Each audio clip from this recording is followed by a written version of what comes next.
Hypocrisy. Hey, what's up, guys? Welcome to Lawsplaining the Interwebs. I am your host, Nick Rekieta of Rekieta Law, a small law firm in central Minnesota. How's it going today, guys? I hope you're all doing well. I hope you're all having a good time with the internet tonight. It's Friday, man. It's Friday. And I'm exhausted in like a good way. My mustache is going into my mouth. I hate that. I got to shave now. That's the rule. One mustache hair creeps and curls into your mouth, shave. Not all the way down, just trim. But you know what I mean. Oh my God. Anyway, so big day today. It's I was on deprogrammed with Carrie Smith, I think is her last name. Is that her name? Hold on, let me check. I don't want to say her name wrong. Super nice. Yeah, Carrie Smith, Deprogrammed is the show I was on today. That was a lot of fun around noon. That was good times. And then I went right back to sleep after that show and slept. I mean, I slept for most of the day. I slept a long time. I slept up to the show, did the show, and went upstairs and said hi to Lady Rackets. She was hanging out in our room, and I laid down on the bed and just passed out until dinner time. Woke up and had to go get dinner. So that was fun. Apparently I'm just wiped out, probably from all the streaming in the short nights. So it was good. It was good. It was nice to get some rest. And then after dinner, I came down to set up this stream, which takes a little bit of time to get things set up and get it all tweeted out or whatever. And I made a mistake. I made a critical, grave error.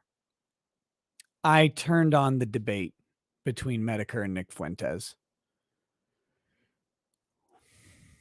It was a disaster. It was such a, oh God, my cringe muscle is pulled. It was just sad. Not a good showing. Jim was basically just laughing his way through the debate, which was you kind of expect it, but you'd think there would be something to come back. But in the short time that I was watching, I saw Fuentes say that crime is based, that effectively all's fair on the internet. So, it's whatever. If a person uses some tactic against you, that means you can use whatever tactic against anybody else on the planet. So false flagging, DMCA, I don't know if it goes as far as doxing and swatting, but basically that's that. I heard the equivalent of Nick saying since he was deplatformed and his financial situation was attacked, then anybody's should be attacked. And that's just the way it goes. Not the most based and red-pilled takes I've ever heard, but they are takes, that's for sure. Then Keemstar came on and pointed out to Fuentes that he wasn't coming across super well in this thing.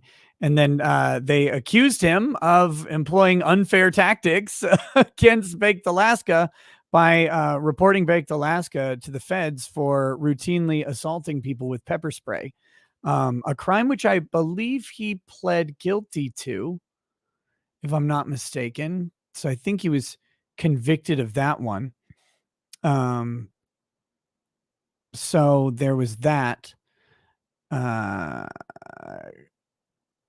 Okay, so I don't know.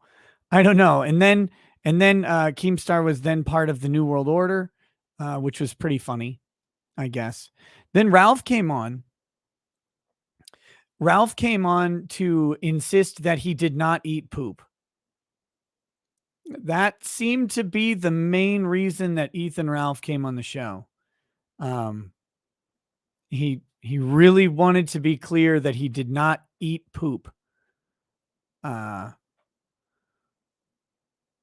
Which that's really like that is so honestly, like, of all of the cringe that happened in that debate, like, of all of the stuff that I saw anyway, the part where Ralph came in to say, "I didn't eat poop. You made that up. You liar. I didn't I didn't eat I didn't eat poop." Well, did you? I mean, I'm not sure anymore. Like, what, of everything, all this stuff is going on. This like DMCA's all over the place. People are getting flagged down.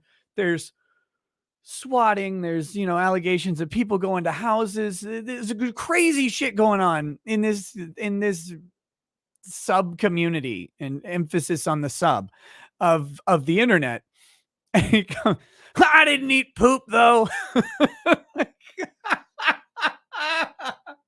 Just like you didn't fart on stream. I would shit all over myself and I make a fortune doing it. I'd probably make more money than anybody just shitting all over everywhere, fountain it in the air and letting it rain down. Ralph, stop. Like, every time you call him out on something that he seems to have done, he just immediately like, that is the one thing I did not do that. It's like, okay, well, I was taking it as a joke. Like, I figured the whole, because like everybody who watched that video saw the thumb and then the sniff. They heard the sniff. I didn't know about the sniff when I first watched it because I watched it on mute. Because I could only take so much of the grotesque at once. But after the thumb, and then you hear the sniff, and so then Jim had always followed it up with the lick. But like, I thought that was just a joke to needle at Ralph. But apparently, I now no longer know. I can't tell anymore.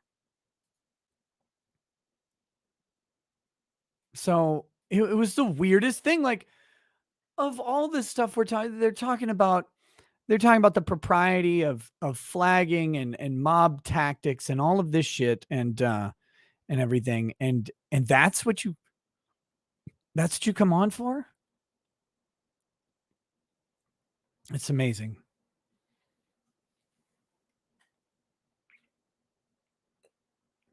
But anyway, the debate went on for a while. Team Star came on, Baked Alaska came on, Ralph came on, Flamenco came on. I still not, I have no idea why Flamenco was on that show at all. Jim didn't seem to understand why Flamenco was there. Flamenco didn't seem to understand why Flamenco was there. It was just all around weird thing to have happen. And yeah, by the end of it, eventually Jim said that they should do closing statements or whatever. So Nick made his closing argument. I mean, I don't know, man. And then Jim's closing argument, was effectively, this was a waste of time. Goodbye. And he left. So it was a sad day for the internet, I think. But yeah, props to the guy who hosted it, even though he kind of had, I think he should get different headphones. They looked kind of weird, but he made probably pretty good money tonight, so that's good. Yeah, yes. Whew. In other news, there was a weird instance. I mean, this is all YouTuber drama news, and if you don't care, I'm not going to talk about it for too long. I invited Joshua Connor Moon to come on to the show tonight to kind of recap the debate, because I think he watched the whole thing, but he didn't see my message, and I think he went right back to bed, because where he is, it was like 5 a.m. and he had to wake up at 3 or something to start streaming it. So, unfortunately, could not have an expert come on to recap. And by expert, I mean in internet tard rage. That's what I was hoping to have him come on, but he didn't see my message, so that's fine. But it was God, it was just a disaster. But in the other realm of the internet, of course, today was Friday, so the Kino Casino happened with PPP and Andy Worski. And then there was something which is now it's kind of up in the air, but they had Jesse from Pod Awful coming on. He and PPP got into a big argument, which now is kind of being billed as kayfabe to troll Ralph and to get Jesse onto Ralph's show to then play black cuck porn or something. I don't know, man. I'm like so far down. Like I am not on enough Johnny Depp level of drugs to understand the levels of dimensional chess being played at any given time on any of this stuff.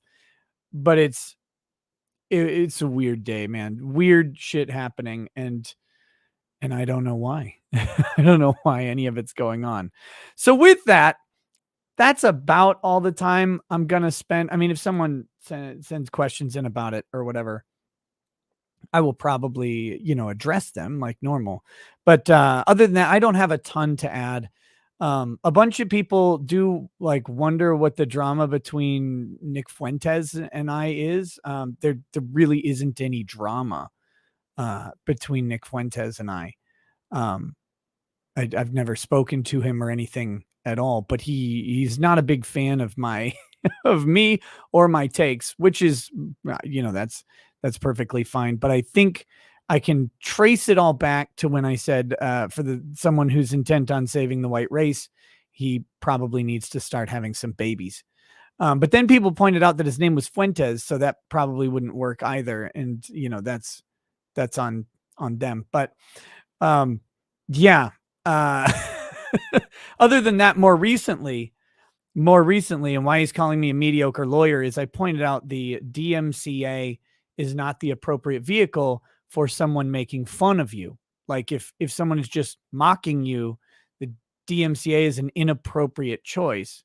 DMCA is a legal process that is under the Copyright Act. And so that's what it is, the Digital Millennium Copyright Act.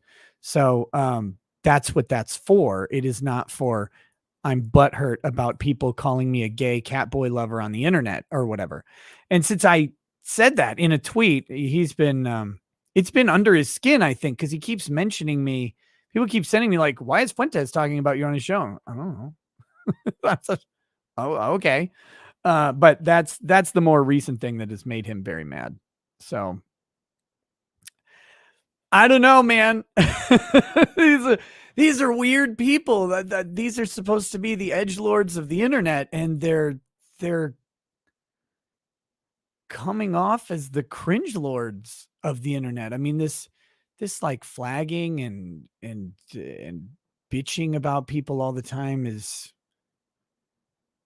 super gay and it's weak and it's weird, and I don't get it. Like I thought, but whatever. I don't know.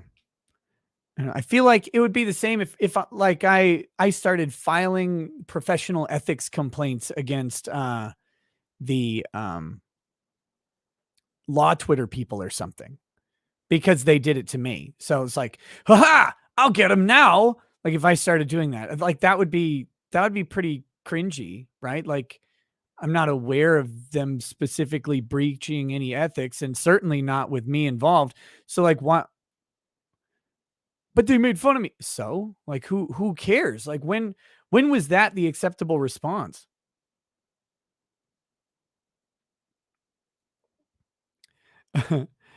Quit jocking me says, oh, shut up, Brigade Law. You get upset about DMCA all the time. Law and order, anyone. It was law and crime. I don't know why people keep saying law and order. Maybe it's just branded in them from the TV show. It was law and crime. And the problem there is that it was false.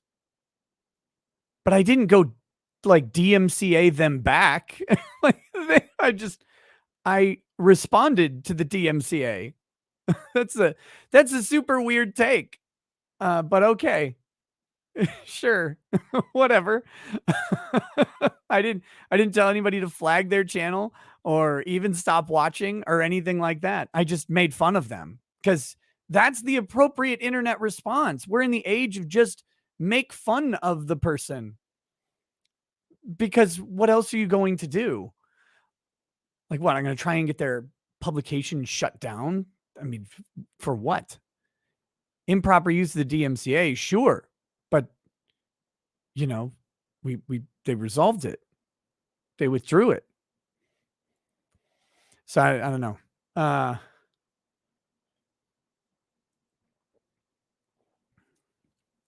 So with that said, yeah, it was it's a weird thing, but that's just kind of explaining the drama, explaining what's been going on. And I know a lot of people were looking for the gym debate today.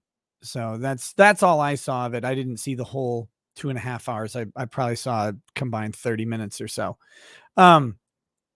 With that said, someone was asking, when is Jim going to be on the show? Not sure. I had reached out to him earlier. We got in contact, and it was, a question about when will work for him, and just kind of waiting for him to let me know it was available. I think once this, I don't know that Jim likes staying up super late, and so starting at 11, I'm not sure. Don't quote me on that, but starting at 11 is pretty fucking late for some people. Probably especially if you have cancer or whatever. So I had told him that I'm doing the depth versus herd thing during the daytime. So that puts a damper on doing a daytime show with him. And then, but Friday would be open, but then he had this debate on Friday. So I think maybe that kind of took over. And so I'll reach out to him over the weekend and see if next week works. Because, yeah, I mean, I'd love to talk to Jim about all sorts of stuff. I mean, dude's an interesting guy and has maintained a pretty stable internet audience through a lot of stuff, through being gone for a year pretty much for cancer treatments, and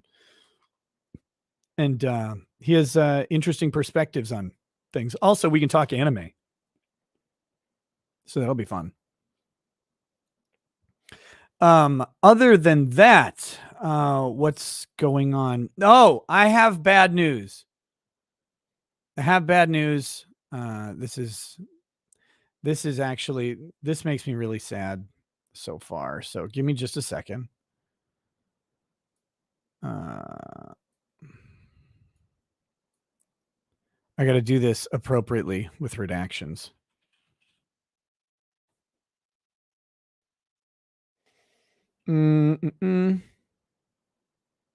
Actually, no, I'm not gonna show this, because I'm thinking about it and looking at this message, and I probably don't want to actually show this message on stream.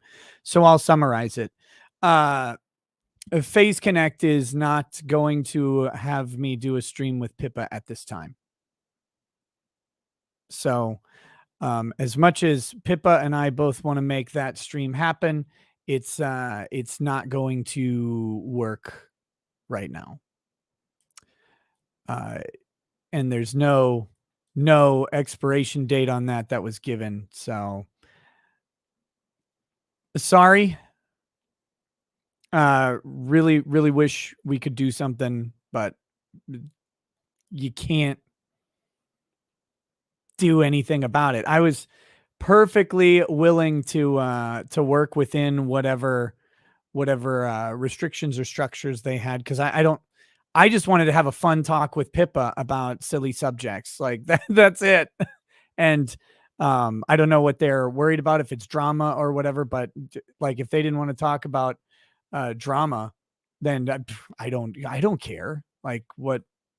But that being said, them's the breaks, man. Them's the breaks. I really dislike third-party managers for that type of reason. Like, okay, you have some sort of image you want to cultivate, that's fine, but I'm willing to work with you. So there's no Pippa interview on the horizon, and it's not Pippa's fault. And I mean, I'm sure it's my fault. Uh, I'm sure it's my fault, but you know, hold on.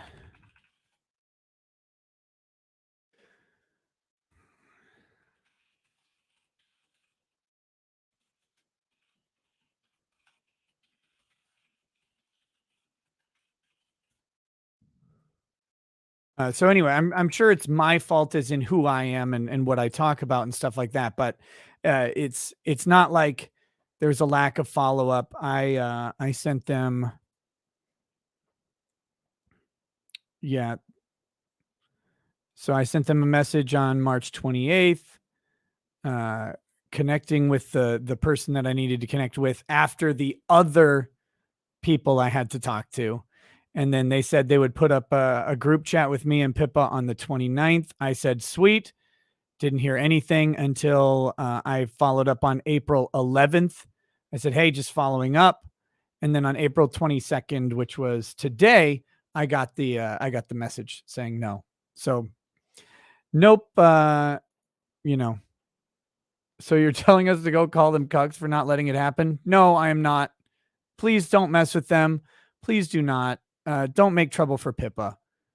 Uh, don't do that. Like that type of shit could cause issues for her, and she has nothing to do with this at all, like on her end. So um yeah.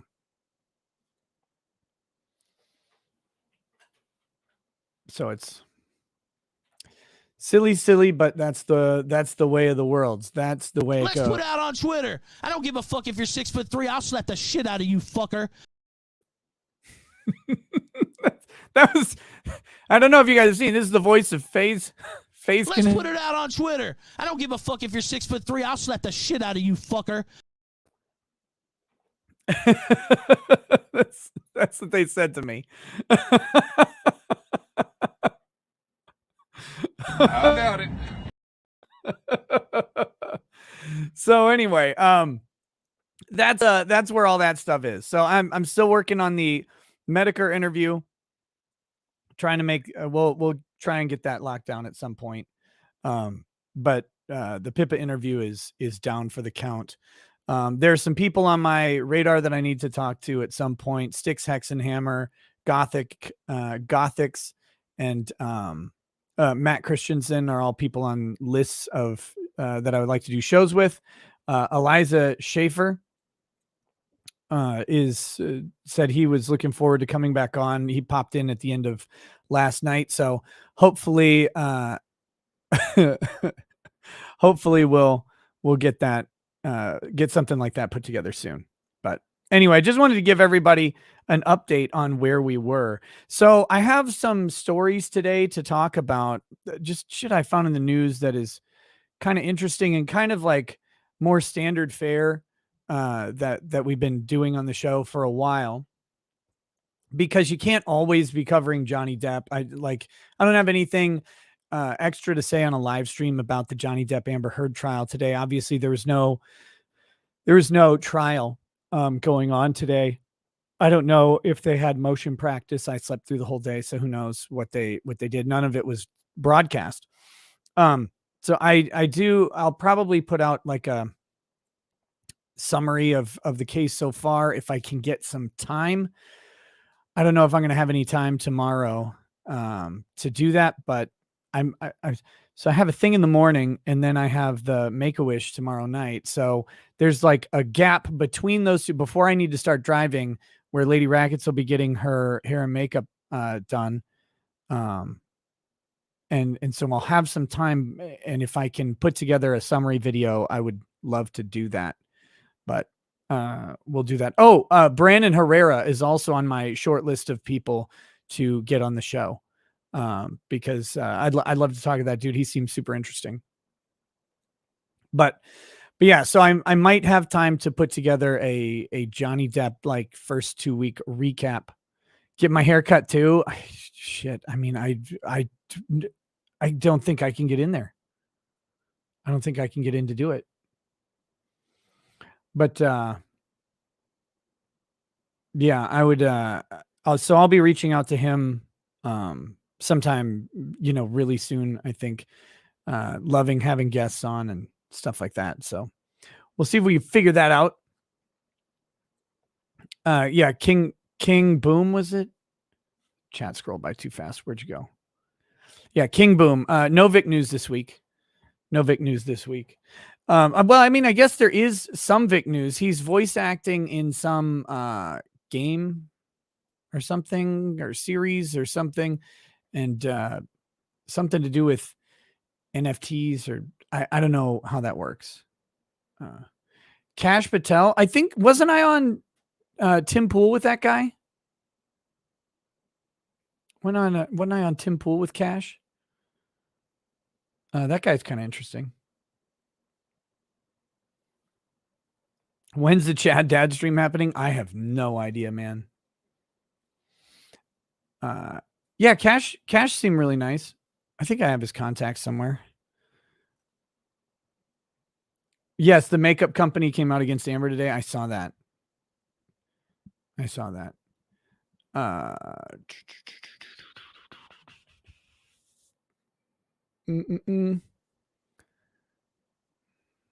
Okay. Let me do some super chats. The stories I've got Fauci bitching about the courts. Alex Jones is filing bankruptcy in several of his companies, and people are pissed about that. And then CNN minus CNN Plus is shutting down. And all these people are pissed off and aghast. Oh, that's the funniest part of it. They can't believe that they would shut this thing down. It's a roving disaster. It's a joke of the internet, and they just can't figure out why are you shutting it down and firing me? It's because you're terrible at everything. Oh my God. Then I've got this weird opinion piece by Jennifer Rubin, whoever that is, that the Supreme Court would risk more than legitimacy by imposing Christian nationalism is the title.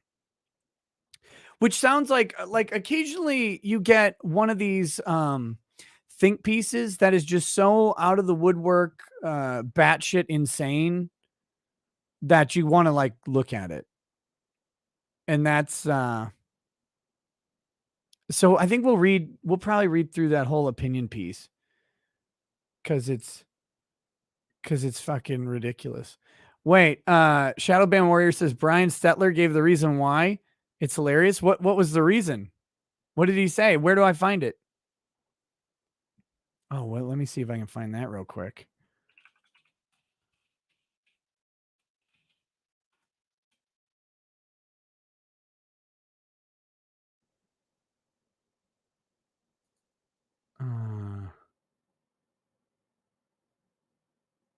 Yeah, where's Brian Stelter?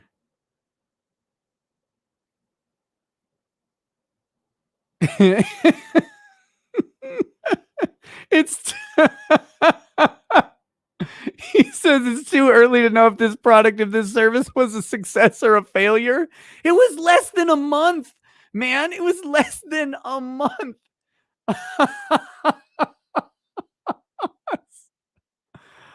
Oh my gosh. Well, we had to shut it down after less than a month. I don't know if it was a failure or a success at all. And then the other thing I've got is I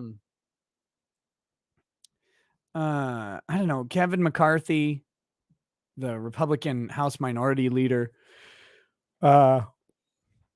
is now kind of under some looks for having some audio come out where he apparently asked Trump to resign, but he had denied that audio a while back, and now it's out. So who knows? I don't know. And then Marjorie Taylor Greene had a hearing today. It was 7.5 hours long. I did not watch it, but people are saying that her testimony was really funny. So I don't know. Maybe I can. I don't want to watch a 7.5 hour stream about Marjorie Taylor Greene being banned from running for office or whatever, but it might be interesting to hear her testimony. on it. So the case is trying to disqualify her for running for re-election due to her being a seditionist or something, which I do not think Marjorie Taylor Greene's a seditionist, but she's not. She's also not the brightest bulb in the tree.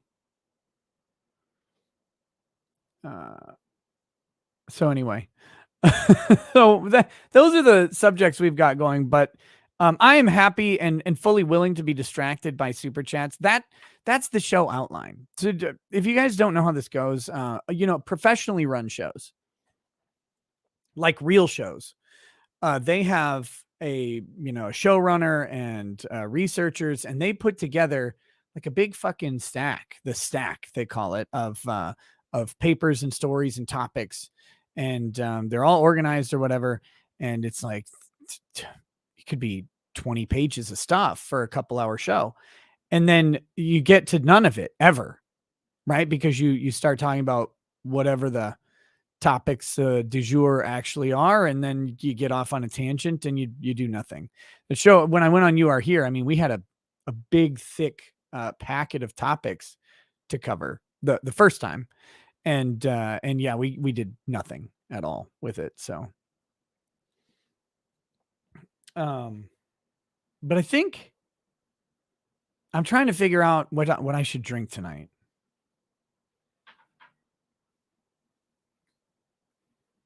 I've got this little miniature bottle of Sazerac rye, straight rye whiskey. This is a New Orleans company. Should I just drink this? Should we just drink that? Let's do it.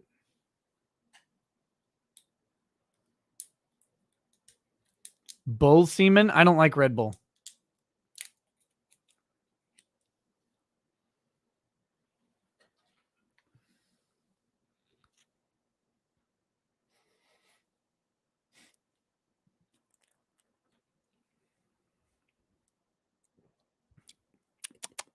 Well, I don't need a glass for that. That's pretty decent. That's not bad. This is not an expensive whiskey. Not terrible. What I notice about some of the less expensive whiskeys, though, is there is kind of a sour aftertaste.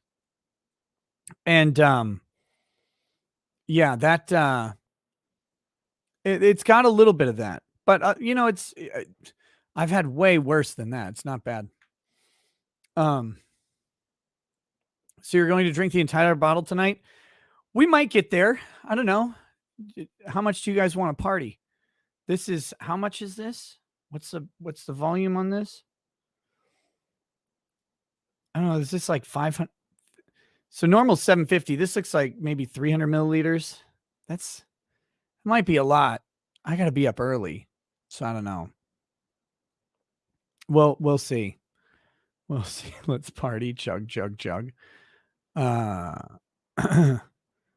don't know.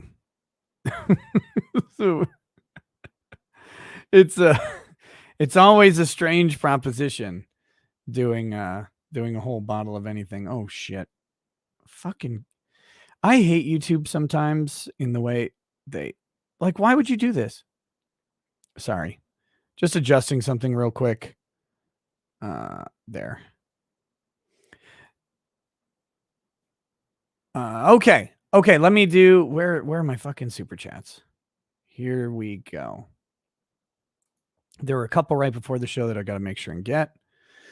Squizgar says, Nick, you reneged on not streaming. You are a renegger. I did not say I would not stream on Friday. I said I would not stream during the daytime on Friday because there was no Amber Heard Johnny Depp's trial. But the nighttime show was always on the table.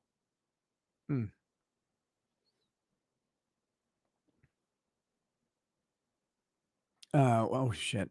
Who's leaving? Victor says, got to be a square and work tomorrow. Yeah. Catch you later, Victor. Victor Phantasm. Have a good night, buddy. Pour it in my cup. It will disappear faster. Yeah, no kidding. The real Hydro PX says, do us all a favor. It's Friday. We don't need to hear the same boring news. Talk about the almighty Loli and just that guy. Do you guys want to do that instead? Do we want to do that? I'll put up a poll. Show topic tonight.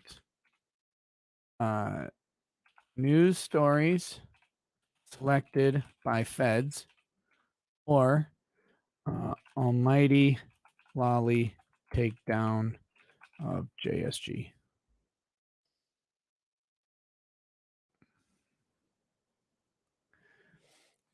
Okay, so I actually did finish watching that video today, or listening to that video today.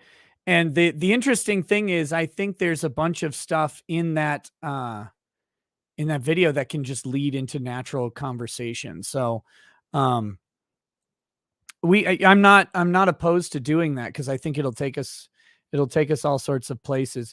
JSG is just some guy. He is a YouTuber.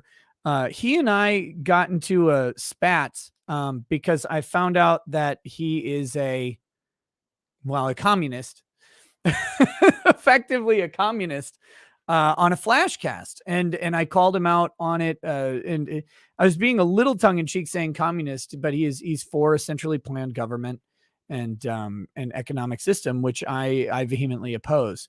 And once I did that, he got really, really mad about it, and he did a reply video in which he inferred that I had no ethics and was racist and in favor of slave owners or something like that.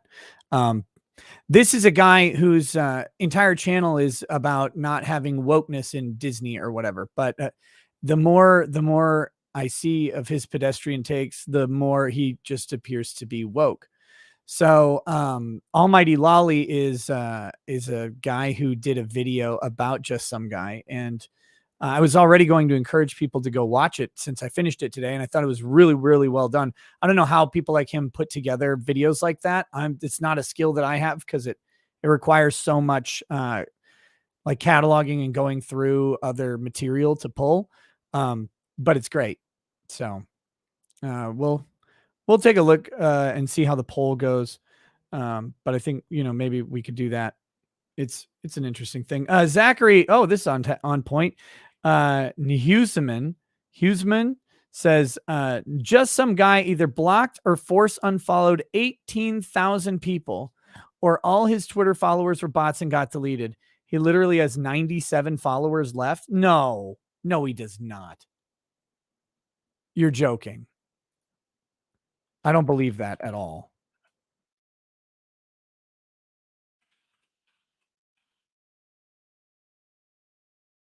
Holy fuck.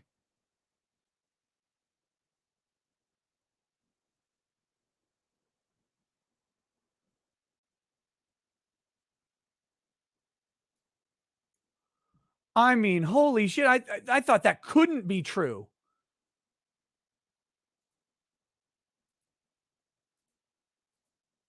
I didn't believe you at all. Look at this shit.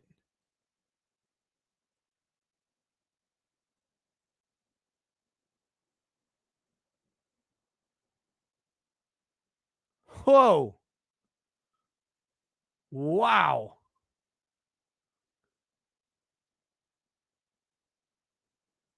Well, let's see this thing that he plays. He retweeted Chris Raygun here. Oh wait, I don't have the volume on. Here we go. Every now and then, I'll log on to Twitter, and a certain genre of tweet will kind of make its way onto my feed. Usually because somebody I know liked it or replied to it, or because it's trending for whatever reason. It's usually some reason like that. But the tweet usually always goes something like this. We all had an anti-SJW phase. And every time I see it, I'm left baffled because it makes me think to myself, like, am I still in my anti-SJW phase? Like, am I? Because I feel like I'm not. Because I feel like when I see most modern examples of anti-SJW content, I cringe into the ground because so much of it reminds me of the type of thing that I used to make fun of a lot. You remember like that famous everything is sexist, everything is racist, everything is homophobic quote that everybody was running around with back in the day? Now I feel like it's like everything is wokeist, everything is leftist, everything is SJW. I had a guy like the other day, I was tweeting something positively about Gears of War, and somebody said, Gears 5 is an SJW sandwich. And I was like, what does that mean? It's like a completely meaningless criticism. What are you saying? It's just a word that you heard, and now you're just throwing it around. And I look at it and I'm like, this is just some guy's entire channel, so that's interesting. Like, am I Schrodinger's SJW or Schrodinger's anti-SJW because I think the things I thought were dumb are still dumb, but I don't like modern content in that genre?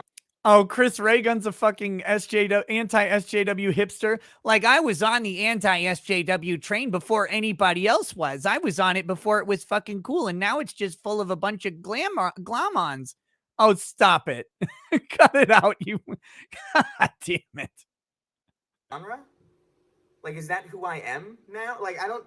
It's just very interesting psychologically, because I wonder what people mean when they say they grew out of that phase. Like, do they suddenly... Like, if you were a staunch anti-SJW and you grew out of that phase, do you suddenly look back and think like, oh man, in retrospect, Brianna Wu is really intelligent? Or like, you know, honestly, now looking back at it, those cultural appropriation raps on Comedy Central, now that I'm looking back at it with fresh, non-racist eyes, those were kind of lit and bangers. Like, is that what happened? Okay, I guess. So anyway, in unrelated, well, perfectly related news, here's just some guy's Twitter social blade. You can see he was bleeding off followers a little bit. Bam, bam, bam, bam, bam. This is not caught up. This is not live. You can see because now his follower count is once it updates here, it should be much lower, I think, because it said his follower. There we go. There we go. That made more sense. I was waiting for that to happen. So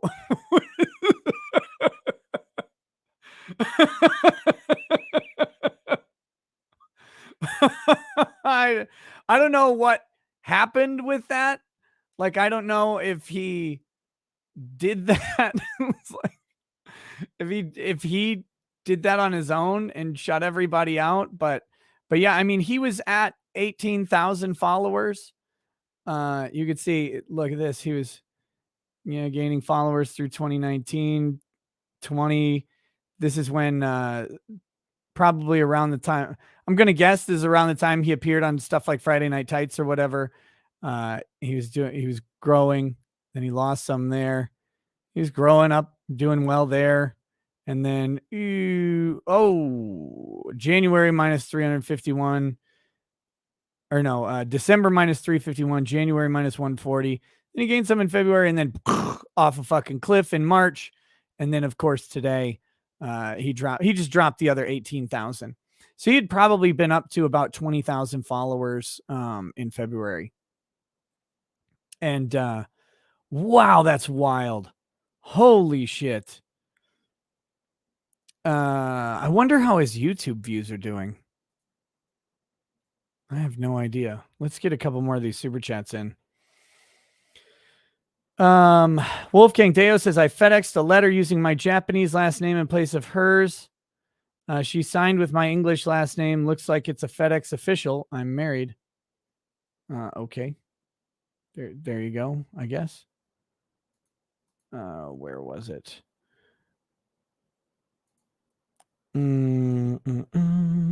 Ultra Wide Papa says, how does one get used to talking aloud to while streaming? It feels so unnatural. What, like what I'm doing right now, where I'm just talking out loud? I guess is that what you mean? Look, Ultra Wide Papa, I don't know about you. I was in speech in my senior year of high school, and one thing that they made us do for speech team was you took your speech, and for you like speech practice. What is that? Speaking in front of people? No. Speech practice was actually practicing your speech in front of a wall or a locker in the hallway while other people were around. So you just sit in front of the locker and you'd give your speech and you do your hand motions and you'd deliver your thing.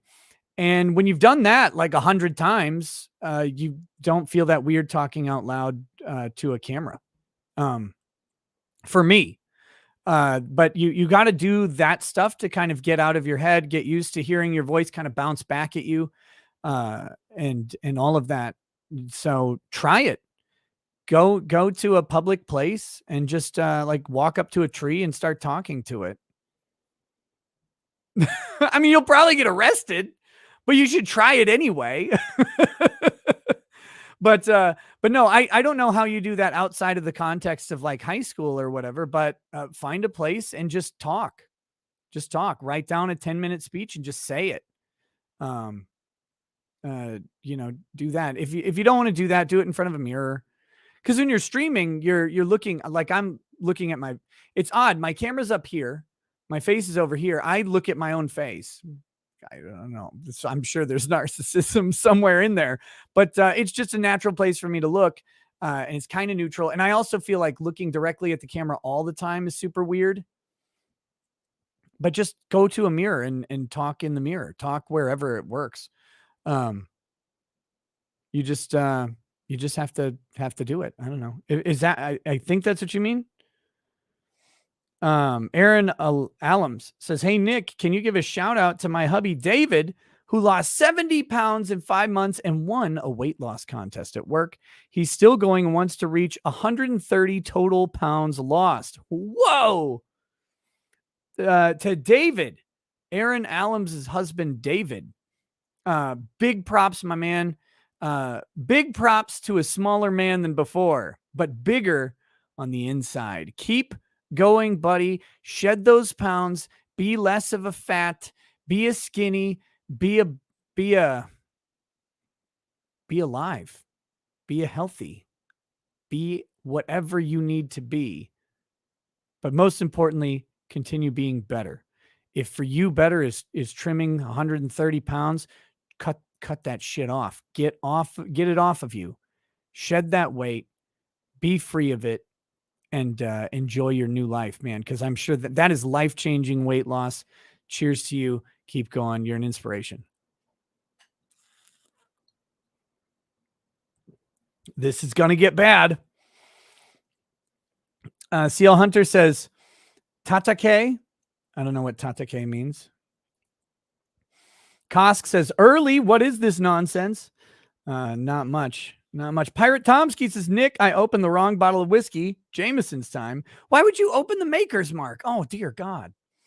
Woden's Lost Eye says, Nick, who do you think would win between Andre the Giant and Johnny Depp in a wine drinking contest? Andre the Giant. Andre the Giant would win. Isaac Bowles says, please discuss the Marjorie Taylor Greene 14th Amendment fiasco. I haven't watched it yet, so I don't know how to discuss it. I mean, I know the basic theme is that the 14th Amendment says that you cannot be. Here's the deal. Let's do a lesson on the 14th Amendment real quick, because I think the people pushing the 14th Amendment thing against Marjorie Taylor Greene have no idea. Like they're trying to be legalistic about it. But we need to talk about why it was passed, I think. Let me pull it up.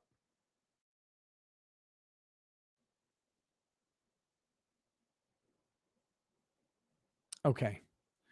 It's 14th Amendment Section 2. All right. So this is how you teach the Constitution, by the way, because the Constitution was actually written in a way to be understood by normal people. So let's start this. Representatives shall be apportioned among the several states according to their respective numbers, counting the whole number of persons in each state, excluding Indians not taxed. By the way, that's who's not snipers. But when the right to vote at any election for the choice of electors for president and vice president of the United States, representatives in Congress, the executive and judicial officers of a state, or the members of the legislature thereof is denied to any of the male inhabitants of such state being 21 years of age and citizens of the United States, or in any way abridged, except for participation in rebellion or other crime, the basis of representation therein shall be reduced in the proportion which the number of such male citizens shall bear to the whole number of male citizens 21 years of age in such state. And then we've got, that's the first part. No person shall be a senator or representative in Congress or elector of president and vice president or hold any office, civil or military, under the United States or under any state who, having previously taken an oath as a member of Congress or as an officer of the United States or as a member of any state legislature or as an executive or judicial officer of any state to support the Constitution of the United States, shall have engaged in insurrection or rebellion against the same or given aid or comfort to the enemies thereof, but Congress may by a vote of 2/3 of each house remove such disability. Okay, let's talk about the context of the 14th Amendment, because shockingly, the context and the timing of amendments actually matters to figure out what the fuck this is all about. The 13th, 14th, and 15th Amendments were passed right after the Civil War. This is Reconstruction. And what happened? Let's think real hard about what actually happened. A bunch of congressmen who swore an oath to uphold the Constitution in southern states suddenly decided that their states would not be part of the Constitution anymore, and they maintained a rebellion, a literal rebellion or insurrection against the United States. Now, people can argue all they want about the validity of secession or whatever. Texas v. White says that secession was illegal and there were actually ways to secede from the Union that were not followed. But that being said, the loser of a civil war doesn't get to be legally justified in their split. And that's the ultimate reality. If the South had won, their secession would have been legal, but they didn't win. The North won, so their secession was illegal. It's simple, basic logic there. That's how these things go, right? If you take over a country, your victory was legal. But that being said, that doesn't really matter. You had a bunch of congressmen who had sworn oath to the Constitution, but they logically remained loyal to the states that they were in when those states split. So there was a concern that these people coming back in to be congressmen had engaged in sedition and outright rebellion and literal war against the United States. Should they be representing anybody anymore? Some of them, people still found to be honorable, and that's why Congress, by a 2/3 vote of each house, could implement or reinstate their position. They could allow them to continue. The others who they thought maybe were not loyal, they would have to find something else. This was a Reconstruction era. This is a Reconstruction era clause of an amendment for Reconstruction. It was literally for the Civil War that had actually just happened. January 6th, whatever it was not a civil war. It was not in any way comparable. And the people who opposed the validity of the election of Joe Biden are not insurrectionists automatically. They are not engaged in war or rebellion against the United States because they had questions about the election process, about the validity of the election, about the methodology of the counting. That does not automatically make them engaged in an active rebellion against the United States. People who entered the Capitol building are not automatically engaged in open rebellion against the United States, even if they were attempting to delay the counting of the electoral votes because they were hoping that there was something wrong that was going to be released. That is not rebellion against the United States. And the reason we know it's not rebellion against the United States is because you always have a right to protest and demand redress from your government. It's enshrined in the First Amendment. Now, did some people go too far in their demand for redress? Probably someone somewhere, people who engaged in violence against Capitol Police officers. Not really the best look for that. But does that mean you're an insurrectionist or involved in rebellion against the United States? Many of them would argue that they were fighting specifically to preserve the United States, and that what happened in the what we'll call the legal process was an insurrection against the government, was a government takeover. I'm not making these claims. I am not challenging the validity of anything for the purposes of YouTube specifically. They're very, very soft and limp-dicked on this subject. They don't want people to discuss the legal realities even that exist. So YouTube, I am not claiming that there is anything specifically problematic about the election. I'm merely claiming the perspectives of other people who are involved in the situation and pointing out the legal reality that they are not engaged in rebellion against the United States. And there's a strong argument that though some people may have gone too far, people can validly challenge the conclusions and outcomes of their participatory government, because that makes it a participatory government.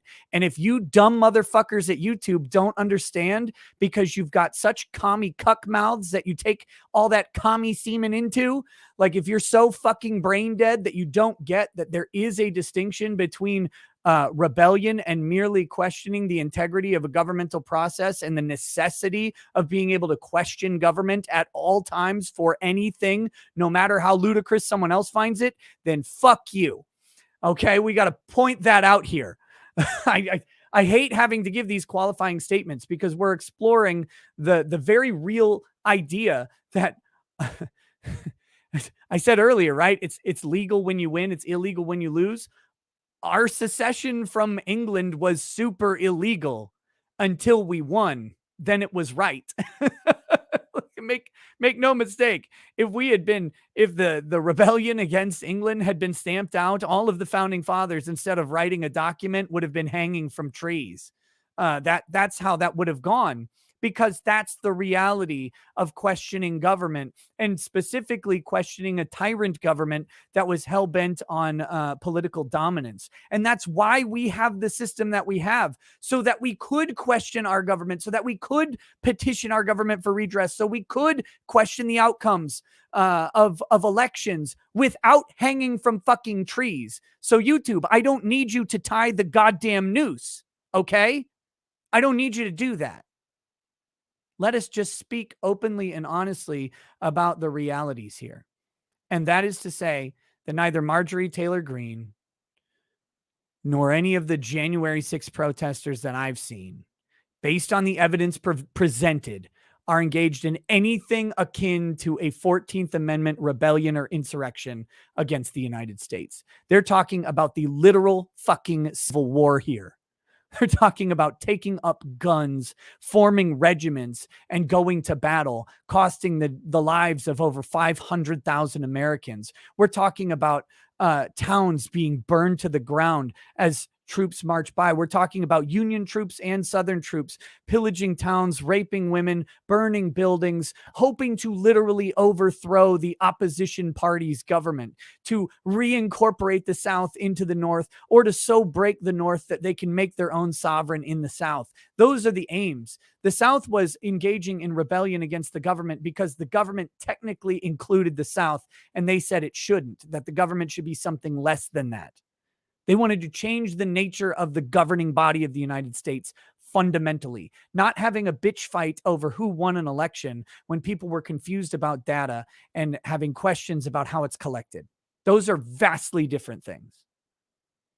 I don't know where this started, but that's the basis of the Marjorie Taylor Greene purported disqualification from Congress. And if they uphold the disqualification from Congress, then, and I don't like her. I'm not like, I know some people do like her. She's whatever. I'm not a fan of, I'm not a detractor. I don't care about Marjorie Taylor Greene. Maybe that's a better way to put it. But like, I don't care if she's not in office anymore. I don't think she's like of some exceptional value, or something like that. She makes a lot of noise, which is funny. But if they win and keep her from being in Congress, it sets a dangerous precedent to who can even ask questions. if you can't question the validity of the democratic election process, then it's not democratic anymore.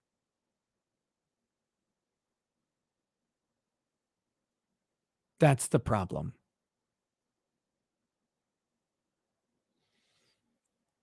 So, all right. Well, that'll probably get a channel strike, but it shouldn't. Let's be very clear, YouTube. That should not get a channel strike. All right. Next. Shit. Marsupial Gamer says, Nick, my IQ just dropped 40 points from that stream. Save us from the stupid. P.S. Fuentes did say doxing and swatting was bad, despite not caring about the law. Lol. Yeah, well, he said it was bad when it happened to him. That was one of the more baffling takes. Well, when it happens to me, then it's bad. I care about that. Oh, okay. I guess. Twisted Puppet says Fuentes is a pseudo-intellectual. I'm going to say the unpopular thing. Fuentes is 25. I mean, that's not a downplay of him. That's not that doesn't invalidate his ideas in any way. I'm not making an argument like an age-based fallacy on the validity of concepts, but he's 25. It explains his positioning and his approach, I think. Because, I mean, I remember being 25, right? I remember having a very brazen and cocksure approach to everything, probably holding untenable positions as if they were tenable, and dogmatically adhering to them. Sure. I think that's a product of I don't want to say of age, because it's not necessarily age, but I think when you get certain factors, he's 23. Oh, fuck. Okay. When you combine certain factors, when you combine sort of just the kind of general background I get from him, and his then the reinforcement of that, he got a lot of reinforcing in his ideas. I mean, he was catapulted into a pseudo celebrity, but I don't think all of his ideas are well rounded out, yet he's locked into them because of his status. And so I think that factors a lot into it. Again, ideas are not invalidated by age, and I'm not even questioning his ideas in any specific way, but I think he's forced to defend things that other people might have re-examined and changed their minds on, and he's not able to do that because he's branded now.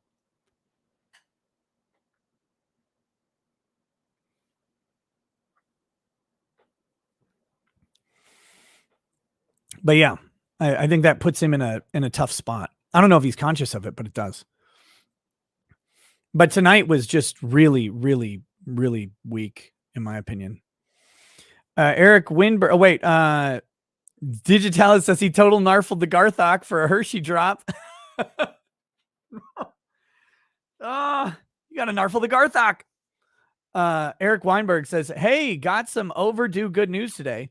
Turns out I'm up several bucks and I'm relieved. Stupid inflation. Cheers. Cheers. You're up several bucks. I'm glad.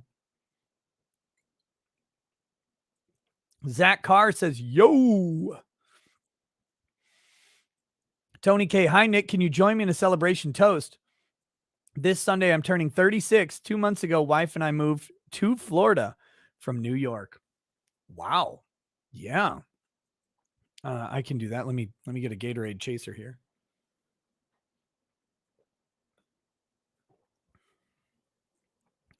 To Tony K.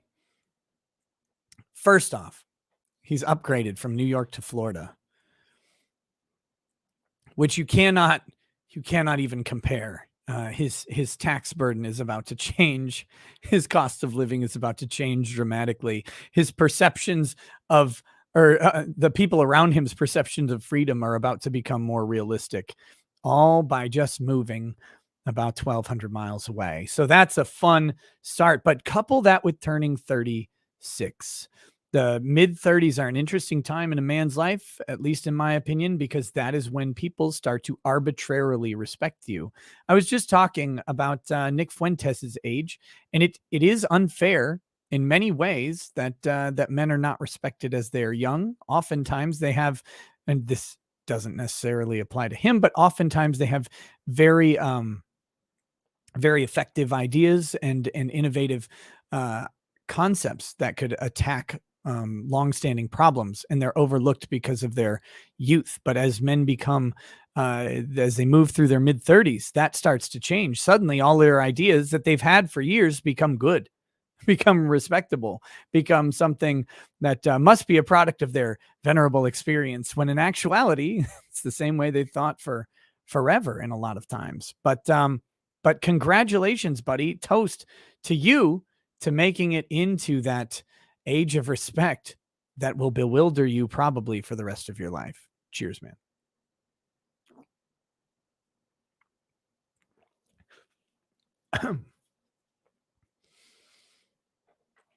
All right. Next, Pirate Tomsky says, I did not poop on that stream. Billy Witch Doctor 99 says, Nick, apparently Coach Red Pill is still alive after all, so no more Coach Dead Pill for now, at least. Correct. Coach Red Pill did appear on a live stream. It turns out that they confiscated all of his electronics because of his suspected spying for Russia or something like that. But I am happy, legitimately happy to announce that Coach Red Pill is still alive. And as much as I think that he's kind of a dunce, I'm glad to see he's not dead. So, Coach, cheers, buddy. I hope you live a long and happy life. I really do. And I hope you are out of danger for the time being. Mandy Karavich says, cheer for me, Nick. I ate some cookies and might have gained a few pounds, which is good because I'm a titty twig. What's a titty twig? Also, Carrie was right. Cut that sandwich. Well, I'm glad you ate some cookies because they're delicious. But don't become too little of a titty twig. Like a little titty twig means you get fatter. So don't get too much fatter. How's that? Stay skinny. Make women skinny again. Woden's Lost Eye says, I'm not an expert on anything, but I'm willing to join you on a chat. What would we talk about? Crusadist Viewing says, hey, Nick, my father died today. Fuck. He suffered about 12 years of constant pain. He never stopped living his way. There's so much more to be said. Can you give a toast to the greatest man I've ever known? Got my glass. Cheers. Crusadist Viewing, to your father. The greatest man you've ever known. A common moniker for fathers. Not common enough, unfortunately. But when you hear it, it's refreshing. To know nothing more for him than that his son views him still as the pinnacle of man, as the peak of human achievement. Despite his flaws, which his son would have seen many of, despite his failures, which his son would have walked with him through, to still see him as the top achieving man is testament to the power of dadhood, to the power of rearing children, and to the relationship that can be built. So to Crusaders Viewing's dad and to all the other dads who are the best men that their children will ever know, may there be more of us. Cheers.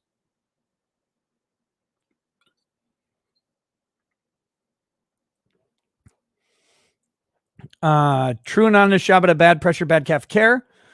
Message retracted. Jay Parker 702 says, I seriously hated the Jim Nick stream so much, was misrepresented, and I laughed when they mentioned you by name, even though you tried to help Ralph.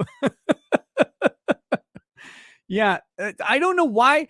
Like, I have just needled my way under so many people's skin, and I'm like, I don't know why. Like, what did I do that's so damaging and dangerous to you? How do you say that fucking name? True Anana Shabada, bad pressure, bad calf care. That one through practice. that's how. Kyle says long time watcher, first time super chatter. Hey, thank you, Kyle. Anybody seen Kyle? Seen Kyle about this? Just kidding. Keep up the good work. Love your content. Can we get a toast to the childless gay Mexican savior of the white race, Nicholas J. Fuentes? Oh, God damn it. Okay.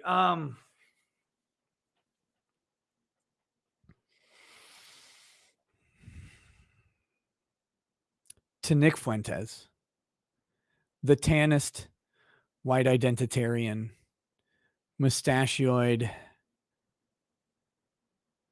muse on the internet, the savior of the white race, the protector of borders who hates police, the man for law and order who hates swatting, but is pro-life destruction in all other ways, the abuser of DMCAs and catboy anuses, the virgin in chief, Nick Fuentes. Cheers, buddy. Keep going.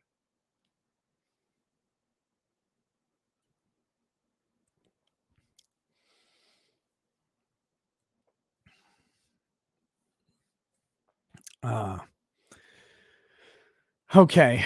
Marcel DeFore says, meme your opponent until they cry and then meme them crying. Sun Tzu, probably. Definitely. Could you imagine Sun Tzu's Twitter? Does that exist? Is there a Sun Tzu Twitter? There's Art of War Sun Tzu. Oh, see, no, this isn't good. The Sun Tzu Twitter is boring. The Sun Tzu Twitter should be updated for modern memery. It should be the Art of War, but with memes. That's what it should be. But like, it's just kind of, it's like normie Sun Tzu stuff. There's that Chinese proverb, Dwight Eisenhower.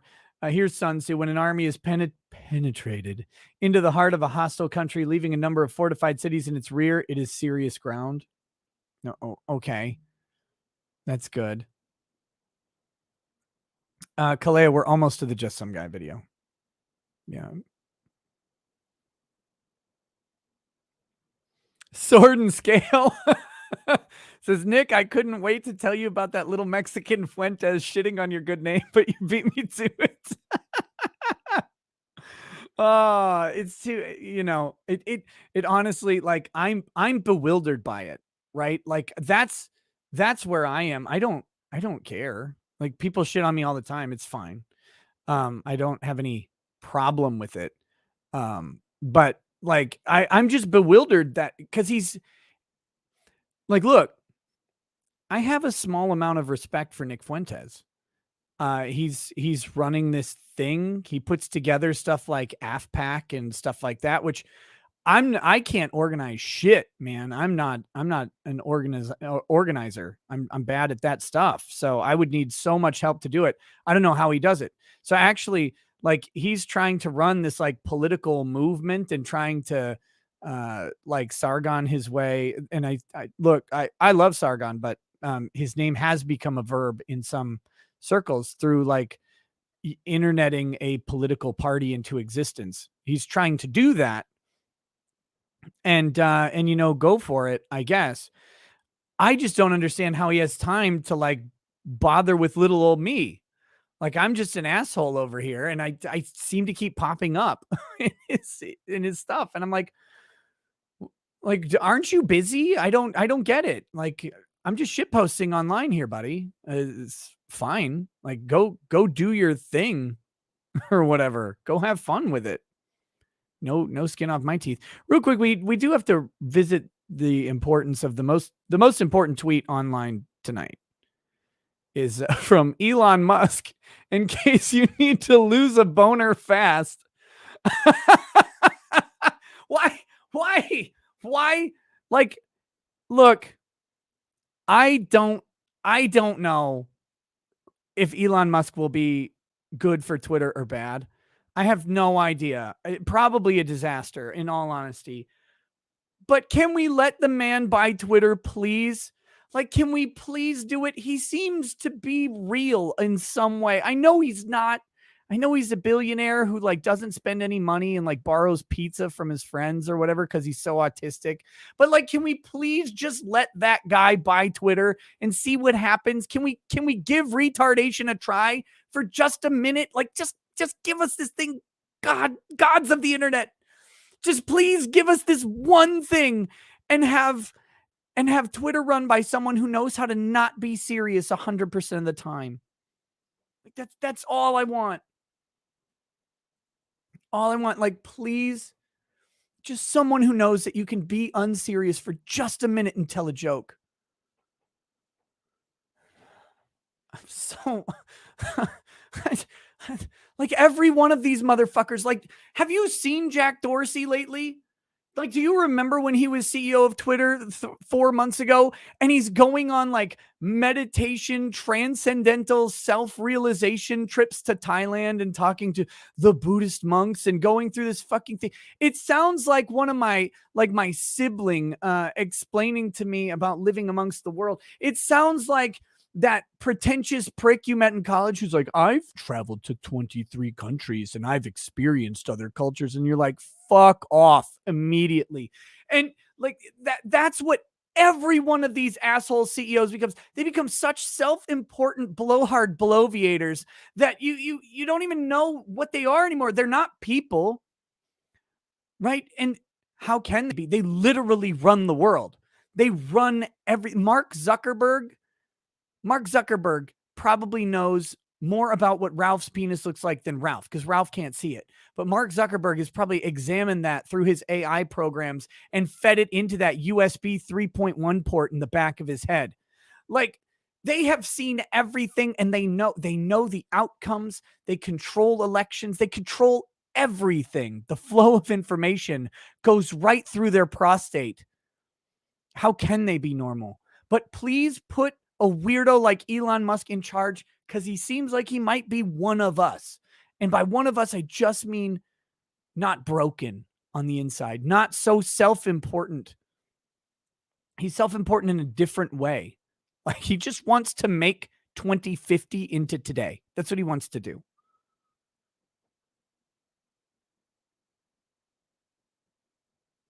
Like, well, I mean, there is an alternative.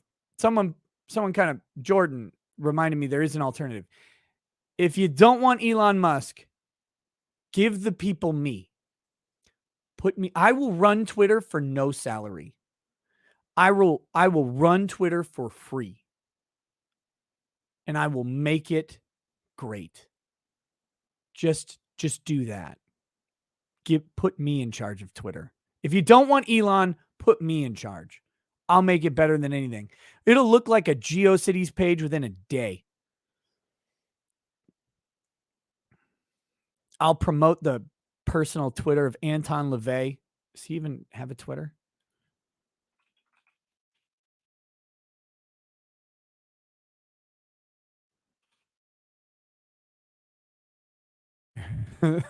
I think he's dead.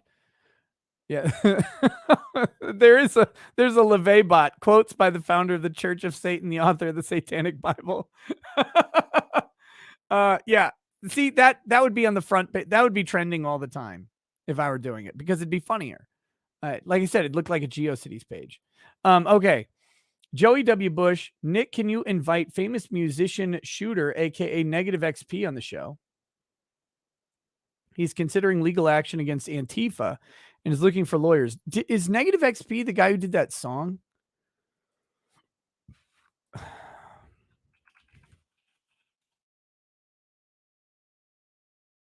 Yeah, the Scott Pilgrim versus the World ruined a whole generation of women. That was a fun song. Maybe. I'm not opposed, I guess.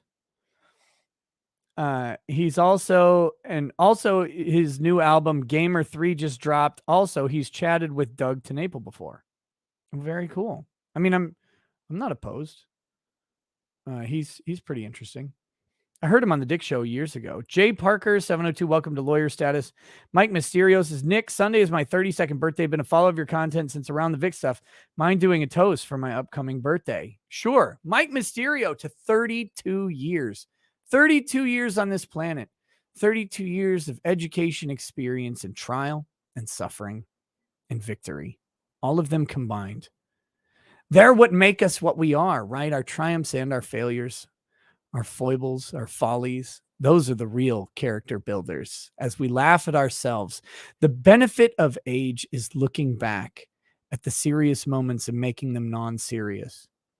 So to Mike Mysterio, may you have many more non-serious moments in your future, but may those moments be outweighed by serious victory. Cheers, brother. Carry on. Okay, we're halfway through this bottle. I think things are about to get fucking disgusting. So let's start this Just Some Groomer video. Just some guy. Fuck.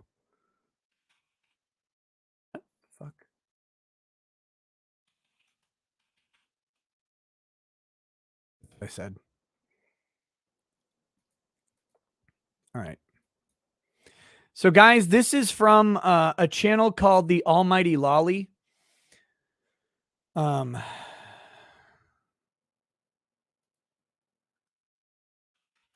on. I think it's an ironic name. The Almighty Loli. Let's see. I got to change the title. We're going to change the title of the stream real quick because we do have 62%. The chat was heavily divided on this. I'm actually surprised that the division was this high. But let me change the title of the stream. So Jim versus Fuentes Fallout and the Annihilation of Just Some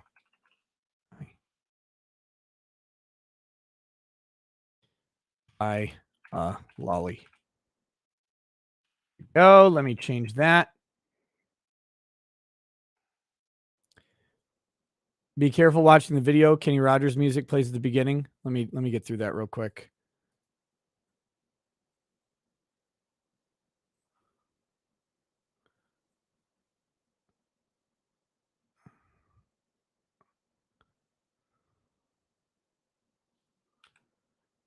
Okay, I think we'll be fine anyway. I'll contest any weird copyright claims. Let's do this. Let's do this way. We're gonna start it. We're gonna start it right here. We're gonna EFAP through this. I'll try and let it run as much as possible. We also have a bunch of super chats to do still, but we'll get to them. Shit on a retard. A content ton of copyrighted music in it. Well, is it on the stream? Is it claimed on his video? His is not claimed on here. So I don't know how he got around most of that stuff. He has the music used in there. Maybe they should have claimed it. Oh, there it is. Fuck. Shit. Yeah, there is a ton of music. It's claimed currently by let's see, ad revenue for a third party for Ad Rev Publishing and 7 music rights societies. We'll see. If I notice the music, I'll try and pause it and mute it for a second. creator's relationship with Here, their we'll own go back. All right, I'm bored. Let's shit on a retard. A content creator's relationship with their own audience is equal to, if not more important than, the things that they produce. Your viewership, your fan base is what carries you forward. It's what helps to expand your channel and bring in financial success. But there is a threshold that some people unintentionally and sometimes intentionally cross. A point where they begin to see their fan base less as people that appreciate what they're putting out, and more as a solution to their financial problems. It's the point at which the positive comment, the like and the share, the expanding of the community. Wait, Almighty Lolly, are you telling me that they're going to fucking claim The Gambler for running behind Medicare. Almighty Lolly's in the chat, by the way. He says only the outro music in the beginning. The actual content is all instrumentals and game OSTs that aren't claimed. Okay, we've got the gist of what Medicare is saying, and he's 100% right. This is for those who watched the debate today. When Baked Alaska came on, there's pre-existing drama between Baked Alaska and Mr. Medicare because back in the Ice Poseidon days, Mr. Medicare destroyed Baked Alaska after helping build Baked Alaska. And that was the thing. Baked started dating a woman and started shitting on his own audience repeatedly and incessantly. Baked Alaska went to Ice Poseidon's house, the IP streaming house. And Ice Poseidon's agent or whatever had given Baked Alaska a laptop and some streaming equipment. I don't know. They just hand out computers apparently. So they had done that. And when that happened and Baked started shitting on his audience, Jim called in to Ice Poseidon's stream one time while Baked was there and just absolutely shredded him. And Ice Poseidon sat there and was like, yeah, man, I don't know. I mean, you're just a guy calling in. I don't know this, whatever. I'm not sure of the situation. The next day, Ice Poseidon had his agent on the show.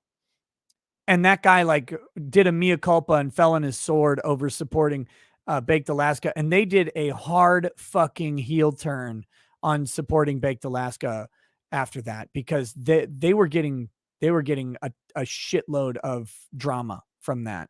And it was really, really funny to watch. That was the first time I ever saw Jim destroy someone in real time. And it was, God, it was fucking funny. It was a different era of the internet. And it wasn't that long ago, but it was really funny to watch Jim absolutely just shred him right there. And I don't think Baked Alaska has been the same since because he was kind of like on the rise in right-wing circles or whatever. And then he kind of sputtered out and became just a local fucking weirdo that's hung around forever. So here we go. That particular YouTuber begins to lose a grip on reality. I don't want this to become a regular occurrence. This video is absolutely not gonna be regular material. I don't want to be a commentary channel or anything similar. This is simply a product of love. Can you stop playing the gambler? The current state of media and entertainment, mainly whatever minority group they can. What have communities sorted me and urge to familiar at the moment. I actually. God damn it, Lolly, almighty Lolly, you and your fucking music. All right, we're getting to the subject, but I'm trying to get rid of all the fucking copyrighted music that's used in here. If I ever meet you in person, I'll buy you a beer and then shove it down your goddamn mouth. So here we go. He's going to talk about Just Some Guy. That's the gist of Just Some Guy, or of the intro. Actually used to watch Just Some Guy a few years back. In fact, a lot of the people shitting on him at the moment are former fans that are, frankly, just tired of his bullshit. This is gonna get giving claimed. away the surprise a little too soon. You see, let me say this. Here, I'll add commentary, transformative commentary to the music. Kenny Rogers, The Gambler, is a fantastic song, a legend in its own right. It's great. It has a subtle melody that carries you into a state of calm as he drops truth through analogy about gambling and the way that it relates to life. And sometimes you do have to know when to fold, know when to hold, know when to walk away, and know when to run. However, I actually really also enjoy the Wyclef Jean cover, where he says, you never count your doublings before you touch the turntables, or you better count your doublings before you touch the turntables, because if you run out of big tunes, that means your sound is done. And that is also a valuable life lesson. And it's amazing how the power of music to transform life, to transform problems into simple to understand melodic concepts is something that we can all identify with in our lives. There, I hope I've done fucking sufficient commentary to make this fair use. God damn it. Just Some Guy's a pretty prominent figure in the Comicsgate fandom menace circle, though he seems to mainly do his own thing and doesn't really want to fly a flag or anything like that. Well, that's not exactly true, but once again, Spoilers. Just Some Guy's claim to fame were various rant videos about a variety of subjects: comic books, movies, TV, video games. In fact, one of the major events that pushed his channel upwards was dealing with false copyright strikes by Sony and Naughty Dog during the Last of Us 2 leaks saga, where Naughty Dog So the important thing to catch here is that Just Some Guy is an he's an anti-woke YouTuber. He's opposed to wokeness in various forms of media, purportedly. That's how he has billed himself. That's where he built his brand. Dog was gunning after anyone showing or discussing the story leaks to Last of Us 2. He rode this wave as hard as possible, something he himself admits to, and in all honesty, he had every right to do. I mean, they were fraudulent strikes going after him simply because it would inconvenience their video game. Oh, please. I have no soul. And it was sort of the first big event that really got him attention from larger channels on YouTube. His style also helped him win over an audience. He made basic rant videos, but his persona was an ultra-aggressive, sarcastic version of himself that wasn't afraid to go for the throat against whoever he was gunning after. Essentially, he specialized in repeating your own opinions back to you, but in an entertaining way, Which is great. I think Lolly's about to say that. Sorry for cutting you off, you bastard. I'm going to shit on you all day for using that fucking music and make my life difficult, and for making a video that's so goddamn good. Damn it. Someone just said, I wish Nick didn't say GD so much. So do I, man. So do I. But now I'm liquored, and I really do try not to. Like, it's the one profanity that bothers me is I take the Lord's name in vain too much. And I should just say fucking cunt more often instead, but I don't. So I agree with you, and I will try and be better for my own sake, but also thank you for reminding me. It just works. It just slides off the tongue perfectly. Anyway, he's about to say that, but this is good. This is how, like, reviewing commentary works in a lot of ways. We want people to reinforce our ideas and our thoughts and express them in ways that we find entertaining and insightful at the same time. Like, we may generally agree with someone's take, but finding out how they came to the conclusion is really, really entertaining. And also finding out that there's other people like us who see things for the way they are, and who maybe teach us something new that we missed even, is the value of all of this commentary. It's why it's so damn popular. Which is true for a lot of people who cover media on YouTube. People just tend to flow towards channels that kind of already agree with them and basically want to hear somebody reaffirm their own thoughts. It's not always true. There's plenty of people that actually watch channels that go against their own beliefs. Take the cunt's name in vain. I can't say Amber Heard that much. It doesn't flow naturally. But the vast majority just kind of want to hear somebody they like talk about a video game they like and say said video game is really cool. And yeah, it's not really a big deal. It's entertainment. And a lot of times it just sort of comes down to being fucking right. It is stupid how many comic book characters are suddenly turning gay and becoming obnoxious stereotypes being sold as inspiring role models. But that is Just Some Guy, right?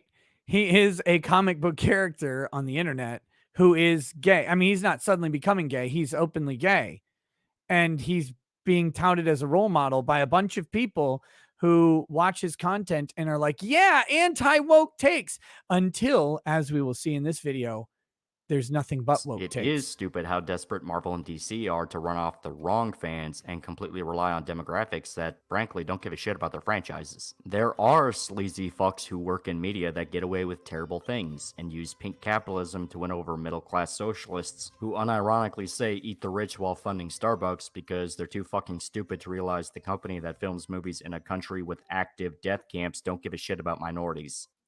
The problem comes from when you start thinking you are more than just some guy. When you start believing you are above the genre you set for yourself and start thinking you can somehow pick and choose the audience you can have, which always fails, no matter the context. Because you see, this video is about a man who is the embodiment of a rat. Just Some Guy started off. Oh shit. Almighty Lolly got to a really important point here. Every single person on YouTube, whether they're in commentary, whether they're in politics, whether they're in news reporting, whether they're in knitting, it doesn't matter where you are. You're just a retard with an opinion. And you happen to get distribution through the algorithm or through organic growth or whatever, or maybe you paid for it. I don't know. I don't know how it worked out for you, but you just happened to get your message out. And for every single one successful YouTuber, for every single person who gets over 100,000 subscribers, there's 10 to 100,000 people who will never do it. And it's not because they're worse. It's not because they're dumber. It's not because their content is lower quality. It's merely a product of a couple things, mostly fortune, and then secondarily hard work. The hard work is being there to capitalize on the fortune. That's the reality of big systems. It's the same with sales. It's the same with everything. You have a particular set of skills. A whole bunch of people have that set of skills, but it's putting those skills in the right place at the right time. And when that right time comes knocking, when that bull of the right time comes riding by, you grab it by the fucking horns and you don't wrestle it to the ground. You run with it, because that right time will carry you off into some new horizon that you had never seen. But it's about being there. Now, not everybody can be there. That doesn't mean their content is less smart or less good. There are so many small channels. When you watch them, you're like, holy shit, how do they not have 1 million subscribers? Like, honestly, how do they not? And it's because probably when their moment was ready to strike, for whatever reason, they were busy with life. That's how it goes. And so the moment might pass by and they may get another at some point in the future, but you don't always get two. And a lot of times you don't always get one. But all of we commentariat class have to remember, be humble, because you're just a fucking moron with an opinion. And you may have particular expertise in some field or something, or you may be particularly witty on some topic. But other than that, you're just a dummy. And this is when I taught Bible study to high schoolers, and sometimes when I teach at our homeschool co-op, and when I teach high schoolers, not junior high kids, and we've got these kids who are about to go into college. This is one of the biggest lessons I try and teach them. I said, you will be tempted by the intelligence and expertise of your professors to think that they are more than they are. But they're just a fucking idiot. I don't say fucking, sorry. They're just an idiot with an opinion like everybody else. Outside of their field of expertise, they're just a guy or a lady with an opinion. And if you take them to a bar or you get them in a private place and talk to them, you're going to find out really quickly that their takes outside of their field are just as pedestrian as everything else, and they're not worth elevating. So do not worship the ground that they walk on. They're not that smart. And that is something I want people to specifically understand about everyone, me included. And I when I teach this, I specifically say, me especially. Like, I can teach you about some legal things. I can teach you about certain books of the Bible or whatever, and we can read through it. I can teach you about literature and construction of story and sentences. You may not like it because I'll tell you that the East has bad storytelling or whatever. But I can do these things from some level of education. But outside of that, just a guy with an opinion. You may like the opinion, you can dislike it, and that's fine. But don't elevate it beyond what it is. But I think just some guy has elevated himself far beyond what he is. And that's the point of this video. And I think Almighty Loli nails it throughout the video, by the way. Off as a really popular channel that people didn't seem to have a bad word to say about. Dude seemed to genuinely care about media. Hell, he's a literal expert on the works of J.R.R. Tolkien. Even when he was in an unscripted context appearing on live streams with other media channels, he could hold his own and appear as a likable guy. People were actually excited to see his uploads, and his current sub count is almost 200k, which is nothing to scoff at. So what caused me to say he was a rat? Well, it's simple.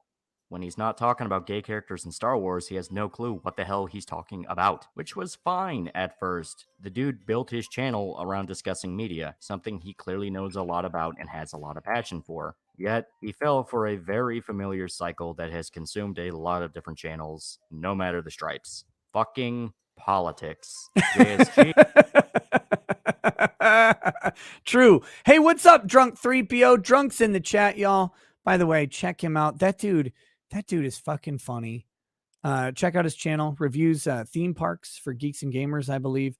and just generally a likable and an interesting and fun dude. And I hope the next time I'm in his neck of the woods, I can buy that guy a drink, because he's cool. But no, fucking politics. So here's the problem: you can do we do politics over here because it's inextricable from some of the legal topics we talk about. It would be silly of me to try and pretend to be apolitical, right? Like you're gonna know the moment I talk about a free speech issue that I'm not a fucking communist.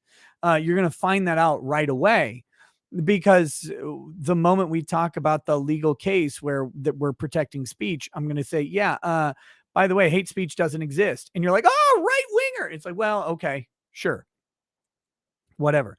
But just some guy was in a unique position. He was in a place to be apolitical, to be openly liberal, but to also be anti-woke, which can be done if it's true. But is it?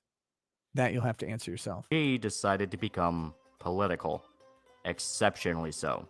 So exceptional that he himself has become an exceptional individual. Now, okay, it's kind of disingenuous to say he's always avoided politics. He's definitely flirted with it more than a few times. He's been very open that he is a left-leaning liberal who grew up in an inner city. And let's be honest here, politics is sort of an unavoidable aspect of life, especially these days, and especially if you make a living being a public figure on the internet talking about media. You're inevitably going to be forced to give your opinion on some political goings-on, for whatever reason, either like Catboys. a mindless comment, a heated rant, or a full-blown argument with an opponent with a different opinion. And with how hyper-politicized our current culture has become, there can be full-blown gunfights that break out over something as simple as pedophiles should die. Yeah, Oh my goodness, what should he be referring to? the territory we're dipping in is gonna get dark. For some godforsaken reason, just some guy has decided to be a contrarian over issues that really don't call for contrarianism. Everything from defending the movie Cuties and getting more outraged at people who are outraged about the movie, to defending the San Francisco gay choir that sang Coming for Your Kids and claiming it was all a joke, despite them having members who were registered sex offenders, to now absolutely shitting his pants about the Don't Say Gay bill down in Florida. This is the most obnoxious thing I've ever experienced in my life. And I know that's not actually that. I'm using a colloquial term. You know what I mean? The one that says Colloquial, buddy. Yeah, this is it. This is oh, what a convenient pause. I wasn't even looking. Wow. There we go. Yeah, he is a firm opponent of the Don't Say Gay bill, despite the fact that it's not a Don't Say Gay bill, that it's the Parental Rights Act down in Florida. And he is an opponent of it because, well, like we mentioned earlier, he's openly, I think he's bisexual, and he's openly liberal. So despite being anti-woke, he's for wokeness in schools. Like, he's perfectly fine with that, apparently, because, well, at least he's opposed to anti-wokeness in school. But that's the thing. And this is where it goes. This is where just some guy has fallen off. The mask has slipped. Once the mask fell off, everybody saw Anita's face. you shouldn't teach sex ed to kindergartners. Here's the first one. Very controversial. Prohibiting classroom copyright strike incoming, motherfucker. Discussion about sexual orientation or gender identity in certain grade levels or in a specified manner. Now, that's not a sentence. That's just a subsection of a greater sentence that is separated out by a couple of semicolons. And it's important to note that this is in the preamble of the text. So what this is just a general guideline on what the bill is doing in this particular bill. And then we go down into the preamble, or through the preamble, and then it goes into here. This is a better cut of my video than my video is, where we get to the operative text being added to the law as it exists. Okay. So it's under Section 8 of student welfare of the bill. They add C1 and it goes from there. So this underlined stuff is the new operative text. All this other stuff before this is just a preamble telling what the general thrust of the bill is. And this bill has to do with parental rights as their children are sent off to a public school where the parental influence or blue shirt Nick is superior. No, fuck that guy. He's a piece of shit. I'm gonna come down there. I'm gonna kick his ass. I'm gonna go up to Minnesota and let's put it out on Twitter. Put it out on Twitter. I don't give a fuck if you're 6'3". I'll slap the shit out of you, fucker. That's right. Let's put it. The parental unit is not necessarily as informed about things as they could be. And this is the overall concern. He's gotten so angry about the last one that he has made tons of videos that at the very least took pot shots at Christians and the right wing, which he conflates as being the same, or had full-blown heated rants, which sound like he's about to break down crying in the middle of. I guess it's okay to fictionalize everyone else's mythology, just not theirs. Of course, they might argue that Jesus isn't a myth, but a real person, which would be a valid argument if literature and films weren't littered with fictionalized versions of historical people, like having the former emperor of France be transported into a modern mall, or turning the president. Yes, you just heard that, by the way. You just heard that. Just some guy is comparing offensive fictionalizations of Jesus Christ that are intended to harm Christians, like intended to belittle their belief system, to bringing Napoleon into Bill and Ted's Excellent Adventure. Yep. Yes, that's what you heard. That literally the fucking Soylent take from just some guy is that intentionally belittling and downsizing Jesus Christ as a historical figure into a meme to specifically offend Christians. That's the same as a comedic approach to bringing Napoleon into Bill and Ted's, or to have Abraham Lincoln be a badass vampire hunter in his off time. Absolutely fucking ridiculous. And if you want to know why, like, people are getting tired of his retarded pedestrian takes, this is the shit that's doing it over and over. It's dishonest. Of the United States into a vampire hunter, or claiming the first century apocalyptic preacher was actually a deity who impregnated a 14-year-old girl with her consent so he could father himself to understand what it's like to be human despite being all-knowing. Now, I know what you're thinking. You gotta be fucking kidding me. This dude's a pedophile?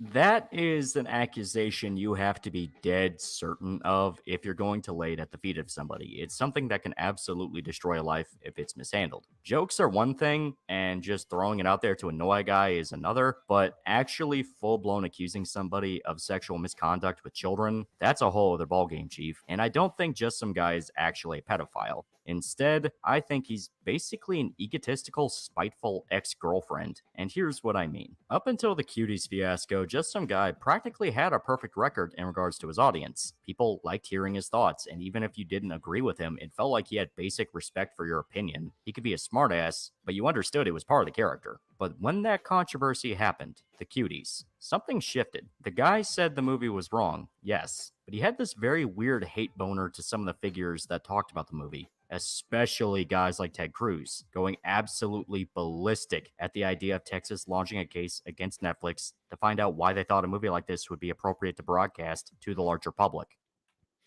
And to be clear, Texas has an uphill battle in indicting indicting Netflix over Cuties. But the way that obscenity law is actually written, Cuties very possibly violates it. Not because of the subject matter of Cuties, but because the execution. The fact that they zoom in on the pelvic areas of underage girls during the dance scenes specifically, like, oh, it's a movie talking about the sexualization of little girls. It's like, yeah, but you're hyper focused on the sexualization of the little girls. And this was part of the disingenuous nature of Just Some Guy's assessment, where he blamed people for the sexualization of little girls on them rather than on the people who actually sexualized them. The director of the film, the creators of the film, the producers, the promoters of the film, Netflix themselves, they're the ones who sexualize little girls by zooming in on their vaginas while they were in tight shorts. That's what happened. Just some guy, you fucking idiot. That's the problem. It's not the person looking at it going, holy shit, they sexualize little girls. No, actually, it's you who did. No, it's when they zoomed in on the reproductive organs of little girls. That was the actual problem. That's the issue. Not the person watching it going, hey, man, this is fucked up. We'll get to that. So here's where it gets interesting. Section 2 is meant to cover intent. Basically, was this created for the explicit purpose of sexual gratification? And the answer is no. Are you sure about that? Oh, I saw the poster, baby. I didn't like it either. But I also watched the trailer. And the impression I got from the trailer was that people were supposed to think the film was about a girl joining the twerking dance crew. Ergo, poster. That you've construed its intent to be sexual. That you've construed this poster's intent to be sexual is on you, he's about to say. Fucking think of that. Is on you. That's coming from your mind. There's nothing from Netflix that states or implies that the imagery was created for the explicit perverse interest in sex. Except for the image itself, you fucking retard. It certainly looks like it was, but what something appears to be and what it actually is are not the same thing. You know they are. Not cool, Bobby. Hell. This didn't bode well. It is self-evidently sexual. The poses are sexualized. They represent dance styles intended to be evocative of sexual activity. That's the whole point, you dummy. And again, when they actually do the movie, they focus in, they zoom in on the pelvic area of children. Now, here's the rub. They did it, quote unquote, to expose the sexualization of children, they claim.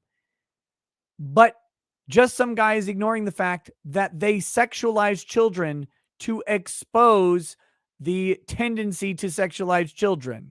So was it their intent? Literally, yes. By their own admission, that was the purpose of the fucking movie, was to sexualize them, to make people uncomfortable about the sexualized reality of children, specifically preteen girls, dude.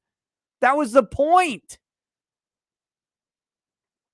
But your rush to be contrarian made you retarded. With his fans, who thought it was a strange, downright out-of-character move from his part. It didn't seem like his fair-minded, objective self. He was blatantly emotional and not thinking. Hell, that quote he used time and time again in his videos, think more than one step ahead, that turned into a meme on his channel where people would riff on him for just ad nauseum saying this shit. Still, maybe it was just a fluke. Eventually, the controversy died down. Netflix buried the movie, and everyone involved ran off into the sunset to escape the public ire. Controversies come and go, it's just the nature of the beast. Well, then he defended the gay choir, the one that looks like an actual pedo cult, the one that sang about brainwashing your children and saying you couldn't do anything to stop them, the one with actual sex offenders as members. Yeah, that one. Just some guy never actually covered this in a video. Instead, he was on a live stream where he basically bullied the other members into saying it was all just a haha joke.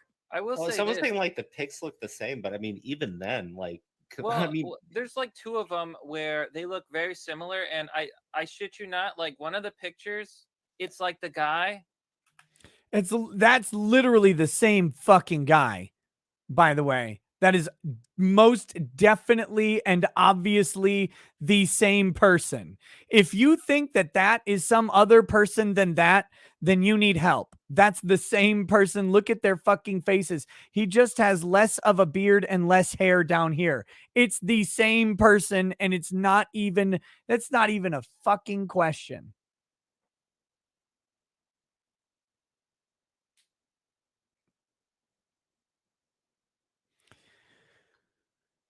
Let me read a couple super chats because I need to calm down. Over on Rumble, Spatula says 5 years ago, joined a startup, United Income, working on the financial engine. Customers liked it. We were acquired, became Capital One Investing. Alas, last year, the brass gave us the news that we were being sold off. By now, our apps have been decommissioned. I left. I would have had to push that button. I've since moved on to a new startup, Toast, for our spunky little company and cool tech ideas. Spatula, a toast to you, an innovator joined with other innovators to make something new, to make something cool, to make something no one else has ever seen before. You guys are the people who drive us forward. Cheers, buddy. Nicholas Smith says it would be fun to see you interview Dave Landau. He joined Louder with Crowder a while back and is a hilarious comedian with quite the dark sense of humor. Tank Commando says, are you familiar with Michael Malice? He's currently writing a book about staying white-pilled in a black-pilled world. Seeing your two worlds collide would make this old ANCAP's heart happy. I'm familiar with Michael Malice. I'm also I'm familiar very much with Branca's arguments with him, because Michael Malice is I think an all cops are bad guy, which I don't have any problem with that opinion in general. I don't fully hold it, but I get where he comes from, and Branca is not. So it's always funny seeing them kind of fight each other. The new cooler Will Smith says, this is Rakeda Chat Denzian and frequent super chatter Will Smith reporting in that I've gone through with my plan to claim the title of Will Smith. If you talk about the old Will Smith, you must refer to him as such. Thank you. Magnus Borson says, cheers, Nikki. I'm currently enjoying a glass of Cal Isla. Has a wonderful peaty note and all of the campfire. Delicious. Seal77, welcome to super lawyer status in a rut. Says, send in your toast now, folks. Get him drunk. We're getting down there. Jay Parker says, I just watched Hell's Reach. I have to say the Black Templars are legit. Velternet says, sorry if I missed you talking about it, but did you cover the Marjorie Taylor Greene court event in Georgia? Corrupt Dem prosecutor trying to take her off the ballot. I talked about it a little bit. I ranted about it, but it probably merits more in-depth coverage. Dark Fox says, you owe me a drink for my birthday, a drink for that fail, and now I'm close to you by West Sylvia Lake. Give me my booze nose. You're still my boy Blue. I don't know where West Sylvia Lake is, but it's apparently close to me.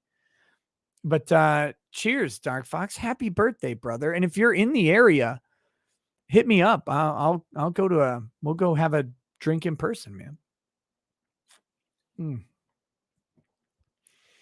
Fat Andy says, could my wife get a toast for my wife? She stuck with me when I was 330 pounds and snorting 53 pills a day. I'm now 5 years sober and after 8 months down 130 pounds. Holy fuck. To Fat Andy's wife. And let me wax a little bit about marriage. I know a lot of people shit on marriage, and there's a bunch of problems with the marriage structure in the United States today.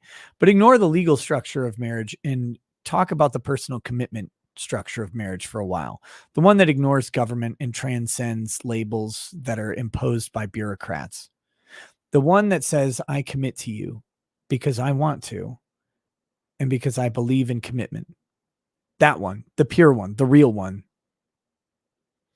To Fat Andy's wife, for committing to a man, for sticking by him at his lowest and incidentally his highest weight and highest amount of addiction, abuse, and oppression by his personal demons. A time when he would be sucking pills down to numb some sort of pain, to deal with some sort of issue, or to just escape a little bit of life. But for being encouraging, supportive, and steadfast through his recovery and long into his sobriety. And now as he tackles this weight loss and self-improvement and makes himself into the man that you remember, the man that you deserve, cheers to you for being there with him when it would have been so easy to let go.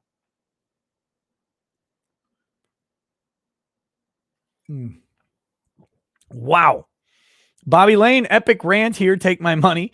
William Barnes, Nick Rekieta, make the legal conclusion that the January 6th protesters had a Second Amendment duty to act with deadly force to prevent the Democrats from overthrowing the United States. It is a shame they did not. Oh, fuck. Jason, the Great Awakening. Wow. Thank you for the big donations. Some big ones in here for sure. Says, I wasn't a Catboy Spartacus meme run by a GH handler at age 23. How these special boys get that privilege, I have no idea, but you don't want it. You don't want that special privilege. You really don't. Because look at him and look at what he will be going forward. And Do you want to be that or do you want to be you? Gibson Acoustic says, just showed up spicy already. Thanks for keeping a fire. It is bright in this darkness. Glad I found you. Thanks for the reason. Oh, my pleasure, buddy. Thank you for that. Jason McConnell says, oh, sweet Nick. I can see Minnesota out my window and it's a tax paradise compared to this hellhole. Revenue Canada is a razor-filled anus gogurt. Dude, I don't know, man. That Minnesota tax is brutal today. That Minnesota tax is fucking, or not today, but this year. It was fucking, God, it was awful. Insert clever name here says, hey, Nick, long time no chat. Raise a glass for me losing 300 pounds. Oh, as I'm divorcing a cheater who decided a catfish was better than his wife. Good riddance. Holy fuck. Insert clever name here to you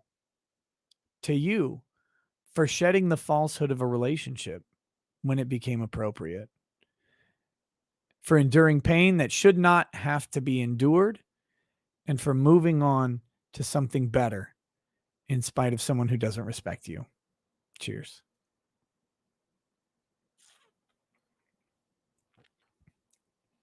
Fuck, he's lucky you didn't divorce him for being a fucking fat ass.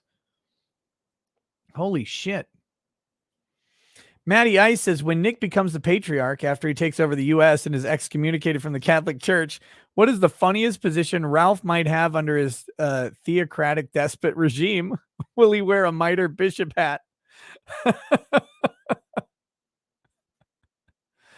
Yes. He'll be the bishop of dung. He'll have to eat all of it. He'll be the sewer system of the United States.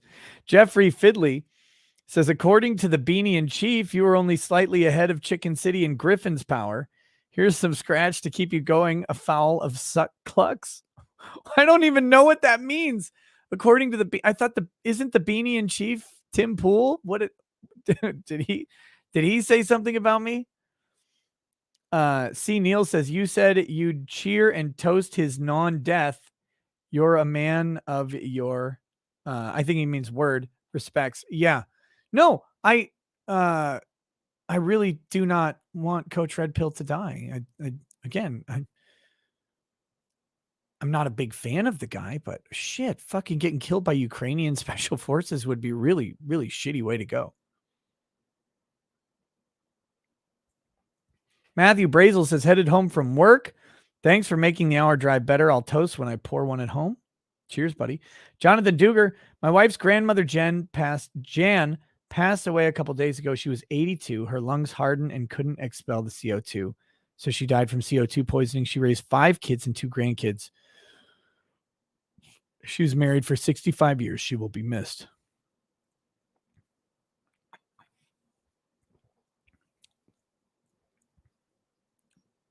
To Jan.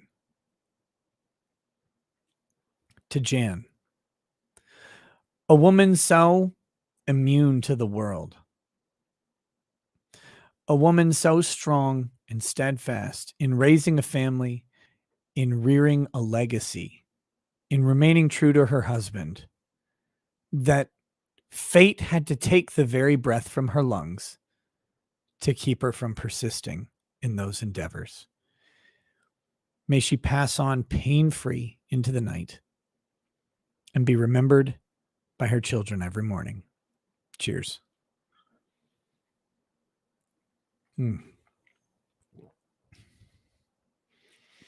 Jason of the Great Awakening says, Arn Grimar's The War of Our Minds, Part 5, in my opinion, nails why they are so threatened by Musk's assault on Twitter. Their business model is they are the U.S. government, nothing more. They already belong to you. True. Sword and Scale. Sword and Scale says, I want to hear the soundbite of whether you would beat Fuentes in a Mandingo fight. Also, sorry, my contributions are shit, but I just gave the Biden administration more money than I ever thought I would earn in my lifetime. Sword and Scale. Dude, I know exactly how you feel. Here's how bad tax day was for me, guys. Just, if you're, this is semi-public. In my Discord, I do my taxes while on Discord, having a chat with my Discord supporters. I paid more in taxes this year than Ethan Ralph lied about making. That's how embarrassing my fucking tax bill. That's how horrific and horrible. That's how much I want 1776 to rise again. That's how much I fucking need it. Like, I hate the government with a fucking passion. God, oh, smite them, Lord, meteor, DC, just right on the Capitol building, please. Fuck off. Fuck off. Stay out of my wallet. Gah. It is fucking theft.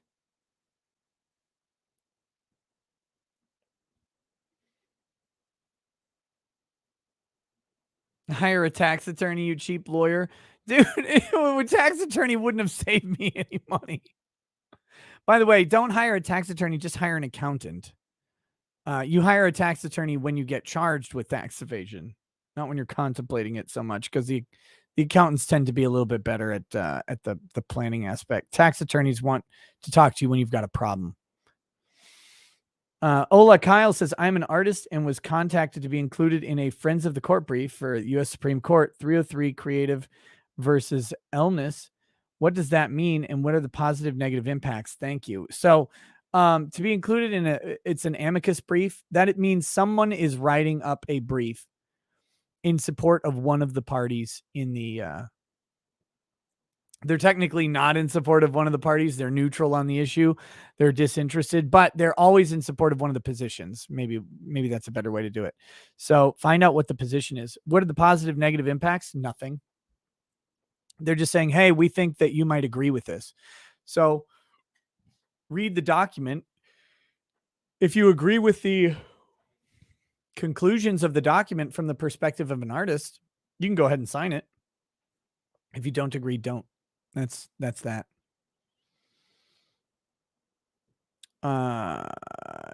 Guy says building people up and destroying them is kind of Jim's thing. Tonka saw in Baked Alaska. Ethan Ralph Warski. Chris Thornton says, can I please get a toast? My father, that was 69 years old, passed away about 10 minutes ago. Jesus. Can people stop dying for a minute? Holy shit. He was a Vietnam veteran, good father, and a kind man. Doug was his name, and he was loved and will be missed. To Doug, a man who literally just passed away. A man who survived the war, survived child rearing, survived being a man in a changing environment, survived his own labor, survived his own toil and turmoil, and worked to raise children in a loving family in a world that had to be so dark as a veteran of such a dark time. May he be free from any troubles that plagued him from his time at war, and may his final memories be those times of peace in his family and in his friends who loved him. Cheers.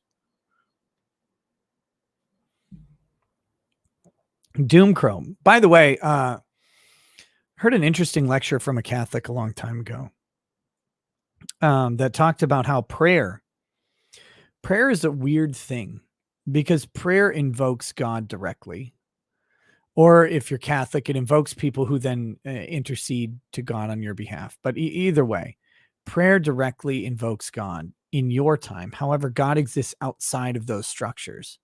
So praying for the past is actually of value, this guy argued. And I tend to believe that. I do think that if you believe in prayer and if you believe in God and who he is, praying for the past is impactful on the past. Not that you can change what it was, but that maybe what it was contemplates what you would pray in the future.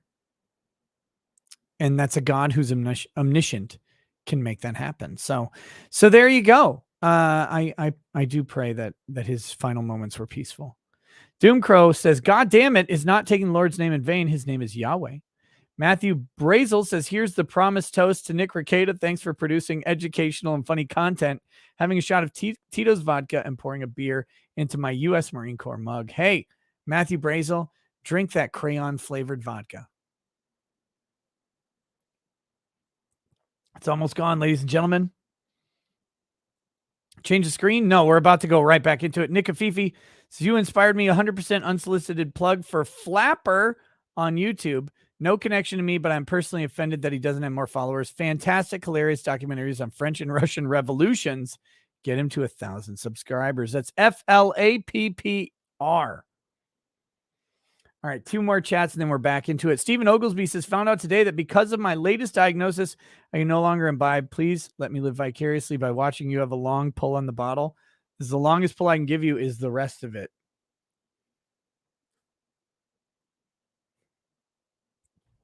RIP to your liver, buddy. Hopefully some genetic thing comes out in the future and you can get your liquor back in. Seek the Light says, a toast to me. I made my 12-year anniversary as a Louisiana civil law notary public. Also, those who just recently passed our 5-hour notarial exam, Louisiana's notaries, some of the best document drafters in the union. A toast to Louisiana, the weirdest fucking state in the country that uses a completely different legal system than everyone else, because fuck you, that's why. Cheers, buddy. And he just doesn't have a mustache or doesn't have a beard. And then the other picture is a beard. But they look exactly the same otherwise. They look similar, but you're talking about 2 very pixelated images. Because I looked at the one that they were comparing, the image that's on the actual registry, which is astounding that this would be on the registry. He's trying to say that these aren't the same people. Because you'd think they'd just be able to get it from the state. Yeah, they did get this from the state, you dummy. The state doesn't take good pictures of pedos. They just take a picture.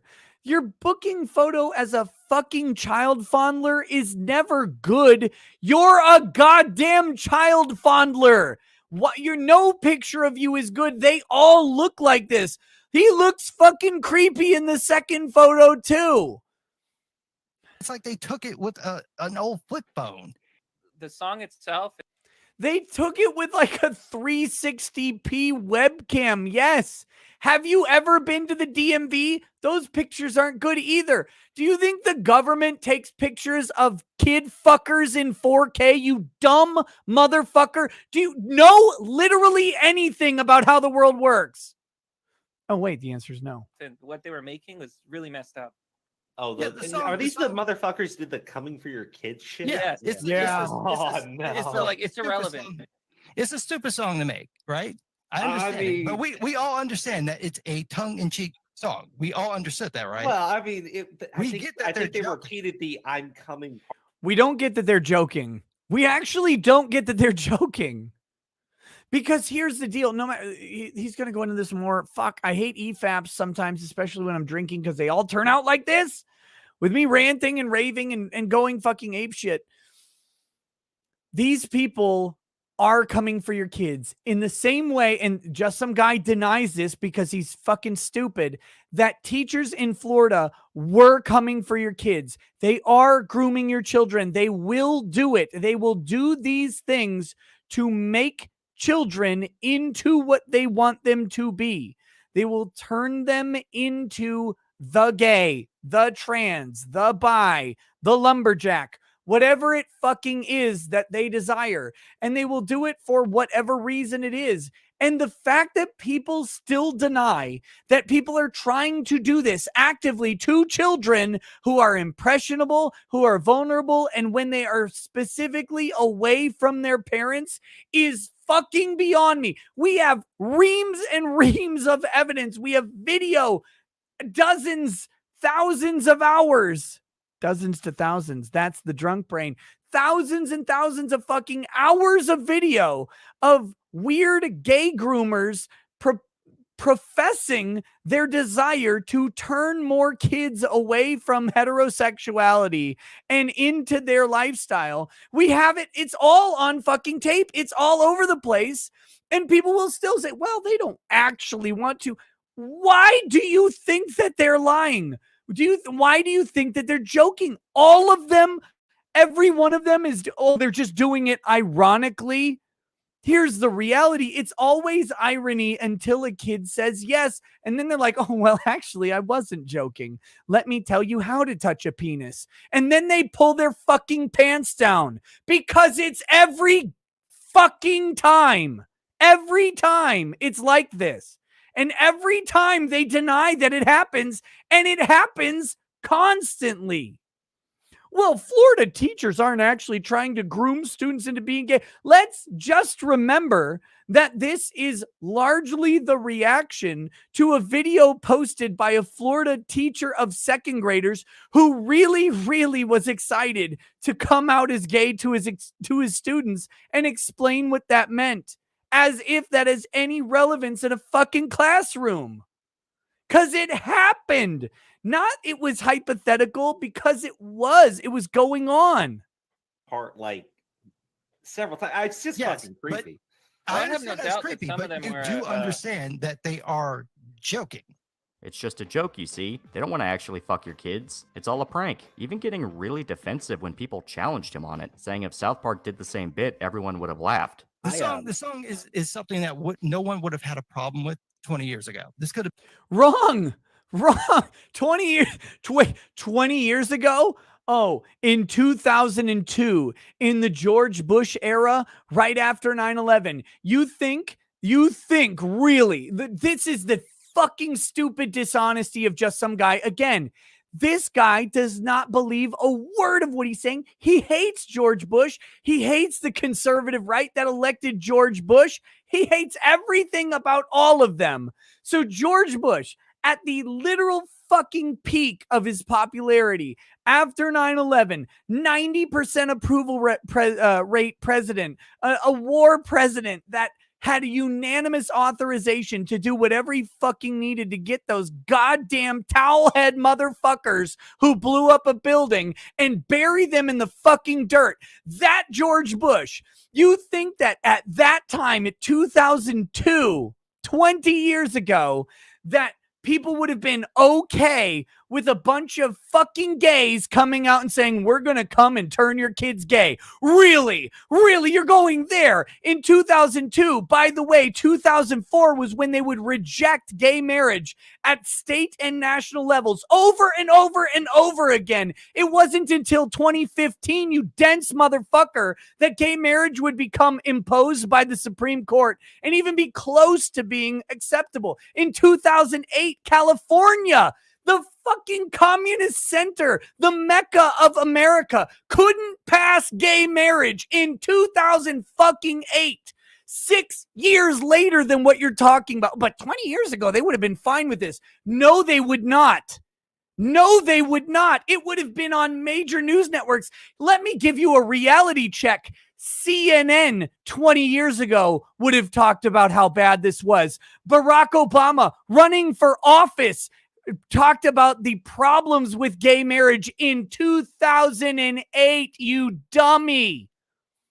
You're trying to tell me that back then they would have been okay with saying, we're coming for your kids and we're going to turn them fucking gay? Not a chance in hell. They may have actually executed all of them. Jesus, you fucking idiot.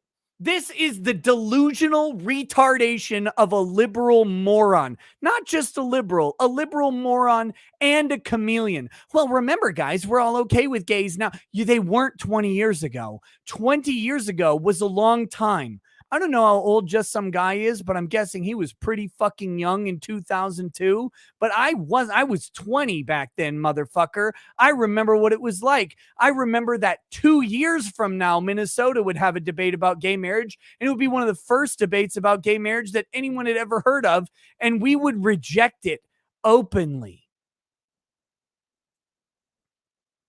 And you're going to talk about them being okay with turning your kids gay? No one would have accepted that. Stop it. Stop it. Would have been on South Park and you would have found it funny. No. There's worse shit on South Park. But just in all seriousness, if this song were something where it's like you have some conservative character from the show watching some like gay play or something, and then you're singing the normal song, It wasn't on South Park. South Park is satire. This was coming from them. If you put it on South Park today, people will go, that's funny, but I think they might actually do that though. If you put that on South Park in 2002, people go, that's ridiculous. I can't believe South Park would be so edgy. But if it comes from the San Francisco Choir in 2002, people go, what the fuck is this? No, not at all. Guys, it's 7 years.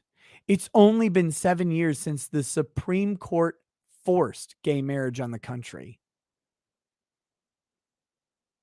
Over half of states, I think over 70% of states rejected gay marriage prior to 2015.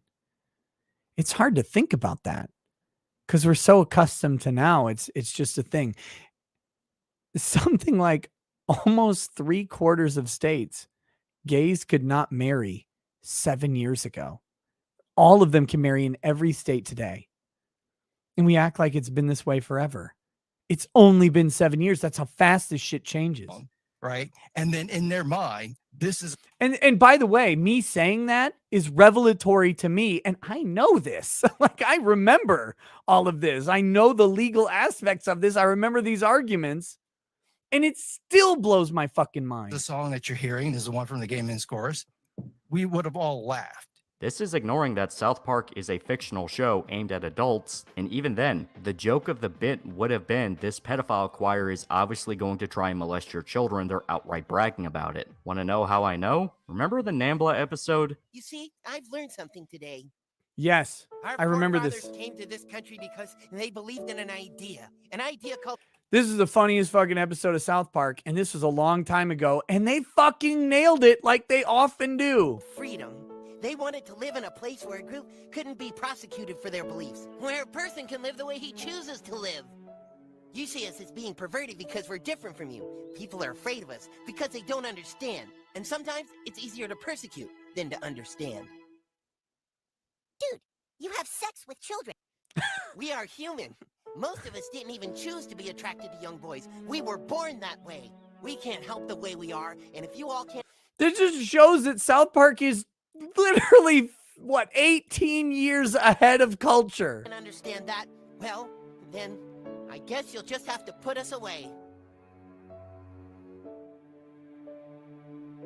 Dude, you have sex with children. Yeah, we believe in equality for everybody and tolerance and all that gay stuff, but dude, fuck you. Seriously. But what stuck out to me the Exactly. most about this clip is his other point about the choir. For some reason, despite not knowing any of the men on this choir or why exactly this whole controversy kicked off, just some guy claims the song was made as revenge because the men were probably molested at a gay conversion camp.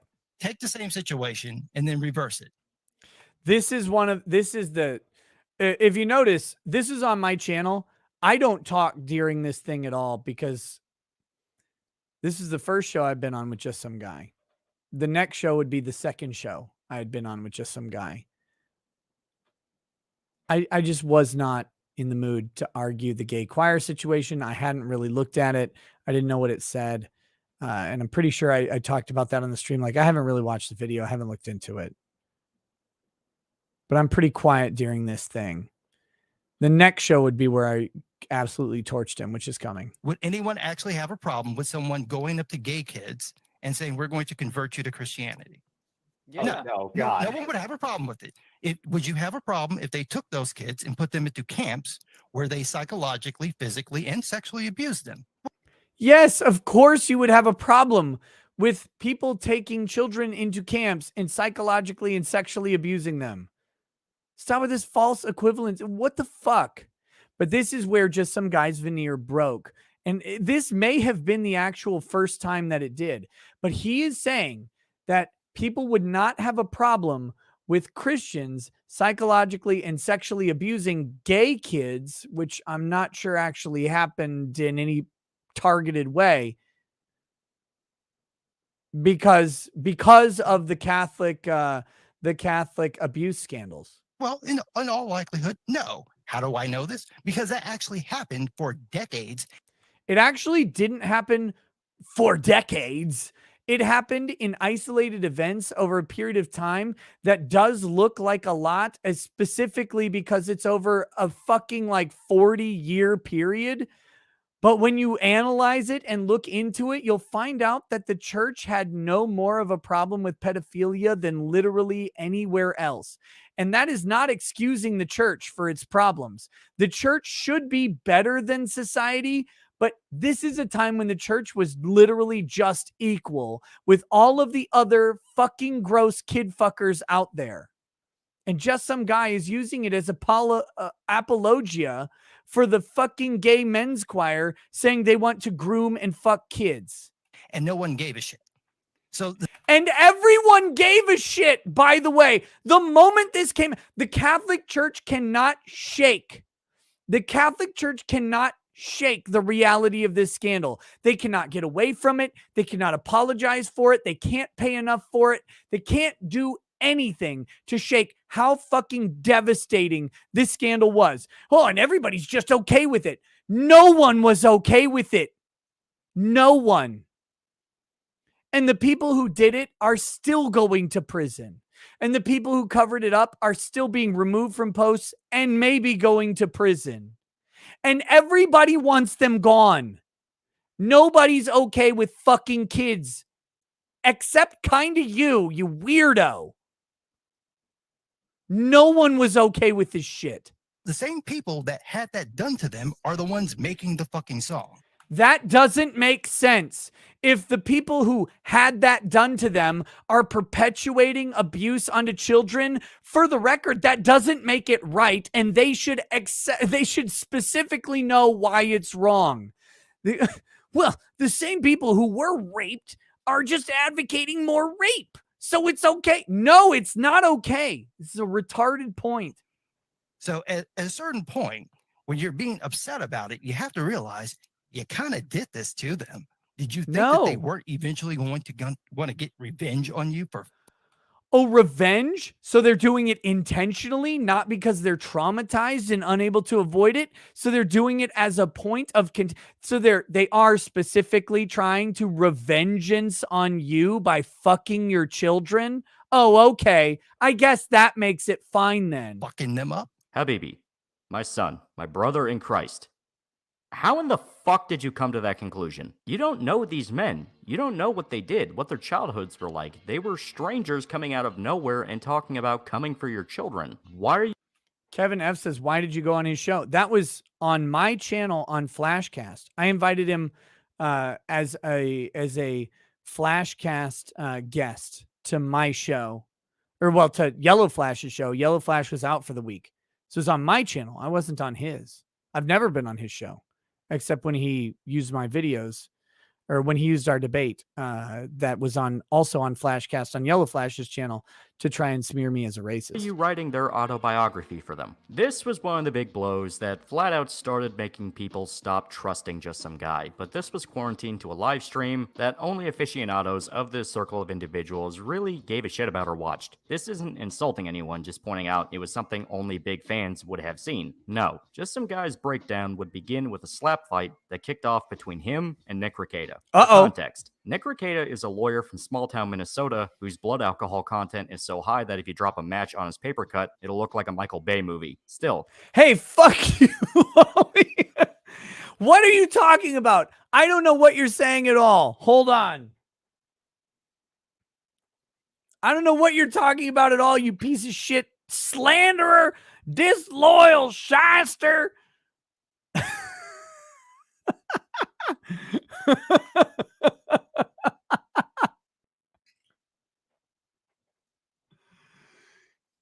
I'm not so fucking drunk I would explode like a Michael Bay film. He dropped a match on an open wound. Not saying anything other than that.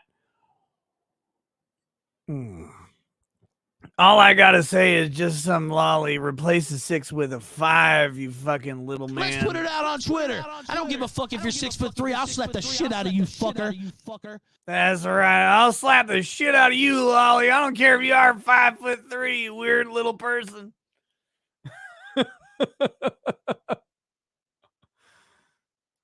Nick is a licensed attorney, a guy who really knows his shit about the law and legal statute. So when just some guy tried using rant Sona YouTube tactics against an actual fucking lawyer in an argument about the law, it didn't end well.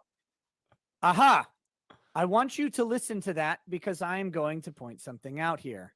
Logic, ethics, and reason is How many levels of Inception are we on now? I'm fucking lost. how we get people like Martin Shkreli. Nick brought him up during the debate. Did I? Did I bring up Martin Shkreli during a debate? That's weird. It's kind of like there's a receipt here.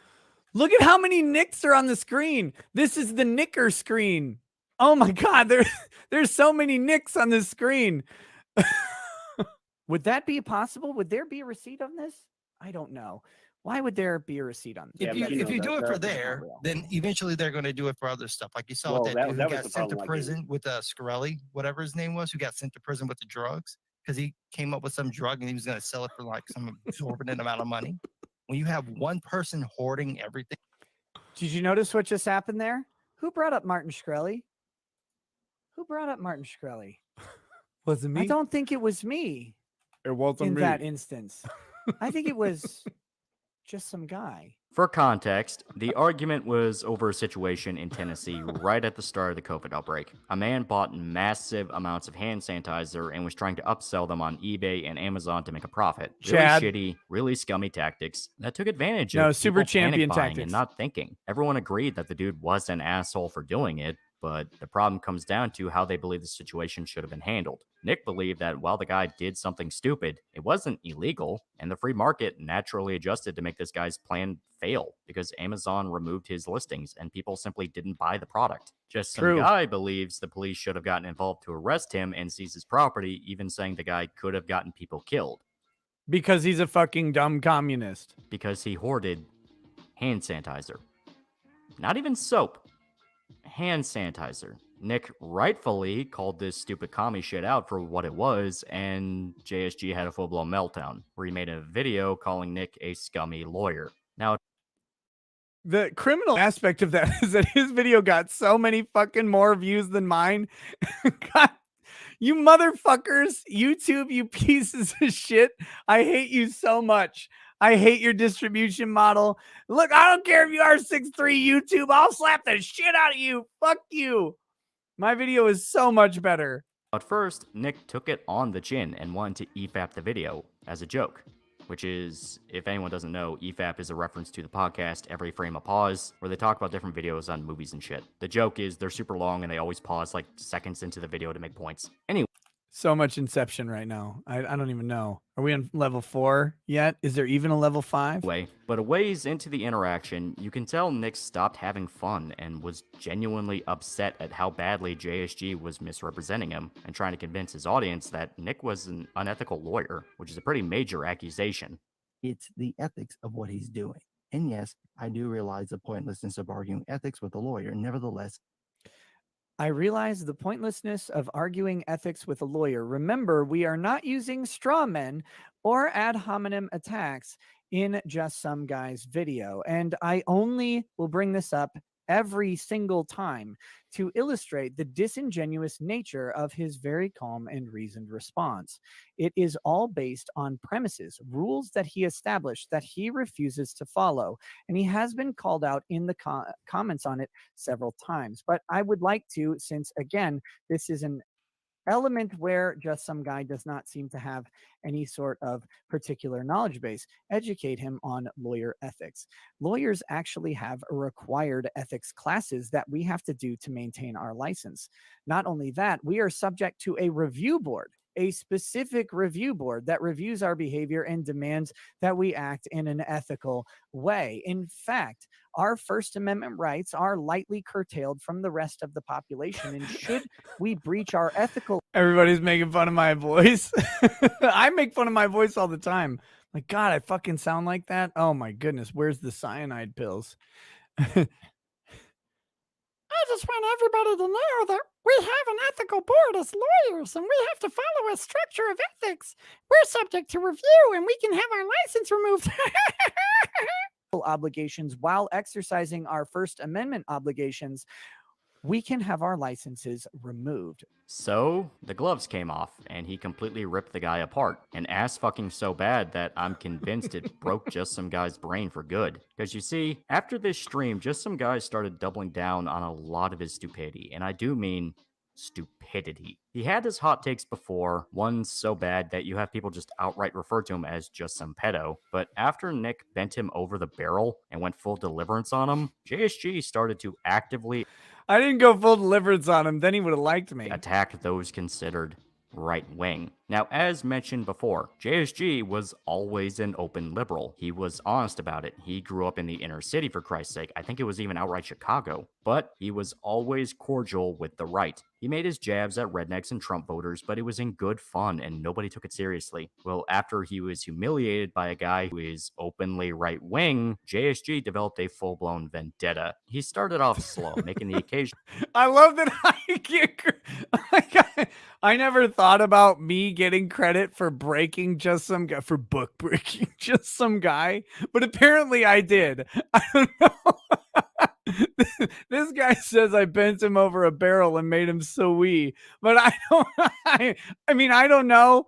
If I did, you're welcome. I'm just being my normal asshole self, whatever it happens.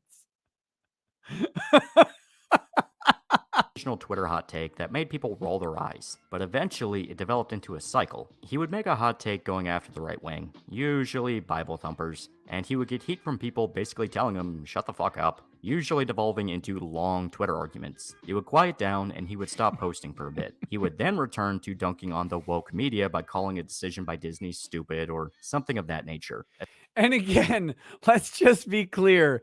This is an anti-woke YouTuber with the most consistently woke fucking takes on culture. It's me. He's like, I don't want wokeness in Disney, but I want it everywhere else because it's good there. It's just not good in Star Wars. A safe move to win back the ones he pissed off. And then he would make a hot take going after the right. Now, some of the more ardent fans of his might say something like he was never right-wing, you're all just sensitive. It was sort of the go-to defense when the cycle began. Except, nobody dunked on him because he wasn't conservative. Nobody cares about that. Chaotic Frosty says, first just some guy, then Ralph stopped breaking people. Oh man, it was long before that, buddy. First, it was Tonka Saw. Actually, no, we can go back further. First, it was Tito. Then it was Tonka Saw. Then it was Perception, I think. Then it was Mad Black Atheist. I don't remember if it was Mad Black or Perception, which order, but then it was Ralph. No, then it was Shane. Actually, Shane was before those two. Shane, Mad Black Atheist, and Perception. Then it was Ralph, I believe. And then who knows who's then it's just some guy. Or maybe it was just some guy, then Ralph. I don't know. But and I don't set out to destroy these people. I don't care about what they do. I just point out my comedy. Just make jokes and tell stories. That's literally it. I don't know. And I let them bury themselves. But shit. But yeah, if you have not watched my streams with Tito, Shane Holmberg, Mad Black Atheist, Perfection, and then just some guy and Ralph are like in there. They're not specific streams, but if you haven't watched my streams with them, my interviews, and Tonka Saw, those are pivotal and important moments for the channel in which people decided to seppuku live on air. Oh, also that fucking weirdo Jason Youngbluth, I think was his name. Justin Youngbluth. Youngbluth was his last name. Him and Ethan Van Sciver. Oh, also, the fucking weirdo who wanted to debate Ethan Van Sciver was before him. Thomas Royloop. That guy, one of the incel brothers. Those guys are fucking weird too. There have been a bunch of fucking dummies who have come on the show and made absolute asses of themselves And they didn't need to. It wasn't like a setup. It was all their choices. They dunked on him because he talks like a Reddit atheist and Oh, and Coach Red Pill. Coach Red Pill, but in a different way. blatantly got shit wrong. This is all well and good on Twitter. Everyone knows the requirements for an account is a full frontal lobotomy. I was the exception though, because I'm technically legally retarded, whatever that means. But eventually, this cycle started to accelerate. He fought with people more and more, eventually coming down to mere days, if not hours, for the cycle to play out in full. And then it started to leak into his videos. Just some guys started taking more and more swipes at the right wing, even dedicating entire videos to shitting on people of that political persuasion. Now, once again, his more ardent fans would usually defend this by saying something like, he spent years shitting on the woke, why is it so bad he fires at both sides? Which would be a good point, if he didn't blatantly lie and get basic facts wrong when he went after that side of the aisle. For one, he made an entire video about the Punisher, saying it was stupid that conservatives would worship him because he's a gun-toting lunatic that shoots people, and even implies Frank Castle would be a rapist if he felt justified in it. The Punisher is not a gun-toting lunatic that shoots people. The Punisher embodies the inherent sense of justice that people have in spite of the law enforcement system. The system that would exist if law enforcement didn't borrow the powers of policing from individuals and turn them into a consolidated government program. And the Punisher is what we will get if we ever abolish the police and return to the wild, wild west. Or if the police and the court system become so ineffectual that people take matters into their own hands. The Punisher is the lynch mob. The Punisher is the mob that will punish the pedophile. And the San Francisco choir of fucking gays would not exist if the Punisher were real. He would have killed every single one of them dispassionately. He wouldn't even dwell on it. It would be over already. I mean, let's be real for a second. If Frank Castle were a real person, he'd be the guy burning villages and raping women in Vietnam. Literally, no. He'd be the guy shooting the Afghan kid because he looked like a terrorist. Literally, no. This is such a misunderstanding of Frank Castle that it's fucking embarrassing. And I don't even know where just some guy comes with this. Frank Castle specifically targeted gangs and mafiosos for the violence that they enact senselessly on the populace in pursuit of illegal profits. That's who Frank Castle is. Frank Castle does not shoot children. He does not shoot random innocents. He doesn't kill people on the way to get to meeting his ends. He literally goes and kills organized crime members for organized crime that destroys families and kills people indiscriminately for the purposes of profit. This is so fucking stupid. I can't even believe that he uttered this. I had never watched this. He'd be the prison guard beating the shit out of the inmates. Literally, He'd be no. the cop killing the black guy who gave him too much lip. Nope. Those who do evil to others, the killers, the rapists, psychos, sadists, will come to know me well. Frank Castle is dead. Call me the Punisher. Then going on a rant about how cops and soldiers shouldn't be worshipped because they would shoot you in the case of a civil war. I think there's a better question to be asked. Why do the people who hate the government love the enforcers of the government? Think about it. The right is special.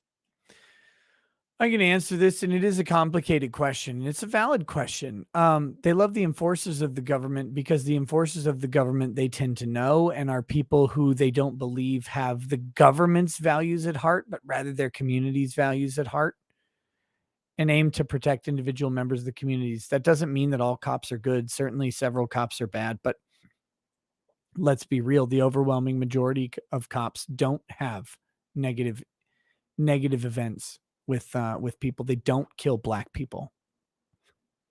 That's a minority of cops. And though you should never talk to cops, you should not interact with them. That's not because they're bad actors. It's because their job is averse to you, and you should exercise your rights to make their job as difficult as possible. Especially the hardcore religious conservatives seem to think the United States government is the worst evil ever visited upon man. Everything else pales in comparison. This is actually not true at all.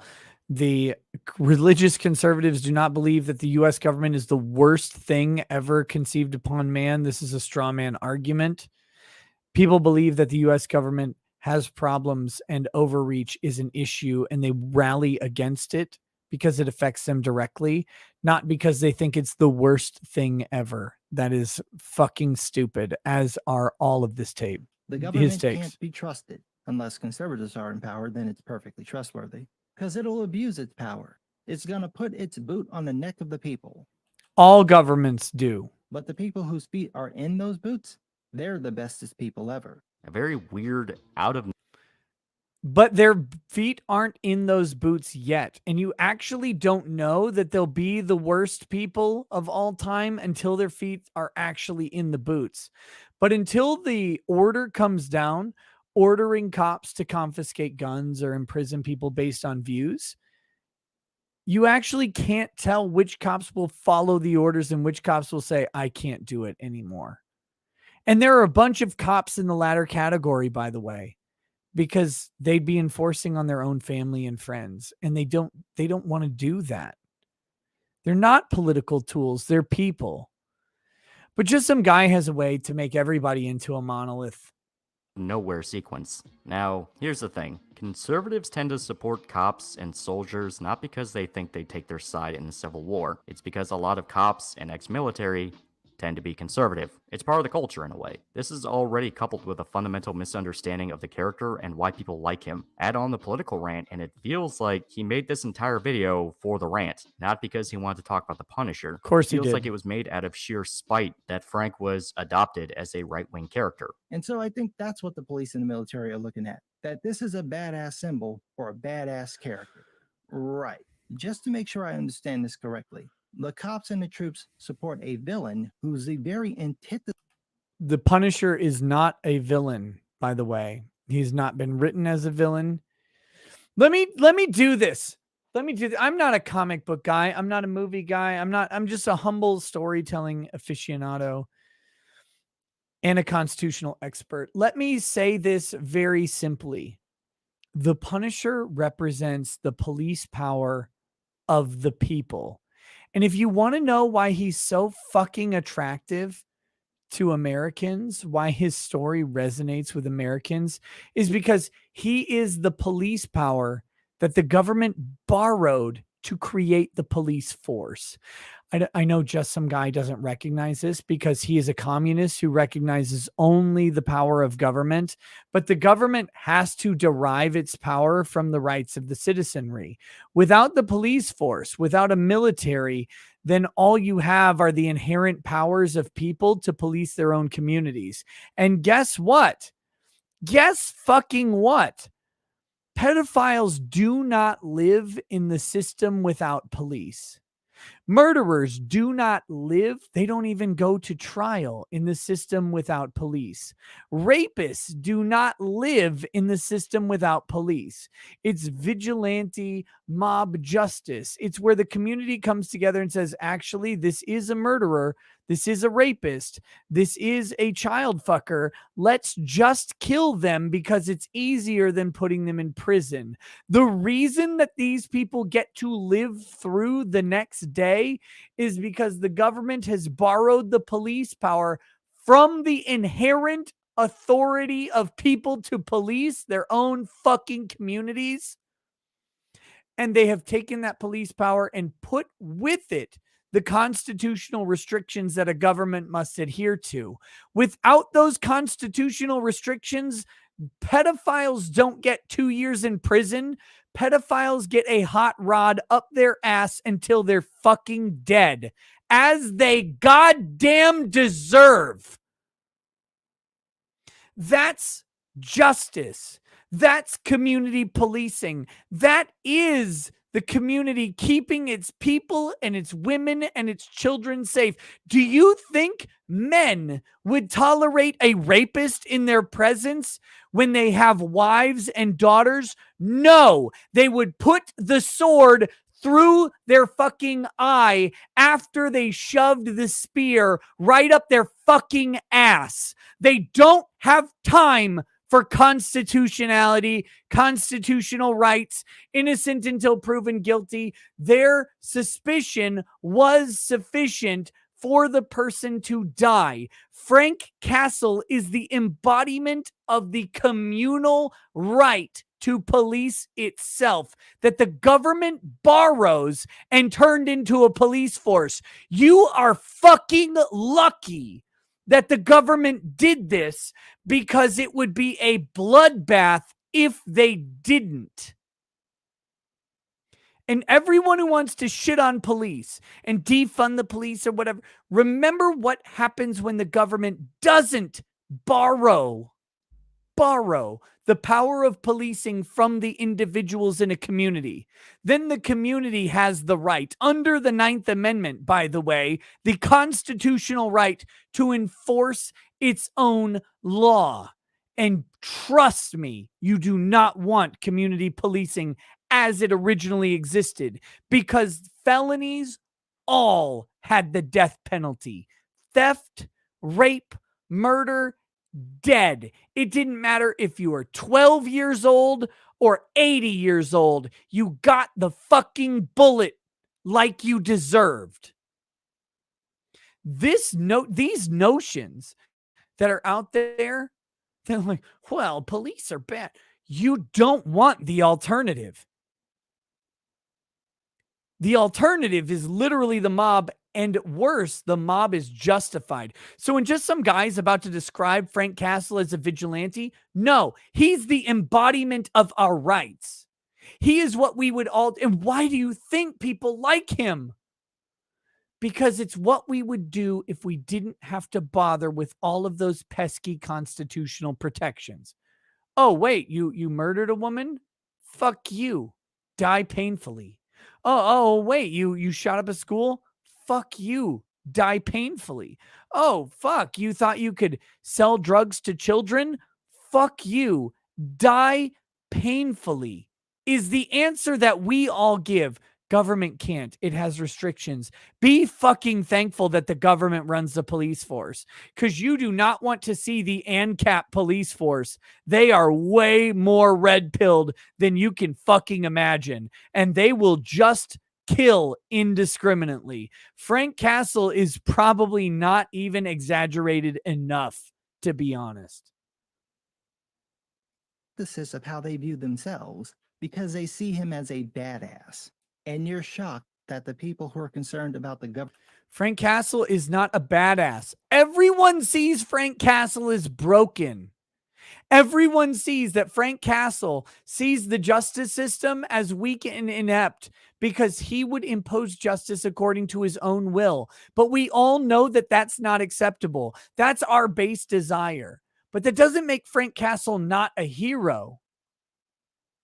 It makes him flawed in the good way, not flawed in the dark, brooding way of all the, like, I'm so dark, I shoved dildos in my ass when I was 12. No, dark in the real way of conflicted between adhering to a principle of respecting rights of the individual and doling out justice that necessarily should be doled out and no one else will do it.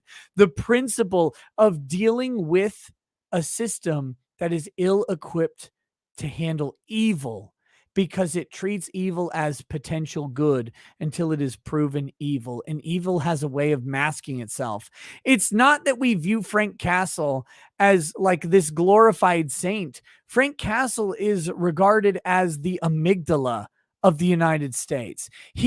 Or the medulla oblongata. I think not, maybe it's not the amygdala. I'm not a psychiatrist. It doesn't fucking matter.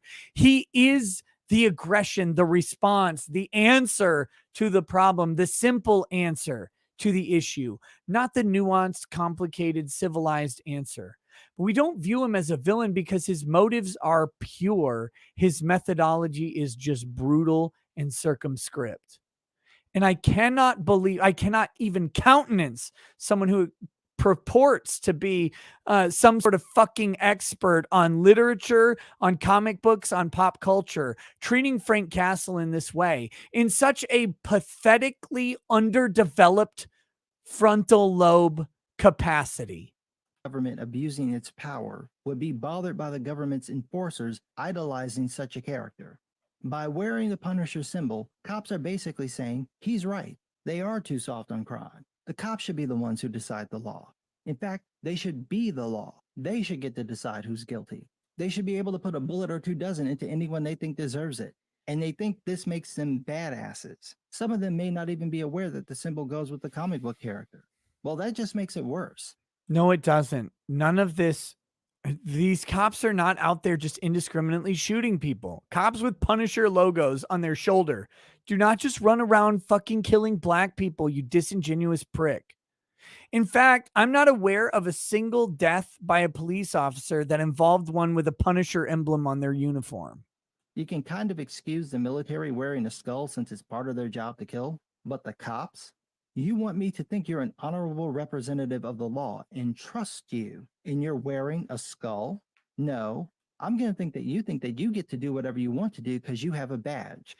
And yet they literally don't do whatever they want to do. They don't live up to the Frank Castle emblem. They don't be the Punisher. And the skull is a threat to back that up. I mean, you could wear the bat symbol or the S shield, but you chose... Oh yeah, the bat symbol. That's definitely not an intimidating symbol for criminals. A skull, which has long been a symbol of intimidation and fear. I wonder why you chose it. No offense, but it sounds like some fucking commie gobbledygook.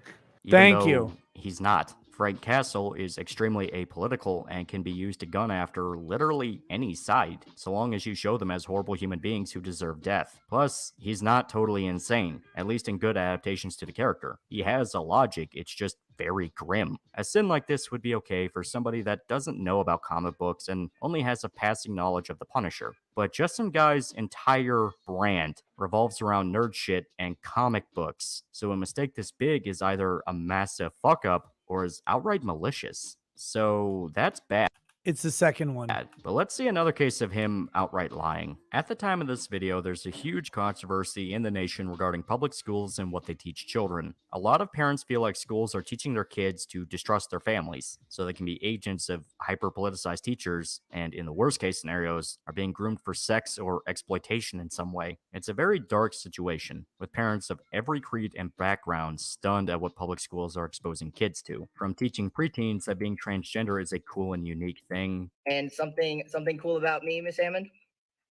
All right. So something that's really cool and unique about who I am is that I am transgender. Basically implying that if they want to be cool and unique, you should become transgender, to stalking students and trying to manipulate them into joining clubs. They can be brainwashed. Also, just outright not reporting suicide attempts or thoughts to families, because they've groomed kids into completely changing their identities and ruined their sensitive mental states for good. A developing story out of California demonstrates once again, in the academic context, just as in any other, it doesn't take everyone's active, intentional participation for delusion to take power, with drastic consequences. Last month, Abigail Schreier broke a story on her Substack about activist teachers in California not just floating ideas for philosophical consideration, not just playing devil's advocate intellectually with classroom conversation, but actively trying to recruit kids into LGBTQ clubs in secrecy from parents.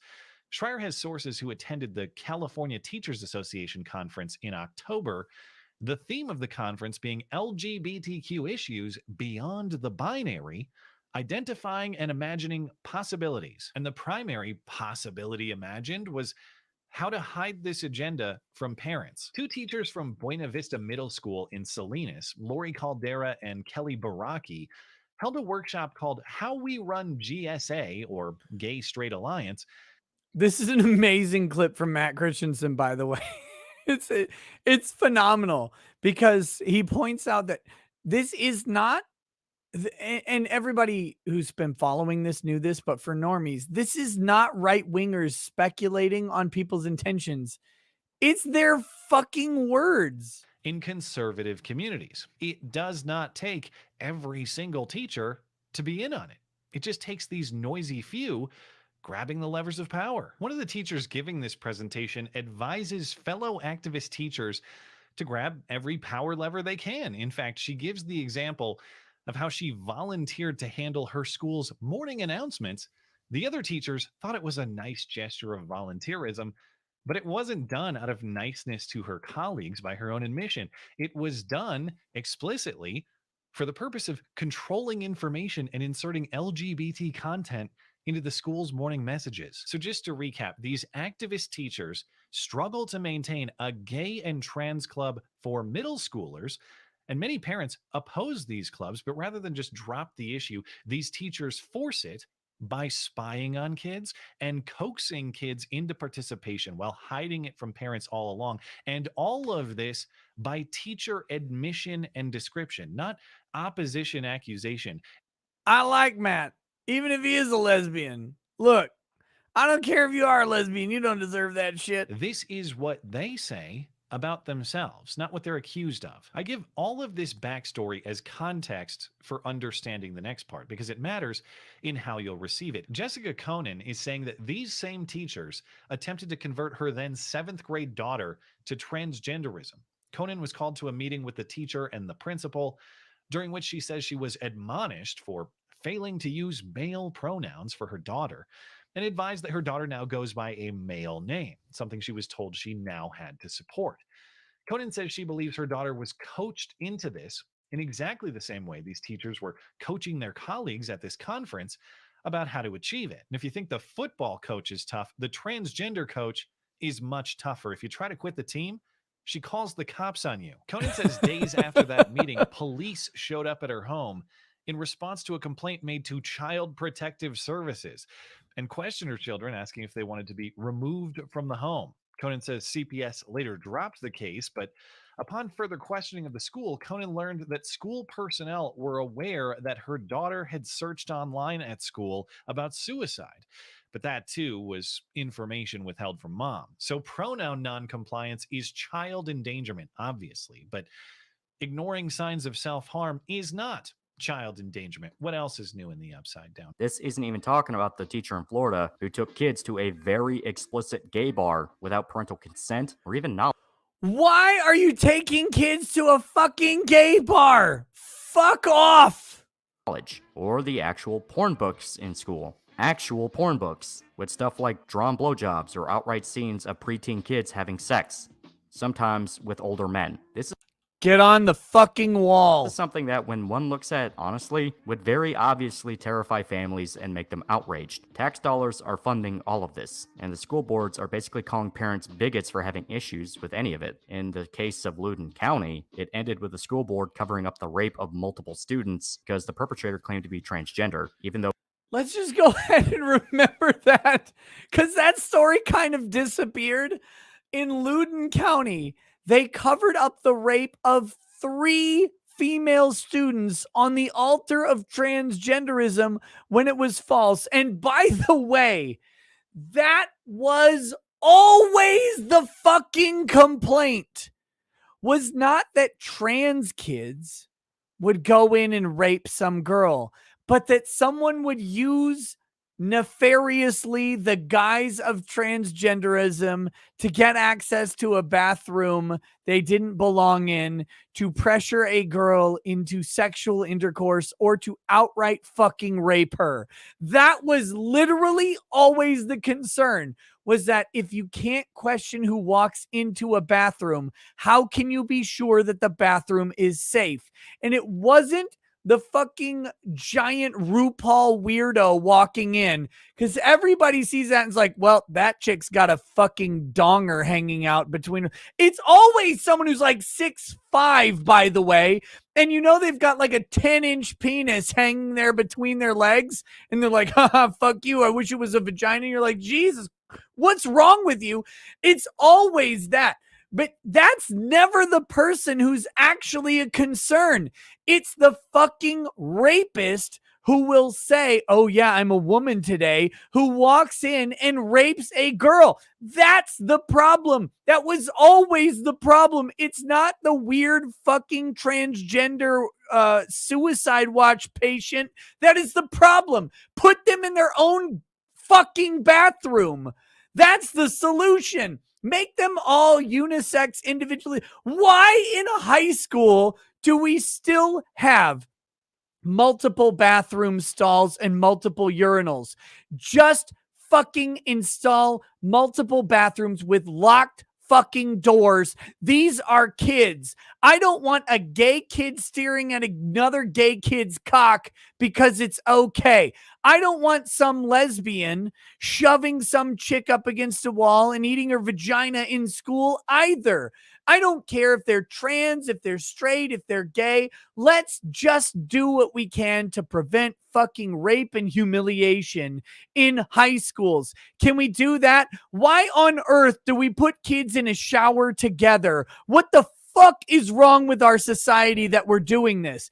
Just make individual shower cells like a normal fucking place. Oh my God. Oh my God. Why are we doing this still? Why are we pretending that a gym teacher needs to monitor a locker room full of naked chicks? We do not need that because, by the way, that gym teacher prefers a box lunch every fucking time.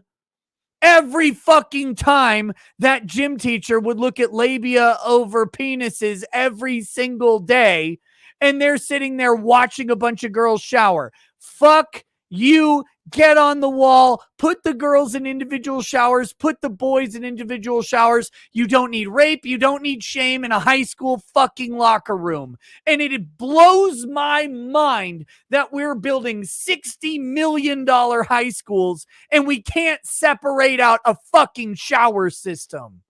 Oh my Christ. What are we doing? How are we ruining these kids?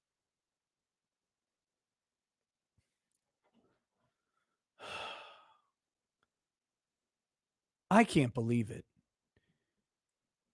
Did you guys ever shower in a locker room naked? I did not. Teachers are like, "Oh, you can shower naked if you want." Fuck you. Keep my swimsuit on and fuck right off with that nonsense. Insanity. Insanity. These fucking pedophiles are running our gym classes and they are enjoying the show every single day. And it's disgusting that we allow this shit. Though he wasn't, and only claimed to be to get access to female-only areas. So how did just some guy react to all of this? He called everyone bigots. You did not have to do that. You knew you did not have to do that. How could you have done that? Can you live with yourself? What you've gone and done. Look what you've gone and done here. For God's sake, you're a bunch of fucking degenerates.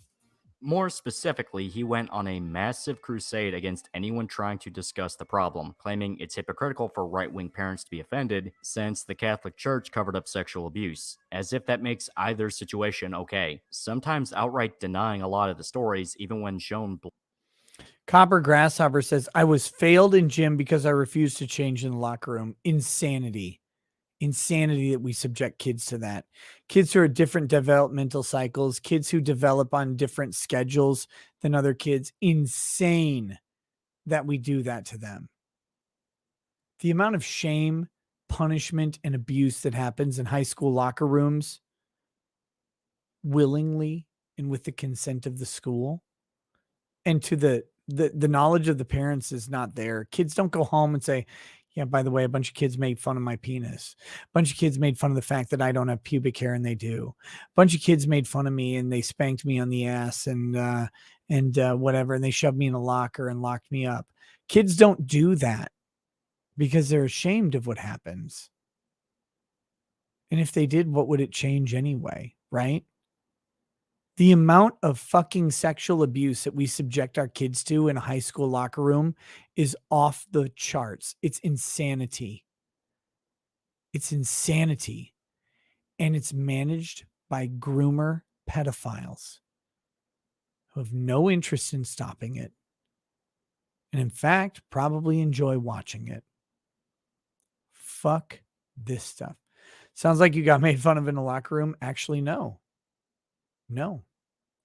I got made fun of tons in school, but not in the locker room. It's insane that we allow this to happen to kids. over and over and over again. Blatant proof it was as bad as what people were saying. And he took this same venom directly into his videos, claiming that the What's the solution? Private bathrooms, private showers. It's not hard. They're spending $60 million on a building for a high school. Build individual showers. Is it that difficult? Why do we need this? right wing are trying to act like victims and going on this weird tirade about how any school trying to filter their books that are coming into their libraries are the same as dystopias in 1984 and Fahrenheit 451. There is more than one way to burn a book, and the world is full of people running about with lit matches. It don't matter. None of this matters. He especially got upset at a story in Tennessee, where a school decided to change its required reading list for the new year. One of the books they decided to take off from the required reading list was the graphic novel Mouse by Art Spiegelman, a sort of satirical retelling of his father's experience during the Holocaust. They decided to take it off the required reading list because it contained depictions of suicide and nudity, which the school board felt would be too intense for young middle schoolers. I know. Oh yeah, a book about the Holocaust too intense.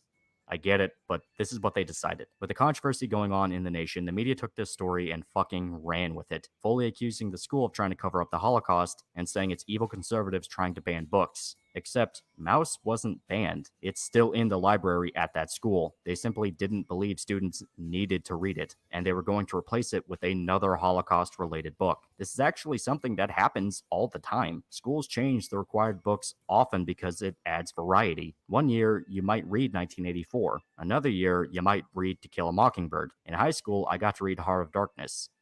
It was fucking awesome. But the point is, this is obviously a nothing burger that anyone looking into it would see is yet another case of the media spinning issues into massive controversies for nothing. So what did just some guy do? He fucking read. He didn't just the dude full-blown lost his goddamn mind, fully accusing the school of not just hiding the Holocaust, but saying that the entire issue is a plot by the state of Tennessee itself to cover up crimes against minorities, including I wasn't familiar with this take from just some guy, but it is bonkers insanity. the KKK, which was created in America, long before World War II or the rise of the Nazis. Yes, because I'm sure it was the cuss words and Minnie Mouse's exposed Nani that got it banned. Totally had nothing to do at all with the talking negatively about the Holocaust. I mean, come on.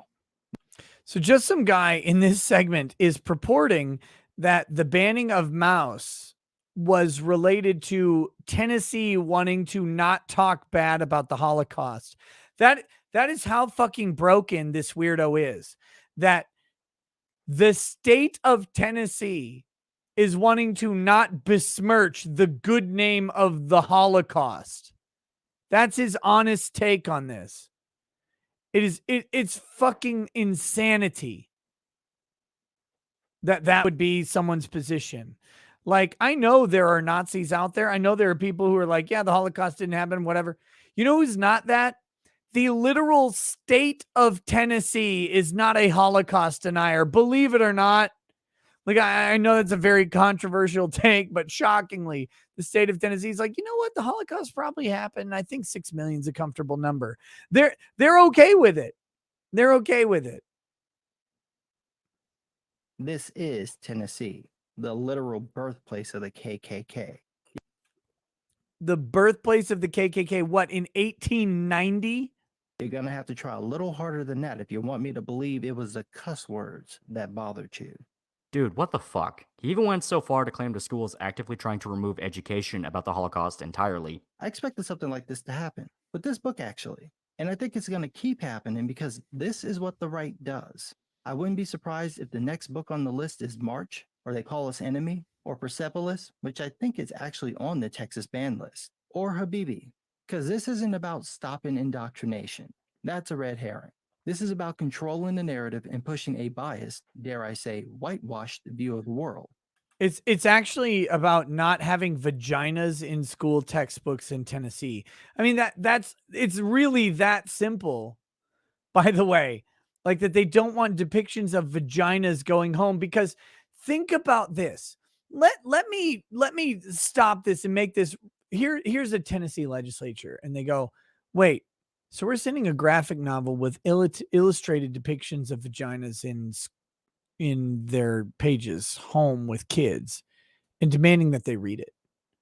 You go, yeah. Mouse. It's a good book. It's a great book. Very anti-Holocaust. And they're like, okay, so parents are going to walk in on their 16-year-old, hypothetically, reading a book with a swastika on the front and mouse vaginas throughout the pages.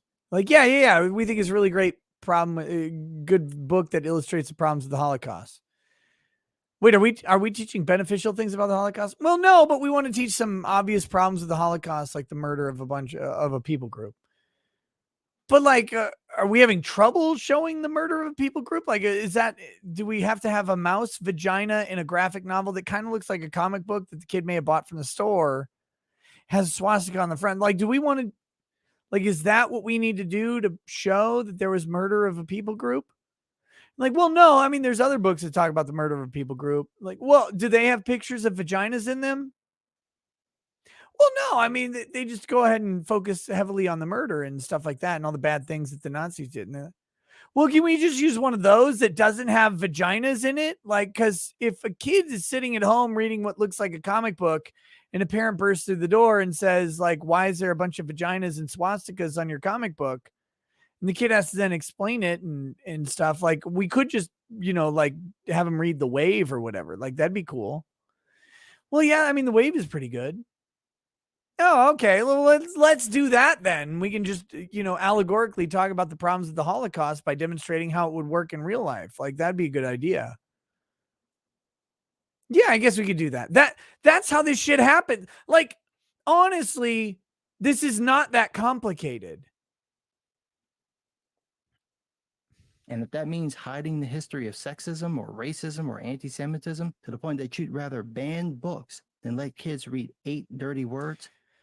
Almighty Lolly's about to say it, but it wasn't a banned book. It was just removed from the required reading list. So they would not require kids to take a graphic novel home and had swastikas and vaginas in it and have to try and explain that to their parents. Well, that's what they're going to do. It's all about the narrative and the feels. Facts be damned. Even though the school in question still had a dedicated unit specifically all about the fucking Holocaust and simply wanted to find a different book for their required reading list. This again, like, all about the fucking Holocaust and simply let's just point out that this is the cover of Mouse. And a parent who maybe has not read that book might walk in and say, well, that's a little weird. Why does my kid have a fucking swastika comic book on it?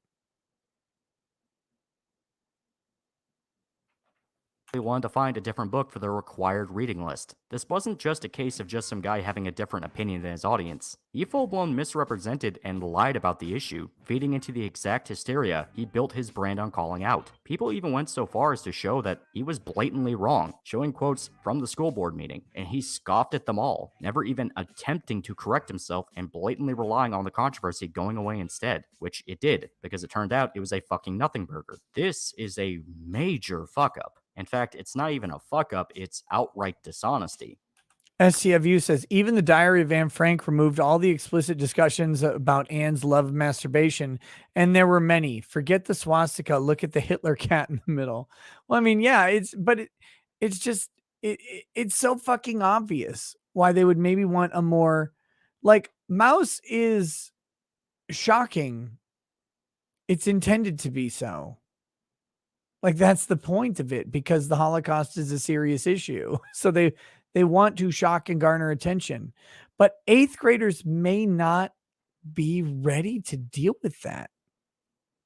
And that's okay. They may be ready and they can go check it out at the library or read it on their own. That's fine. It's not a banned book by any means.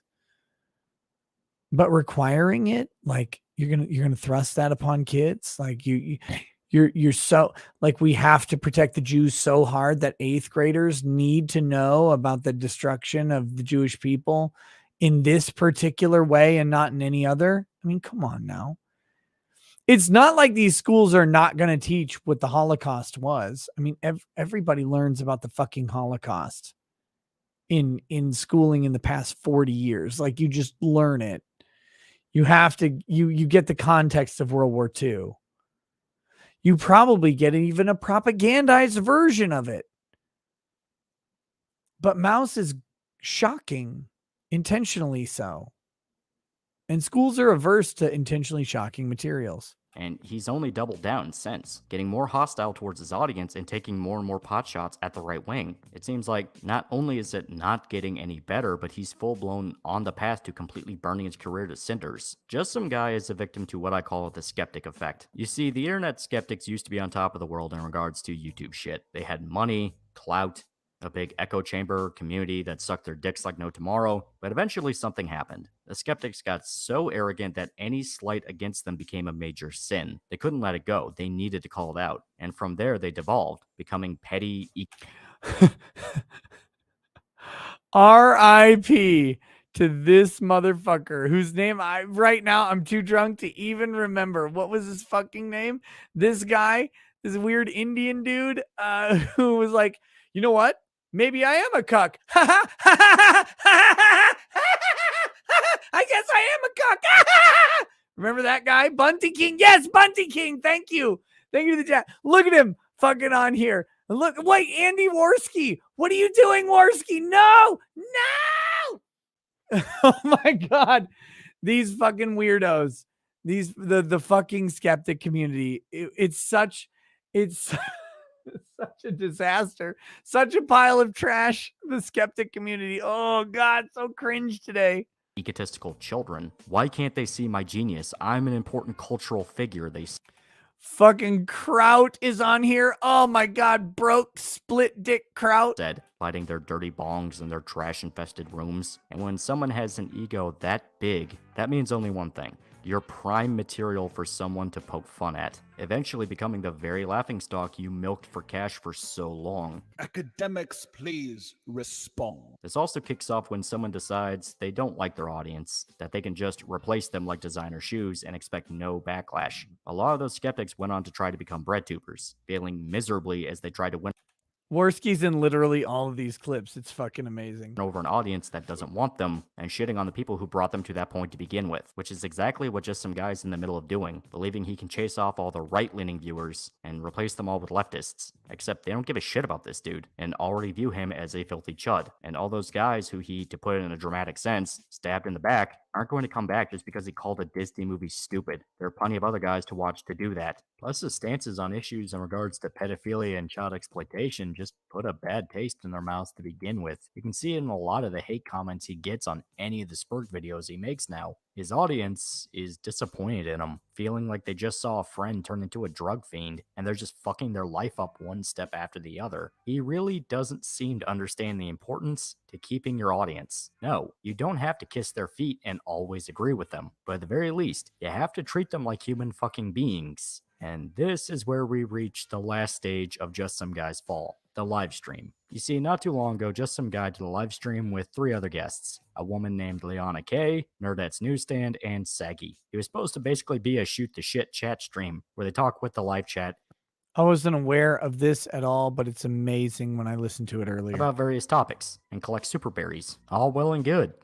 Except this was after JSG put out multiple videos directly antagonizing his audience. So it went about as well as you expect. A lot of rage, a lot of salt. Liana kept claiming they owned the Nazis despite her being a gross cat lady who smells like cheap wine and pee. And it eventually fully collapsed into N-word towers being built in chat and all sorts of sneeds. Just Some guy went dead silent and let his guests try and dominate the conversation as things completely If I see a single one of you in this fucking chat, I'm gonna laugh so hard. fell the fuck apart. When it came to your conversation yesterday, I don't. Wait, I saw the almighty Loli in there. It kind of seemed like you walked it back, but I wasn't sure. So I wanted to ask. You said yesterday in your stream that kids, like under 10, let's just use 10 as a point, shouldn't Wee woo, you're in there. Hey, there you are. Oh my gosh. have gay representation in their movies or their shows? Oh no, I think no, I wasn't saying that they shouldn't. Well, Okay. بالضرب وجعل شروطا للضرب لا تضرب الوجه ولا تقبح وأنت تضرب لا تقبح لا تسب ولا تشتم يا ابنة كذا أنت كذا لا ممنوع هذا في الإسلام. يا تكريم مولانا لها يضربها بإيه؟ يضربها بالإيد؟ نعم بعصا؟ صحيح بإيه؟ قالوا إن ضربها يضربها ضربا غير مبرح لا يترك أثرا. Chat was even completely nuked after a bit, and the archive of the stream was removed from JSG's channel, though they claimed it's because the N-word towers would get them flagged. But come on, we all know that wasn't the real reason. It got so bad that he had to cover super chats he didn't read off in a separate video, completely scripted and under his Notice he was at 200K subscribers then. He's back down to 199. control. Say what you want about the trolling tactics used. I was actually in that chat as it happened and contributed. But the truth of the matter is that JSG and his pals were going well out of their way to stoke the flames. One of the worst things you can do on a live stream, especially if you have an audience that's pissed off, is try to talk down to your viewers. Unless you have an army. Wait, what's this? Call Ricada. Oh no. Oh shit. That would be not good. Don't do that. Oh fuck. Army of super mods who will nuke any trolling attempts, it's guaranteed to explode in your face. It's not a matter of should have or could have, it's just what happens, and clearly shows that you're not making the people you rely on for a fucking living happy. Except instead of taking this to heart and understanding that sometimes there is a point where you shut up, he insists on doubling down, outright blaming the chat revolt on right-wing Nazis. A couple of days ago, I was on a live stream on Nerded's channel. It was me, her, Saggy, and Liana K. Tristan uses Restream, which adds the stream to everyone's channel, but since I don't live stream, I forgot that the chat was enabled, so no one was monitoring it, and all the right-wingers who are pissy that I won't ejaculate in their asses decided to brigade the chat. I forgot that the chat was enabled. Why wouldn't the chat be enabled? You absolute pathetic state of a vagina. Why wouldn't you have the chat enabled on a live stream? You're live streaming. Why wouldn't the chat be able to speak? Are you afraid of what they would say? Are you afraid of feedback? Are you afraid of people contradicting? I didn't think you used to be afraid, but maybe you are now. I have a pretty good idea whose crowd this was, and I just want to say, if you're trying to prove Whose crowd this was? Whose crowd was it? It's your crowd, you weirdo. It's your channel. No one knows that you did some obscure live stream with a bunch of fucking weirdos. How many views did it even have? We won't know because you took the video down. you're not a bunch of bigots, By the way, Almighty Loli, if you're there, what kind of live viewership did he have on this thing? What was it? Was it even over 1,000? Like, how many people were watching this thing? spelling out nigger doesn't really help your argument. I mean, I already knew what you were about, which is why I know exactly what to say to set your little bitch asses off. But if this is the best you can do. Wait, how would you know exactly what to say to set the little bitch asses off if the chat wasn't enabled, you fucking liar? Well, I forgot the chat was enabled, but I knew what to say to set your bitch asses off. What's the truth there? Just some guy? Kind of sounds like a weird admission to a lie there, doesn't it? Oh shit. Almighty Lolly says, when I joined, it was like 700 or so. By the end, it sank to less than 150. Do? Not impressed.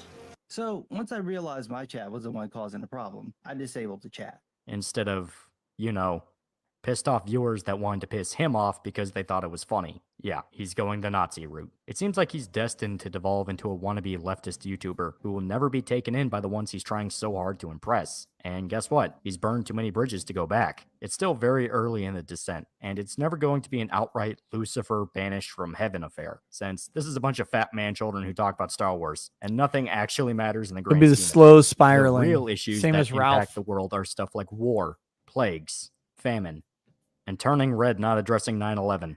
I want to see that fat fucking panda team up with Mark Wahlberg and Robert Pattinson so they can fight terrorists. No, never promote that fucking bad movie. How dare you? Someone says, can you put Almighty Loli channel link in the description? The guy sounds fun. I think it is. Yeah, featuring video by Almighty Loli. There it is. It's in the description already. You can check it out. And by the way, Almighty Loli did something here that I have no idea how to, like, I can't do. He went through hours and hours and hours of content, clipped it out, the relevant sections, condensed it into 53 minutes, but actually it's like 46 minutes because the last several minutes is his subscribers.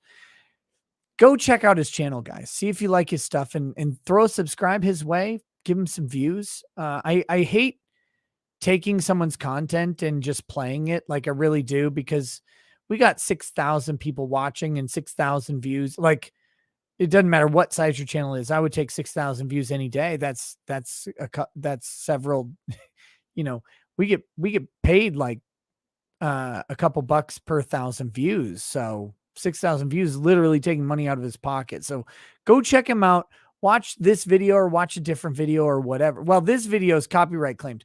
Watch a different video so he gets his money. But seriously, like go check him out and give him a subscribe if you like his stuff. Whoops. Fucking make it, Disney. But all in all, this is a very entertaining saga to me personally. I have a soft spot for rise and fall stories, even super obscure ones like this, and a lot of it comes down to I used to like his videos. And yeah, I'm sort of pissed off he's going this far down for no other reason than butthurt. Almighty Lolly says all my videos are claimed. Dude, stop putting fucking music in your videos. Get paid. What's wrong with you?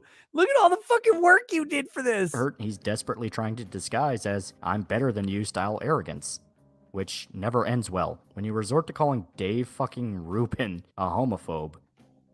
Yeah, dude, you come on, dude. It's getting to the point where even other figures in the nerds talking about media shit sphere are starting to dunk on him. Now, the big question remains. Is just some guy really a rat? Has he done anything shady like flagging down channels or orchestrating anything nasty against anybody? To his credit, no. He's not at that level yet. Not yet. That's the key. Not yet. Wait for it. But there's a feeling in the pit of my gut that it's on the horizon at some point. He's following the skeptic effect to a T. Don't be surprised if he goes full retard and gets caught doing something bad to somebody. Wait, what was that? MSNBC's Nicole Wallace compares Youngkin and DeSantis' legislation to Russian soldiers raping children. The truth is, dehumanizing as a tactic for politics is from war. Russians get the soldiers to rape children by dehumanizing him. And he says she's not wrong. I mean, she is wrong. The Florida anti-grooming bill is not a let's rape children bill. That's fucking dishonest and nonsense. And here's this guy. She's not wrong. No, she is explicitly wrong, you weirdo. To a T. Don't be surprised if he goes full retard and gets caught doing something bad to somebody. But for the moment, he's just an idiot who can't accept that he's not always going to be right. Still, this is gonna be probably the only video I do like this. I'm not a drama guy or want to be somebody who covers lolcow. You are now, motherfucker. That stuff is hard, and it's more fun when other people do it. Besides, it's one of those things where you invite that kind of energy into your life, and it can come right back at you. Live by the sword, die by the sword, and all that. And this was a special case done for fun. Until next time, please remember to like, comment, and subscribe. See you guys. Okay, I'm not going to play the rest of it because it gets into more copyrighted music. There we go. That is the almighty Lolly. Absolute teardown of just some guy, and it's really fantastic. It's quite well put together. It's very thorough, and I think it focuses on the specific aspects. Oh shit. The specific aspects of him and what exactly happened with that guy. But let's be real. Nothing happened to just some guy other than he went like this. This was a chameleon. That's why he has a story of arrogance and grifting. He was pretending to be something else for views, for clout, for whatever it may be, for money. He was pretending to be something he wasn't. Now he regrets his choice. This is what I was talking about the other day with burnout and YouTube and all that stuff.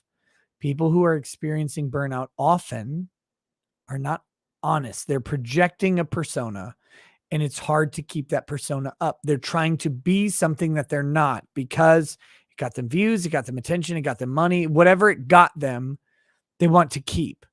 And so they're like, oh, I'm not that. And so they get tired maintaining the thing. Now, not all people who suffer burnout are liars, of course. But it's a whole lot easier to keep going when you're just being you rather than when you're being not you. Just some guy has to rationalize that he's not himself when he's calling out wokeism because he's fine with wokeism.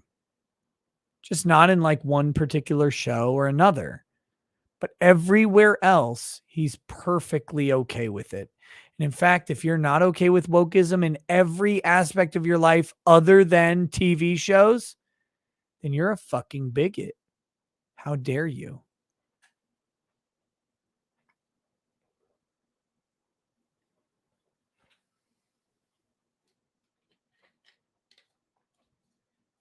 But that's who he is. So anyway, fantastic video. You know what it's time for. You know what it's time. Unbread!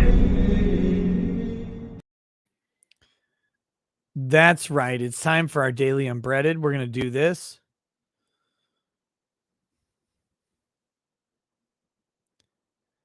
$4.44. I think we know what video this is, right? Or what page this is. I think we know what 444 is.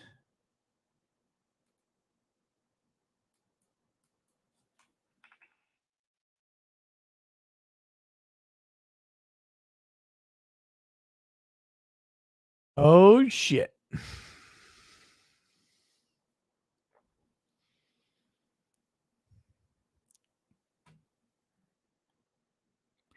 I think maybe we need to do this a little bit differently than we normally do it because it's a page that we've read probably several times already, and you know, we'll do it this way, I guess. Here we go.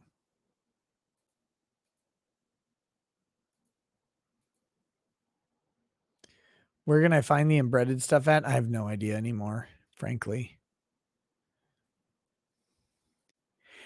Asians shoot all the bikes too, shoot all the Asian programmers and students and entertainers, hunt Asians like rats, hunt all the Asians out, kill every blink, hunt the blinks out of colleges, bomb the auditorium, bomb the gym, bomb everything so no one wants to go anywhere ever again. Bomb everything so often and so randomly that nowhere is safe. Binger, kill all the bikes. Binger, kill all the chink mongoloids. Binger, kill all the red mongoloids. Binger, kill all the bike ottomans. Binger, kill all the crackers. Binger, kill all the children of other tribes. Kill all their kids. Kill politicians. Don't let them elect them anymore. Kill all the famous people. Kill politicians. Don't elect them anymore. Kill everyone who is not a binger. Kill all the civilians. Kill this civilization. Kill white civilization. Stop sharing Earth. Stop sharing life. Detonate every bomb. Plant every knife into a body. Burn every temple. Burn every white church. Shoot every mayor who is Asian. Shoot all Asian politicians. Shoot all the Asian store owners and college students. Shoot all the Asian business owners and lawyers. Shoot all the Asians. Shoot all the bikes too. Shoot all the Asian programmers and students and entertainers. Hunt Asians like rats. Hunt all the Asians out. Kill every blink. Hunt the blinks out of colleges. bomb the auditorium, bomb the gym, bomb everything so no one wants to go anywhere ever again, bomb everything so often and so randomly that nowhere is safe. Binger, kill all the bikes. Binger, kill all the blink mongoloids. Binger, kill all the red mongoloids. Binger, kill all the bike ottomans. Binger, kill all the crackers. Binger, kill all the children of other tribes. Kill all their kids. Kill politicians. Don't elect them anymore. Kill all the famous people. Kill all everyone who is not a Binger. Kill all the civilians. Kill this civilization. Kill white civilization. Stop sharing Earth. Stop sharing life. Detonate every bomb. Plant every knife into a body. Burn every temple. Burn every white church. Shoot every mayor who is Asian. Shoot all Asian politicians. Shoot all the Asian store owners and college students. Burn all the Asian business owners and lawyers. Shoot all the Asians. Shoot all the bikes too. Shoot all the Asian programmers and students and entertainers. Hunt Asians like rats. Hunt all the Asians out. Kill every blink. Hunt the blinks out of colleges. Burn the auditorium. Bomb the gym. Bomb everything so no one wants to go anywhere ever again. Bomb everything so often and so randomly that nowhere is safe. Binger, kill all the bikes. Binger, kill all the blink mongoloids. Binger, kill all the red mongoloids. Binger, kill all the bike ottomans. Binger, kill all the crackers. Binger, kill all the children of other tribes. Kill all their kids. Kill politicians. Don't elect them anymore. Kill all the famous people. Kill everyone who is not a Binger. Kill all the civilians. Kill this civilization. Kill white civilization. Stop sharing Earth. Stop sharing life. Detonate every bomb. Plant every knife into a body. Burn every temple. Burn every white church. Shoot every mayor who is Asian. Shoot all Asian politicians. Shoot all the Asian store owners and college students. Shoot all the Asian business owners and lawyers. Shoot all the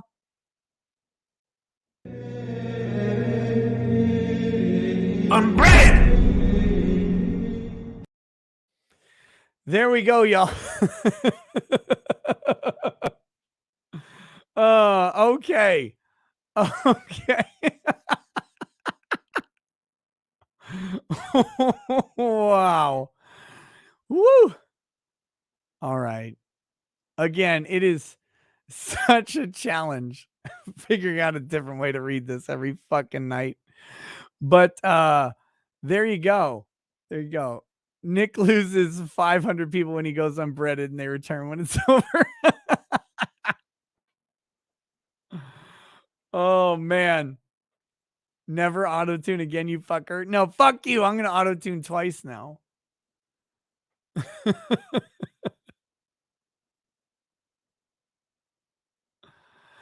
Oh, my goodness. The correct way is no auto-tune. I've read that page 15 times now with no auto-tune. No more repeating pages? No, no, no. Stop it. Stop that. How dare you? How dare you? You can't like just say, oh, well, this is a repeat page. It's not like I haven't done 444. It's just the same as 443 and 442 and 441. I mean, it's the same page. It's not a repeat.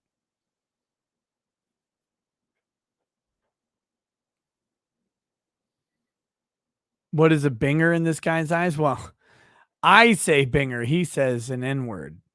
That's what he said. You cannot control what happens here. Read the next unbreaded like a space marine. Brother. I need a filter that makes me into a Voxcaster.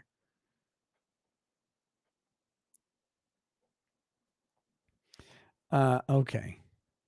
We need to read some super chats here. Whew.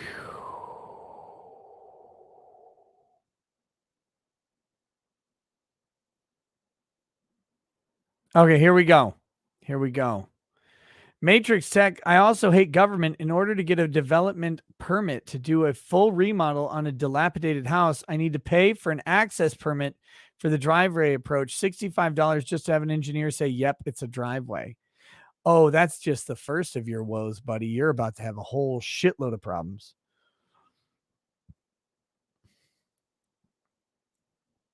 Taylor Albin says, cheers to Rick. I think he means Nick, for his greatest joke of all time, hoo-hoos and snipers. Amazing. Oh, fucking hell. Tall Skinny Geek says the previous incarnation of Nick sounds like it's from before he came out as late. Dee Dee Thomas says, Tito, you broke Michael Jackson's brother. Shame on you. Yes, I did. Brian Nielsen, I love hearing rage, Nick. Keep the truth coming, brother. MD says, I'm sure this isn't going to be monetized, so here's a little bit of monetization. Love you, brother. Eric M says, just sent a skull. Ray Marshall, child chasers would make great wind chimes, just saying. Stephen Oglesby says, the best part of Just Some Guy was left on a sheet. The cartographer says, look at this wall space I have. I can't wait to put more maps up. Matrix Tech says, Punisher is the distilled aspect of dark justice. Justice being an inherent moral aspect of virtue taken to the darkest extreme. Not even close to evil, his actions are reprehensible. He is the perfect example of the shadow. DJ Lasers says, the bullies in my gym class would lock the bathroom stalls so I couldn't privately change. For some reason, I was the only one who thought it was weird for a bunch of teens to get naked in front of each other. HF Scaffija says, grew up in Texas public schools and Forced to Read Night by Elie Wiesel and The Color Purple. Didn't get naked in a locker room since CAD was a valid elective. Side note, my band teacher and health class teacher got arrested for sex with a minor. Shocker. Shocker.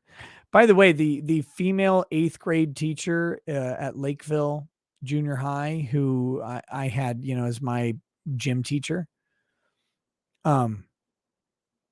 we all knew she was a lesbian, by the way. She got married to a woman after Obergefell. After 2015, she got married to a woman. Well, yeah, but just think about that. They're like, oh yeah, you can be in the locker room with the girls as they're showering. Wait, I'm sorry, what? This is someone who's sexually attracted to females. They're putting them in. We all joked about how she was a complete lesbian. Like that was not, I mean, we knew in 8th grade what she was, but it didn't come out until gay marriage became legal in Minnesota specifically. But what's the difference between her and a man being in a room with teenage girls naked in a shower? Like what is the difference in that? This is why kids shouldn't be naked in any shower, no matter who's in it, unless it's private.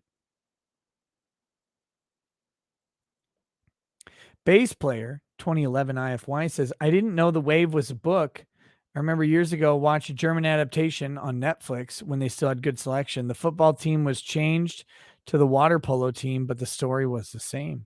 Bob Jones says, I know you lawyers are bad at math, but my school never taught me how much did the Holocaust. Richard Diaz, welcome to Lawyer Status. Dirty Dan says, speaking of skeptics, don't get me started on Jeff Holiday. Winning Reality, does this guy have kids? No, he's a gay. He doesn't have kids. Why aren't we asking these non-breeders why they're so interested in telling parents how to raise their kids? Why do we allow them to have a say in or make decisions for other people's kids? No skin in the game. Jacob DeMar says, holy hell, rackets. Your yelling seeped its way into my dream and took form of someone in there and woke me up. Now I'm here for the show again. That's great. Sean W says, just some guy defended cuties. Put him on the wall. All right. Now we have a bunch of other super chats to read. A bunch of reads. A bunch of super chats. Gay, very 90s, Nick. Yeah, of course. Of course. We're going to read many, many chats on both Odyssey, Rumble, and also on YouTube, of course. So saddle up your horses. By the time this is done, it's going to be late. I really wanted to do a Twitch stream tonight. I don't fucking think I can. I have to be up at 8 a.m. to go to an auction at our private school, local private school. Fuck. I don't want to go, but I'm going to have to. I have to go. So I apologize for that. Okay, we've got the chat over on Odyssey. Malik Foxen says, so he was chasing a fad, not standing up for his belief. Kind of looks like it, right? Polar says, Odyssey tips, Odyssey forever. They can't starve. He says, Nick, I got pulled over on my way to work. When Lady Cop asked if I knew why she pulled me over, I said, because I donated to the trucker convoy a while back and now I'm an international terrorist. She laughed and wrote me a ticket anyways. $50 fine, $88 surcharge. That's what they get you on the fucking surcharges. Zalcor says Waterfell dances. Banned, motherfucker. And Jay Winkler says, Nick, I was wondering, what is your favorite flavored cock? Always apple. Apple's the best flavor. All right. Projects Done Poorly says, wait, oh shit. Rumble. Slowpoke 159 says, saw you with Carrie. Dan Bongino is big on parallel economies, invested in Parler right before AWS blew it up, and Rumble and started Align Pay for non-woke credit card processing. He's trying. Much respect to Bongino for that, by the way. In Savola says, give my hubby a toast, please. He'll be 45 tomorrow, and our 23rd anniversary is on May 4th. You got married on May 4th. May the 4th be with you. We'll do a little toast on that. Invite Styx and Razorfist for depth trial coverage. Styx and Razorfist have never been seen in the same location. Let's not try and fix that. Fuck Twitch, and where do we get more cooking streams?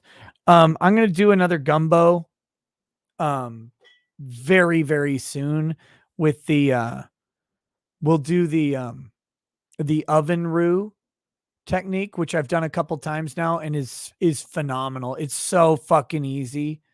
And I strongly recommend it for getting a dark roux.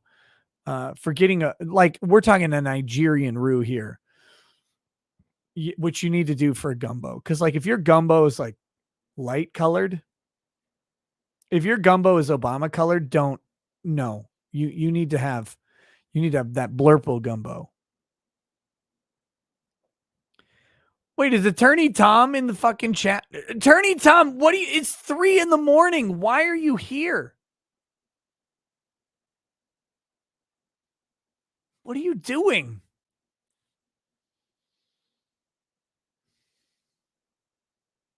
Is there an anime girl standing on people today? What's happening? Let's see. Oh yeah. So anyway, to In Savola,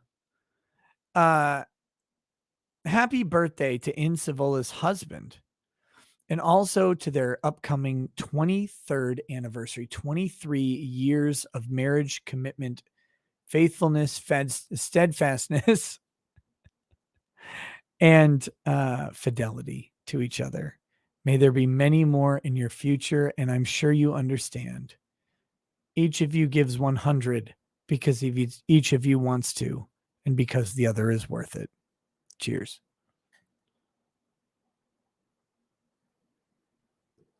Oh, too much liquor. Spatula says, Nick, theory is fine, but you have to understand that protesting and questioning elections threaten the very core of our democracy when they can potentially lead to Democrats not being in power. Oh, shit. Oh, shit. Kyan Rennell says, Brokeback Mountain 2 starring Nick Regatta and just some guy because you fucked him hard. Oh, Attorney Tom, you're in Vegas? You want a link? Just reading super chats. Why are you in the chat? Poor Objects Done Poorly says, Jim beat Fuentes. Coach Red Pill is somehow not dead. And Ralph has boobs on boobs. That's true. All of those things are true. Phoenix Lord Asterman says, can we get a toast to AF and its embarrassing Catboy leader? Jim 1. To America first. I'm sorry. I know many of you believe in ideals that were professed, but you got a weirdo at the helm. Fix that and right the ship, because not all the ideas are bad. Just the people are fucking cringe. Cheers.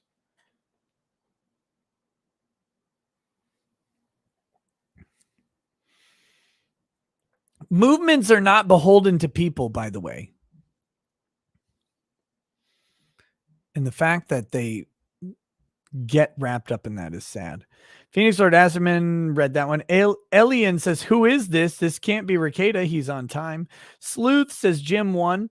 TJ Ventura says, my dad wants your show to end just so he can listen to the closing song, which he calls very cool. Boomer approved. Just go to My Room Records, or it's on Google Music, it's on Spotify, wherever you want. Go have him listen to it all the time. Play it a bunch. Mr. Morris says Ralph is adamant that he did not eat the poo-poo. Dude, Ralph, hold on. Let's make this fucking very clear. This motherfucker ate that poo. He licked it off his finger because he liked the way it smelled. Shoved it in his mouth. Slurped harder than Biden on Corn Pop's penis. He loved that shit in his mouth. Brought it to his throat and slurped it down. Of course that man ate fucking shit.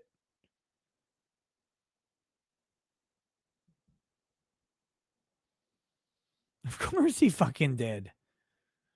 I didn't think he even did until he went out and he's like, I didn't eat that shit, Jim. You can't prove that. What do you just like that's the one you ignore, Ralph? What is wrong with you? Just ignore that one.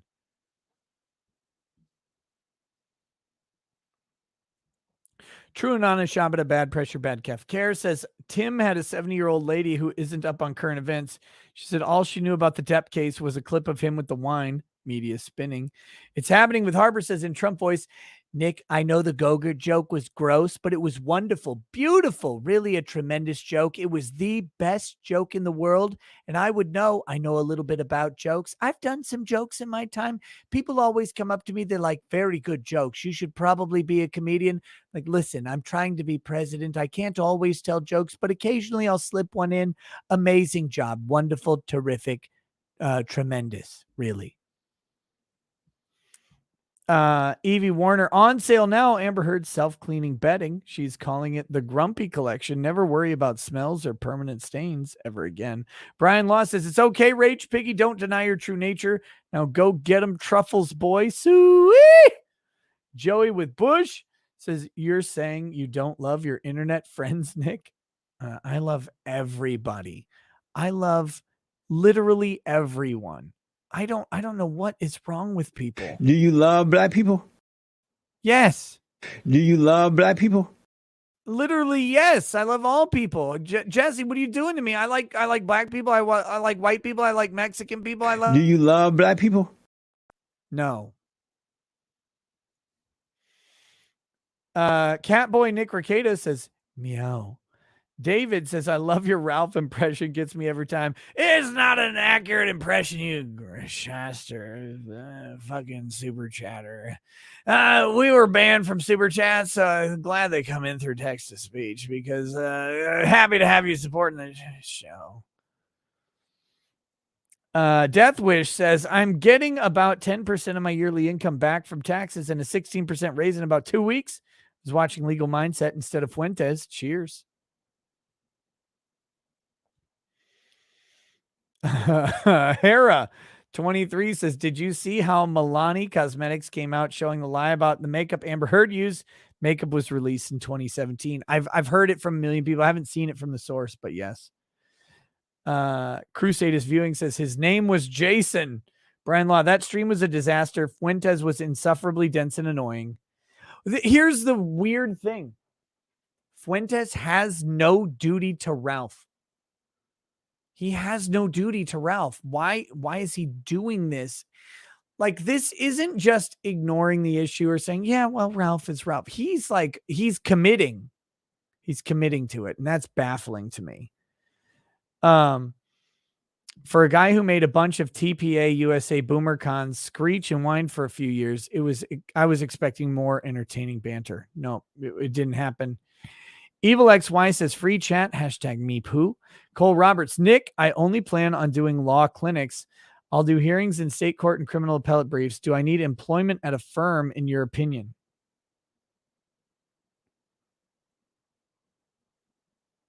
Like during law school?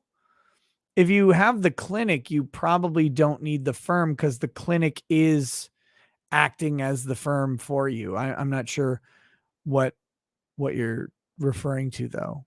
Lieutenant Hobbit says Crunchyroll CEO Colin Decker steps down. Funimation vet Rahul Purini takes his place. That's just a roving and endless disaster. Cynthia says show with Carrie was great. Please have her on here. I need to know about the online knitting and sewing woke drama. Lol, what the fuck? Is there no safe space? No, Cynthia. That's the thing. Like, Cynthia, I love that you come here every night. I really do. But let me tell you why everybody else comes here every night. Because there is no safe space. There is no escape. These people are relentless in what they do. You cannot enjoy a thing. That thing has to have the principles of wokeness injected into it forcefully, like a prison bitch. It has to. You cannot be allowed to get away from today's society for even a moment, because if you do, you might go back into patriarchal white cisgender power. You might fall back into that normative narrative, and we can't have that. So when you go read your comic book, or when you go knit, or when you go sew, or when you do needlepoint, or when you jerk off, literally everything they have to inject. It's why when you go on Pornhub right now and do a search for whatever, inevitably, like 7 videos down, you're going to find a guy fucking another guy. No matter if you put on straight videos only or what, it doesn't matter. It's injected into everything all the time. It is the bizarro Anita Sarkeesian. It is the result of thinking that everything is always racist, is to say everything must not be racist, and intentionally so. Every single thing must be agendized.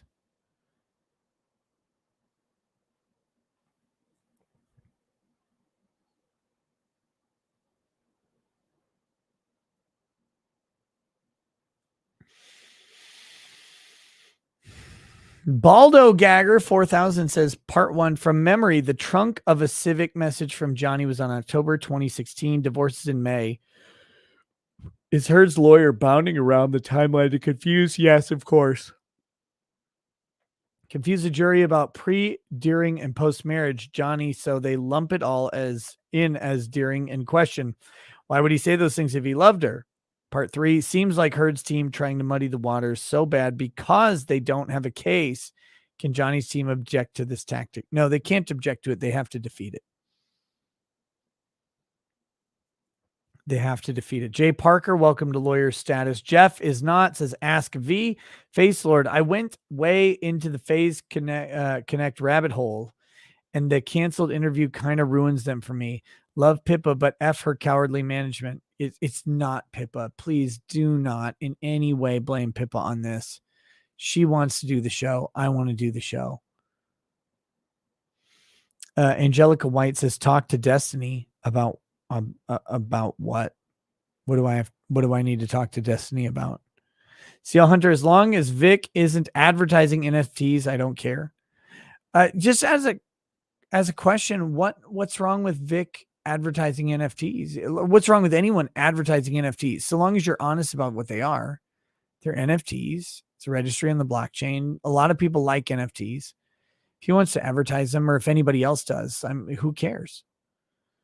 if I understood NFTs, I would fucking sell them myself. Like, I think there's some great ones out there. Sieg says, get Salty Cracker as a guest. I tried. Salty Cracker relayed to me that they were not doing appearances or collaborations at this time. So I would love to have Salty on. I would love to go on Salty Show, either one, but they're purportedly not doing collaborations at this time. RPG or 90 says, Jersh was the happiest I've ever heard when Jim said they weren't friends. In Less K News, down over 20 pounds now. Great. Fantastic. Kevin Bergman says, +1 for Sticks. Glory to intellectual base tube. Contrarian says, anyone that lets a third party manage their public image has sold their individual voice for focus groupthink. It's the definition of pretense. Wyatt Knudsen says, storming much down there, Nick? I don't know what it's doing tonight. It's been, CB says, get a hold of Mrs. Salty. That's who I talk to. I don't know what it's doing tonight. It's been so windy out here that it would not surprise me if it was storming. Northwest Minnesota has some flood watches and possible damaging winds and hail heading here. Toast to Minnesota weather. To Minnesota weather, fuck you.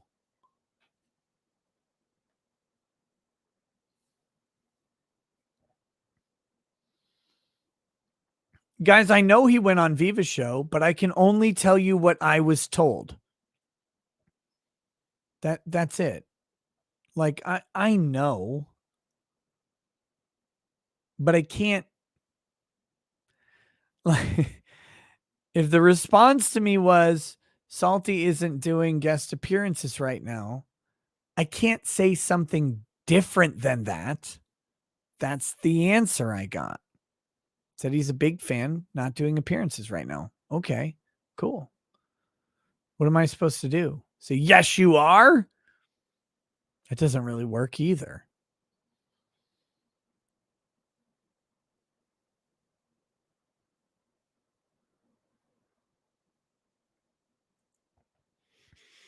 Emily Wooten says, do you have any idea what torture it is to support you while Rottenbaum wastes time with Depp, is a drug user over and over? Impeachment or cruel and unusual punishment? It's bad. They've got, it just shows though, they've got basically nothing. Bad Dragonite says, real talk, Fuentes is 100% a homosexual fed. He says that another time. And then he says, real talk, Fuentes is 100% a glowing homosexual. Itsy Bitsy Spider says, I hated hipsters before it was cool. Flubberboy 2004, not sure why he's passively flexing that guitar. It's just an Epiphone. What guitar? I'm so far behind. Fair and Balanced says, I'm the news anchor from last night. We learned to pick a spot on the wall and speak our script. The more you do it, you don't need the script. Take it from a national news anchor. Humble brag. Cheers.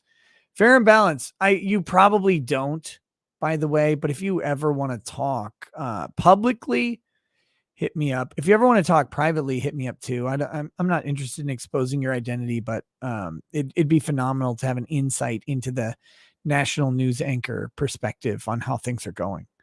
Joe K says, hey, Nick, listen to the whole Medicare Fuentes debacle. That's 2.5 hours I'll never get back. So now I'm drinking some Bunna 12 and having a cigar. Cheers. Allergen News says, compare Green case to Arizona cases just dismissed. Robert Giovera Esquire just covered Arizona. Zinch says, good evening, my favorite fake internet lawyer. Did you enjoy watching another one of Jim's adopted sons needing a coping session? I only watched 30 minutes of it. I didn't really even enjoy it. I don't think Jim did either. Like, at some point, you just feel bad. And if they're not going to bring the heat back, what's like laughing at them isn't really even fun.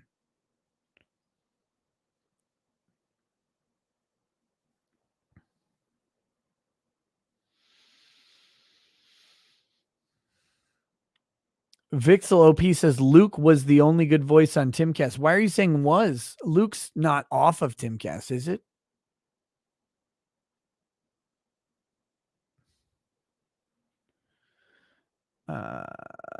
Ethan Hall says Nick rant against YouTube deserves some money. Toast to you, brother. Hey, toast back. Too much liquor. Too much liquor. Working on it. My liver. I'm like, liver, go, go, liver, go. Deathwish says questioning elections is okay. Russian collusion. Wolfgang Deo says in summer 2020 akin to Amendment 14 rebellion. No, I don't think so. I really don't. Luke is in Florida. He comes and goes multiple times a year. Oh, okay. And he left and moved to Florida. I didn't know. Cool. I have no idea what that is. Or what he's doing. Publius Valerius Publicola says the 3/5 clause was put into law solely to lower the number of Democrat seats in Congress. Meanwhile, Democrats invented gun laws after the Civil War solely to prevent blacks from obtaining guns. That's true. Slick Rick says going hard against YouTube cowardice. Also, thanks for the speech tips. I'm wanting to start making audio-visual content soon, so I appreciated that. God bless. Chief Sling and Beef says the Civil War wasn't a civil war. The South had no interest in control of the U.S. government, only to separate. More base Civil War chats, please, as a historian. Rottweiler says Catboy Fuentes is Vouch, but from the opposite extreme, but with a coat of Ben Shapiro in terms of looks. OSPDY says, thanks for the IEM info earlier today. Anxious to try them out, have hearing loss, and need good volume and clarity out of my earpieces. Look, the IEMs, they get so loud. They're phenomenal. Even these, I haven't gotten my next ones because I have to do my ear molds again. But even these Shure 535s, like you crank it, like they're they're louder than any headphones I've ever owned by a fucking mile. It's wild. Joseph Fazio says, I swear to God, you get the absolute most depressing super chats. Either that or it's chat trying to get you drunk. I think it's both, frankly. Bugsy says, love your channel. Have a drink. Enjoy it. As for me, I'm allergic to alcohol. You have a great laugh, by the way. Cheers. Thanks, Bugsy. Sorry to hear that you're allergic to alcohol. However, that's probably God helping you out, in all honesty. Big Snack, thanks for the donation. Ocean Redux says, all right, it's time to let Elon run the world. I'm with it. It can't be fucking worse. In a Rut says, all we are saying is give tards a chance. The road to Providence. Read the replies to Elon's tweets. Libertarian Party of Minnesota, mostly. Oh, no. Where is that? Oh, fucking hell.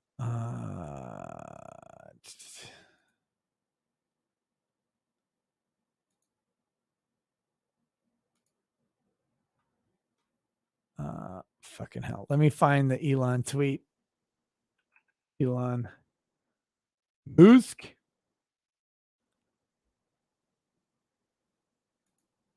Let's see. Libertarian Party. Okay, so here we go. We'll take a quick peek at this one. Sorry, Bill Gates, but we will not eat bugs. We will not eat artificial meat. We will own things. We will not live in pods, and we will be free. We will also not be overweight and claim to know what is best about public health.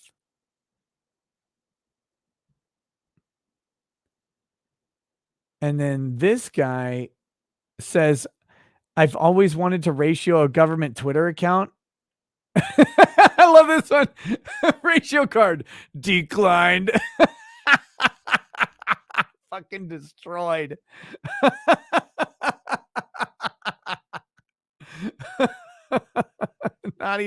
Not even in the realm of possibility at this point.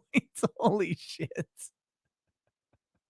How embarrassing for that person. Whew. Big Snack says, how fitting is it that CNN Plus dies on my birthday? A toast to the Depp and a turd in the toilet. Cheers to Johnny Depp. I hope things work out the way he wants.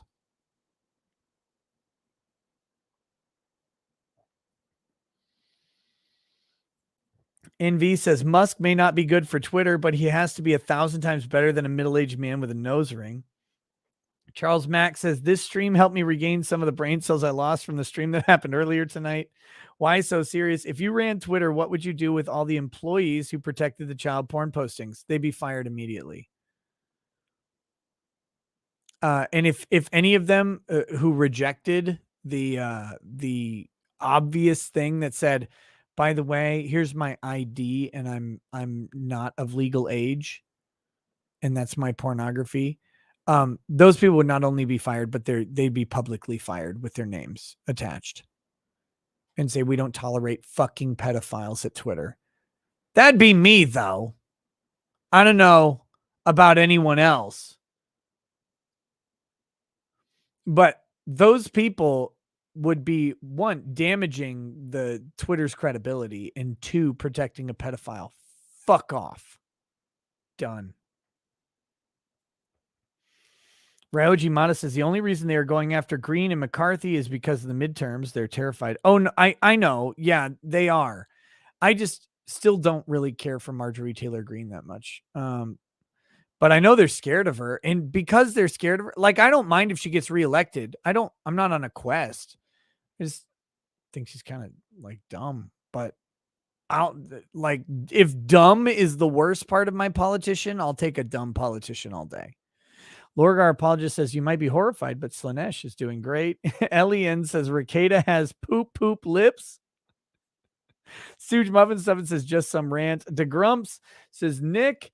Hey Nick, first time super chat, but I've been enjoying depth turd coverage. Keep up the great work. Hashtag me poo. Hey, thank you, DeGrumps. Welcome to super chatting. Thank you. I really appreciate it. Matt R says first chat. Thank you, Matt R. Have you thought about doing Bible content? I rarely see Bible with humor content. You know, I don't know the proper place to do it. I can't do it on this YouTube channel.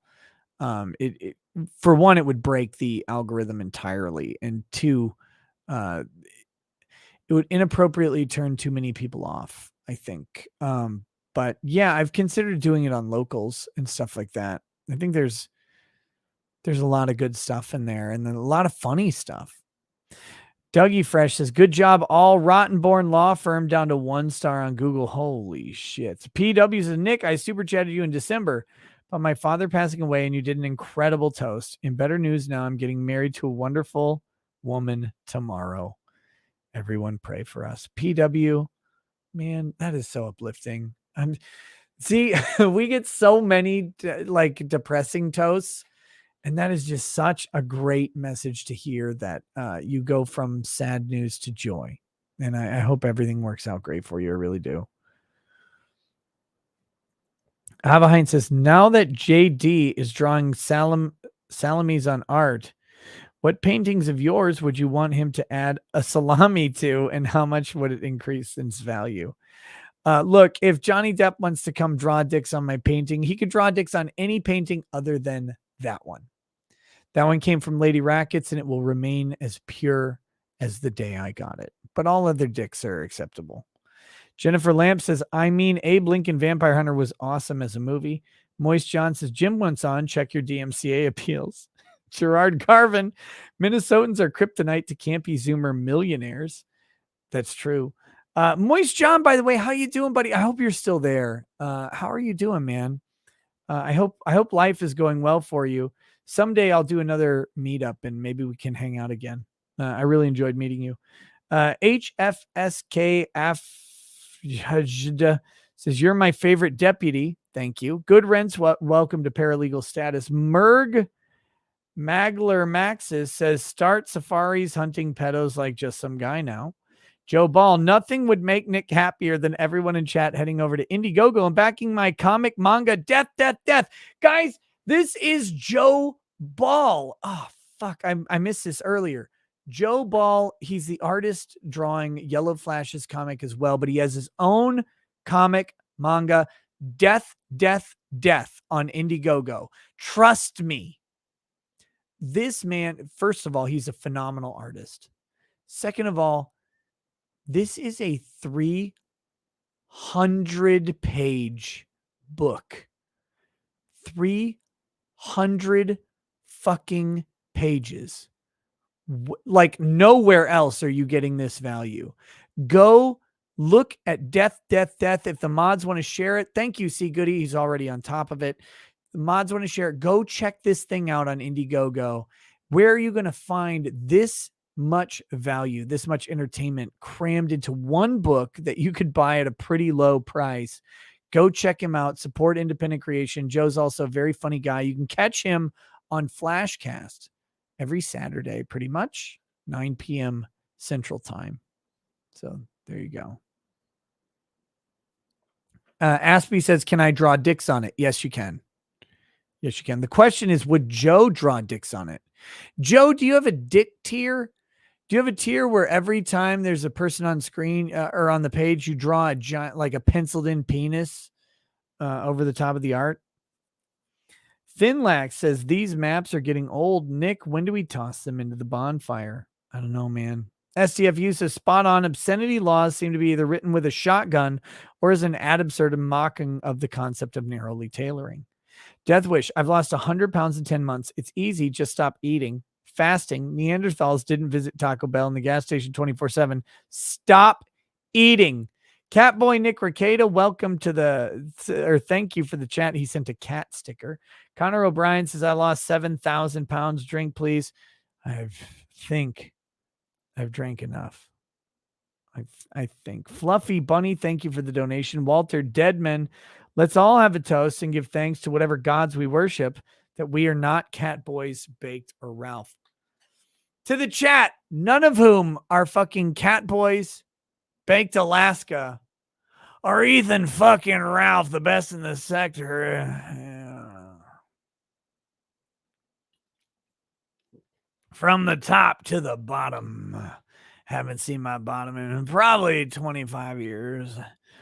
Walter, Crusader Saracen says, Jim should have told Fuentes, why are you gay? In a thick accent.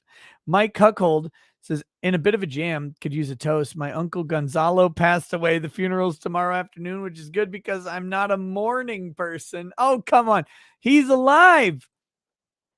He lives like Lazarus. Brother Grimm, Kriggs is still awake. Bring him on. What's up, my Kriglets? Mandy Karavich's hire tax attorney Tom if you get a little refund. Stormy, welcome to paralegal status. Thank you. Jeff Case has got a $45 refund from the Fed, but Minnesota $850. This state is the worst. Off topic, you see the Batman. Thoughts, Law. I can't watch a 3-hour comic book movie. No. I've heard it's good and I'm sure it's great. I cannot sit through 3 hours of fucking Batman or any other movie. I don't want to watch a 3-hour movie anymore, ever again. Literally ever. Howdy Doodly Champion, the Diddly Doodler says, after this, can we watch Lolly's Berserk reviews? Yeah, go click on his page and watch them. Pothead Investor says, I didn't have enough money in my account to pay my taxes. It got rejected. What do I do? You pay them later with a penalty, man, just like anybody else would. That's the way it goes. Jennifer Lamp says, Nick, why couldn't you be my daddy? I'm not old enough or too old. I don't even know. It's just not the way went in the cards. So this is 30s. Says, first time ever super chat. Hey, thank you. Found you through Law Nerd and RH. Who's RH? Rittenhouse? Cheers to you for the knowledge, best sense of humor, and courage to talk about Jesus. Stop saying GD. I'm really, I'm legitimately trying. I am. It's a failing. Ed W says, thanks for the best rant ever. J Cal says, please read in Richard's voice. Said it before. I'll say it again. Anti-pedo rage Nick is the best Nick. Also, hammock havoc. That's what happens in my pants. You know. Ed W. Nick is spitting and shitting truth tonight. The Doomslayer 121. Just some guys been real quiet since this dropped. Great to see you again, Ricada Law. Thank you. Junebug, can you boost AK Nation News? Bring him on the show sometime. You might like his stuff. Check out AK Nation News. I've never heard of him, but automatically sounds cool. Merg Magler Maxis says, link us a good moonshine recipe, please. I don't fucking know how to make moonshine. Ocean Redux says, my invite name in Elden Ring is Kusanagi. Invite me, I dare you, lol. Kyan Rennell says, I counted 3 Nick R's on the screen at once. Minor Zircon says, I can feel time slowing down. Cars in Depth studies say 10% of public school students are molested by mostly female, by the way, teachers. Far bigger problem than with Roman Catholic priests. Well, but that's uncomfortable to talk about. Young Nick Ricada says, "Oh God, I did sound gay." Boyd 916 says, "Nick, my best friend since kindergarten, is PhD in cybersecurity, buddy. Just moved near you. Said he's down for drinks. Lol. He hates Minneapolis. Lamau." Boyd, yeah, have him reach out to me, man. I'm happy to. I love meeting people and having some drinks or like a lunch with them. Doomslayer 121 says, "Gloves off equals whiskey equals inhaled bucks equals broken hell." Yeah, it's law time. Mike Huckhold says, "Then just some guy, then legal bites." Okay. Alan Sneed says, "Would love to see you talk to Fuentes 1-to-1, Vulture." He didn't want to talk to me when people asked.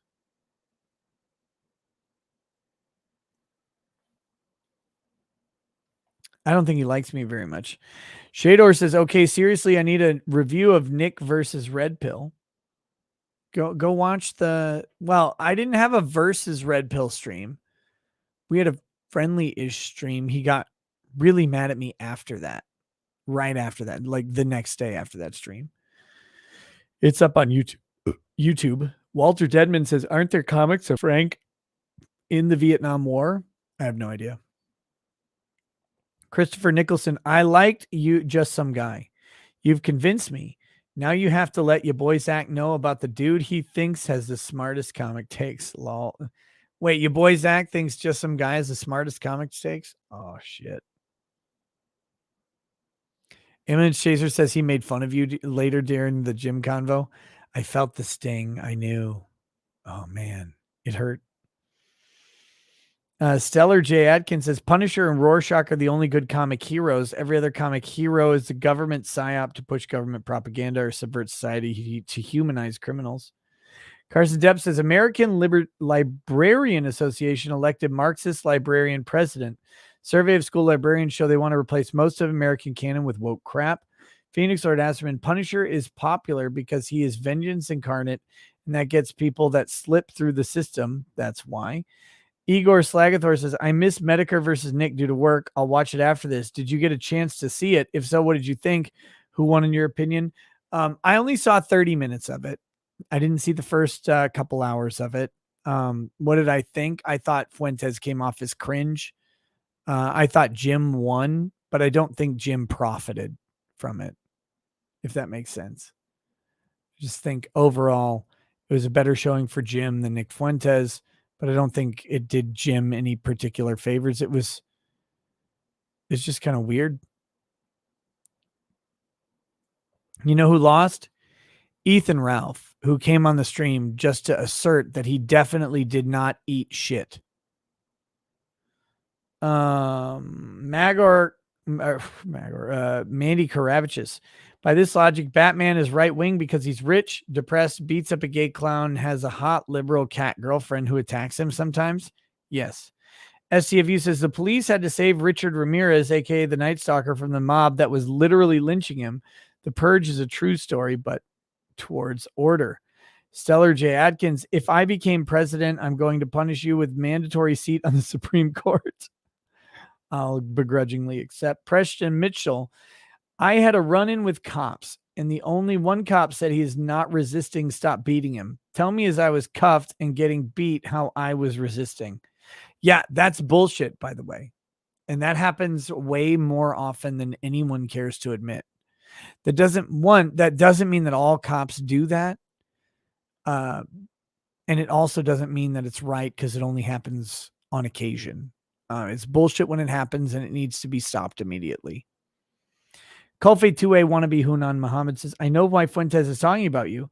If you put on cat ears, you'd be a prim cat boy. You already have the whiskers." I did wear cat ears during my Twitch stream. He probably jerked off to it. Deathwish says, "I'm the simpiest Twins fans ever." Jake Lesba says, "Fuentes challenged you to debate him. Will you?" Debate him on what? What's the debate? And where's the debate? I don't know.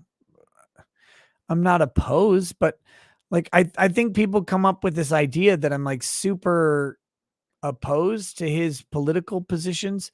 So you got to give me a date or a topic because one, I don't know all of his political positions, and two, I'm not out here trying to stop them. I don't fucking care what he says. M.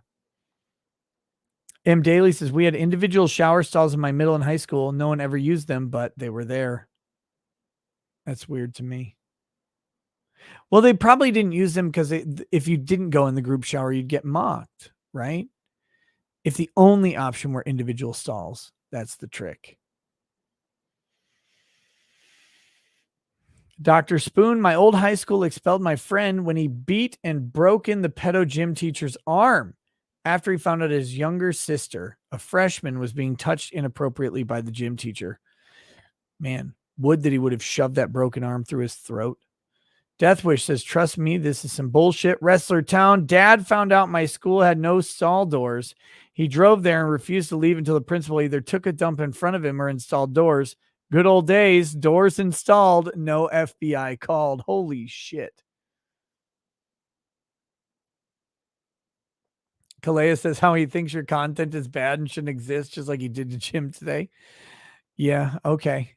Fine. Man of low moral fiber says it takes a true fool to believe the 5+1 million story. Big hoax education is mandated in most states. Lol, take your kids out of public school. Richard Diaz, welcome to lawyer status. The funny thing, like, what is Nick Fuentes going to argue that people shouldn't watch as much as they do? Does he think I'm going to disagree? What a fucking dummy. Again, people who clearly have no fucking concept of what reality, humility, or any of this actually is, and clearly don't have any idea what I'm about. So that's great. Go ahead. I'll debate him on that all day. Rochester, New York Cycle Cam says, this is the first time I've heard about just some guy. He acts like Christian. Anger on the Red Angel. Lolly's got an 8-hour-long Berserk vid, and it's part 4. STFU FFS is just some guy. Basically, scratch a lie, catch a thief. See, Goody says, auto-tune on the Daily Unbreaded ruins it. Breaded. Where do we go? Oh, fuck.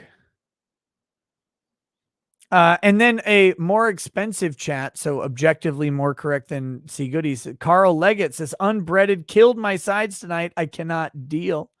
Joe T, I think Cory Booker is a baggot. Silky Johnson, ever think of doing an unbreaded as a Shakespearean soliloquy or like a 40s radio drama or film noir protagonist? Or am I thinking too hard about it? No, I think those would be great. Great ideas. Very good. There's so many different things to try. Mandy Karavich says, now you know how I felt when he auto-tuned a Mandy song on Twitch. I did not auto-tune a Mandy song on Twitch. What are you talking about? Oh, Mandy, you came and you bitched in my chat room. So I banned you today. Oh, Mandy. Jackson Kai says, do you have that memorized by heart yet? Lol. Also, what are the chances that Richards hears you read the good book in his voice with auto-tune? Not high enough. Not high enough. Ocean Redux says, bruh, Fuentes, there ain't nothing you can say to make me hate Ricada. Bruh, stop being cringe, Fuentes. Oh my God, no crap. Tamara Holloway says, kid brains don't care if sex talk is to teach. Crusader says, met a Holocaust survivor as a kid. Weird to say, but it was profoundly disappointing experience in some ways. I shan't get into that in a chat, though. 200 Watt Studio says, next Daily Unbreaded read in Gollum voice for just some guy. Bad Dragon, hit me up in DM if you want some audio editing help.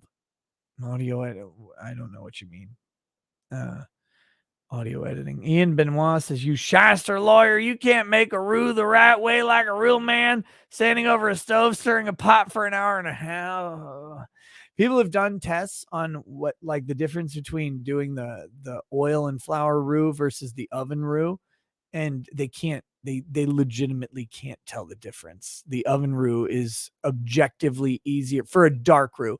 If it's a light roux or like a whatchamacallit? What's the fucking term for the? It's like a super light roux. I can't think of it. But anyway, those, do those over oil and over the thing. They take 5 minutes and they're great. But the ones like if you want a dark enough roux for a gumbo, you want to have that like almost that fucking black broth, do it in the oven. Yeah, bechamel. Thank you, a bechamel. I knew chat would pick me up on that. Thank you. Too drunk for that. Elon Tusk says, I'm sure just some guy would be the kind of person who would buy panda pictures if you catch what I'm tossing. HFSK whatever says, it's in the past, but our theater department had many inappropriate engagements, student teacher, and our football coach department was very corrupt. Passed without even taking my exams because state exams are a joke. Death Wish, thanks for the donation. Tamara Holloway says, try again with Salty. He did Viva and Barnes recently. I literally, like, I do not want to say or imply anything.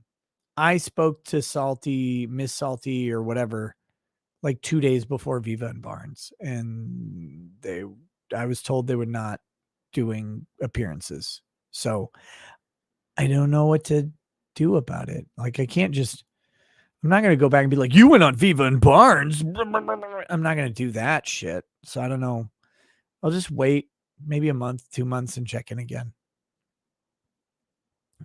Jackson Kai says, I think the issue is the benefit of NFTs is to be a digital authentication key, but somehow turn into $1 million pictures of monkeys that often don't actually give you the rights to the picture. ICF Dave here says, Nick, come to Oklahoma. Here's $5. There's a lot of money here. 2D night. Are you by the Wyndham Casino? I really want to go and stay at the Wyndham Casino like one time because I think it'd be fun. 2D night says, wait, what happened to just some guy? I got to hear this. Oh, shit. Orange Red says Luke will be back Florida for winter. Orange Red says he spends winters in Florida. It's coming up to summer though. It's not winter. I'm so confused. Bob Pipple, how much longer do you think the perverse and absurd is allowed to continue before the perverse and absurd are put back in their place? Hopefully not much longer. I would love to swing the pendulum in the other way. As Aspie says, my favorite part was Catboy saying he was going to watch Ralph's revenge tape to prove Jim was lying about Ralph eating poop. Jesus Davila, thumbs up. Wiggles had too much to drink. Hop over the border to Wisconsin and learn not to be such a lush again. We're not alcoholics. We're professionals. Jackson Kai says, curious now about your take on this since it keeps coming up. If you use the Christian equivalence to taking the Lord's name in vain, like gosh darn it and cheese and rice, you still mean the actual one. So is it any better? This is why I don't really like the taking the Lord's name in vain thing in general. I try and stop. I want to stop using GD because it turns some people off, frankly, like that. Like, and I get it.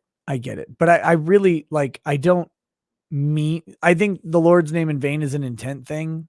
And I also don't think God cares about incidental uses of it. I think God cares when we invoke God to gain power over other people. I think that's what he meant by using the Lord's name in vain. Frankly, that we're invoking the name of God to assert our authority over man. I think that's the problem, but other people disagree. Keldrick says, I went to a small private school. We didn't have showers. If we stank after gym class, we just had to live with it. 427 Arbox is not big on Fuentes, but I do like Twink Cat Boys. Carson Depp says, Marxist lesbian librarian. HS says, hello from Norway. Thank you, Nick, for bringing some laughter to my work days. Also, how's the weather over there? It's been shit. Way too windy. I just want to get my hot tub, but it's too fucking windy and cold. Billy from Seattle says, I'm using the toast you did for my father-in-law that passed away from alcoholism. Please don't copyright claim me. I would never. Mandy Karavichus says, chat deleted, banned by Ricada. And Jay Cornman24 says, wow, you're still live. Just finished D&D and pre-birthday celebrations with a bunch of whiskey. Thought you'd be on Twitch already, Ricada Law. No Twitch tonight. We're at 3:40 in the morning, and I've drank too much, and I gotta be up by like 8 in the morning. So fuck. Lieutenant Hobbit says, smash that like button. We must conquer 4,000 likes for our great Nick Rackets. Let's go. So yeah, if you guys like these streams, by the way, please click like. It's been helping on the Johnny Depp streams. It really helps on the night streams as well to promote them on the algorithm. I think that's fucking everything. With that, I will see you guys soon. I don't know if I can do, I don't know if I'll be able to stream at all this Saturday or whatever, but if I can do a short thing with Lady Rackets while we're at Make-A-Wish and we have some downtime, I'll happily do so, just to say hi, and stuff. So keep an eye out for it. Other than that, I'm going to try and pop on Flashcast after Make-A-Wish is done, but I don't know how long I'll be on. All right, guys. Thanks for hanging out. We'll see you soon. Have a good night. Peace. Peace.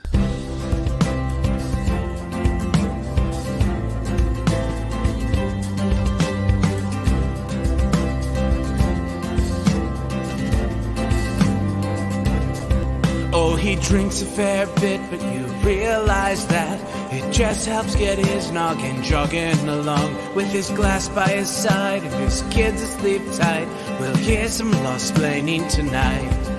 With his microphone muted, we'll laugh at this boomer until he explains it's all part of the plan. Watch his face become redder as he becomes meta, raging at idiots from Twitterland. From the white shores of Maine to the hills of Glenlivet, there's no one who explains the law better than Nick.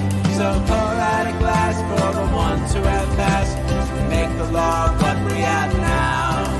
Oh, his lady is fair, and she handles herself with the grace of one who has borne many children. As the wife of a lawman, she makes sure that he has the time and the place to provide for them there. So pour out an Ardbeg, a Balmore, a Lafroig, the spirits flow as the ones who get unemployed. So pour out a glass for the tea post on Twitter, as we hear lost-plaining tonight. From the white shores of Nam to the hills of Glenlivet, there's no one who explains the law better than Nick. So pour out a glass for the ones who have passed, to make the law what we have now. Oh, the guests are all planet folks, from Dundee to Drexel. They bring their perspective and spice to the mix. But the reason we're here and the one that we cheer is the one who is showcasing us his career.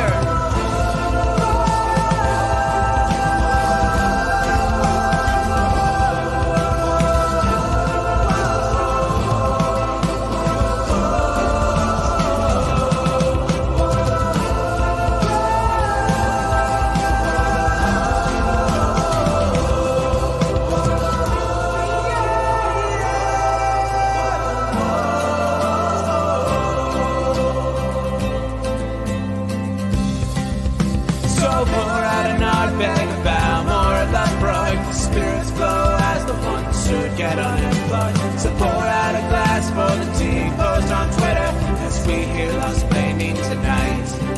From the white shores of Nam to the hills of Glenlivet, there's no one who explains the law better than Nick. So pour out a glass for the ones who have passed, to make the law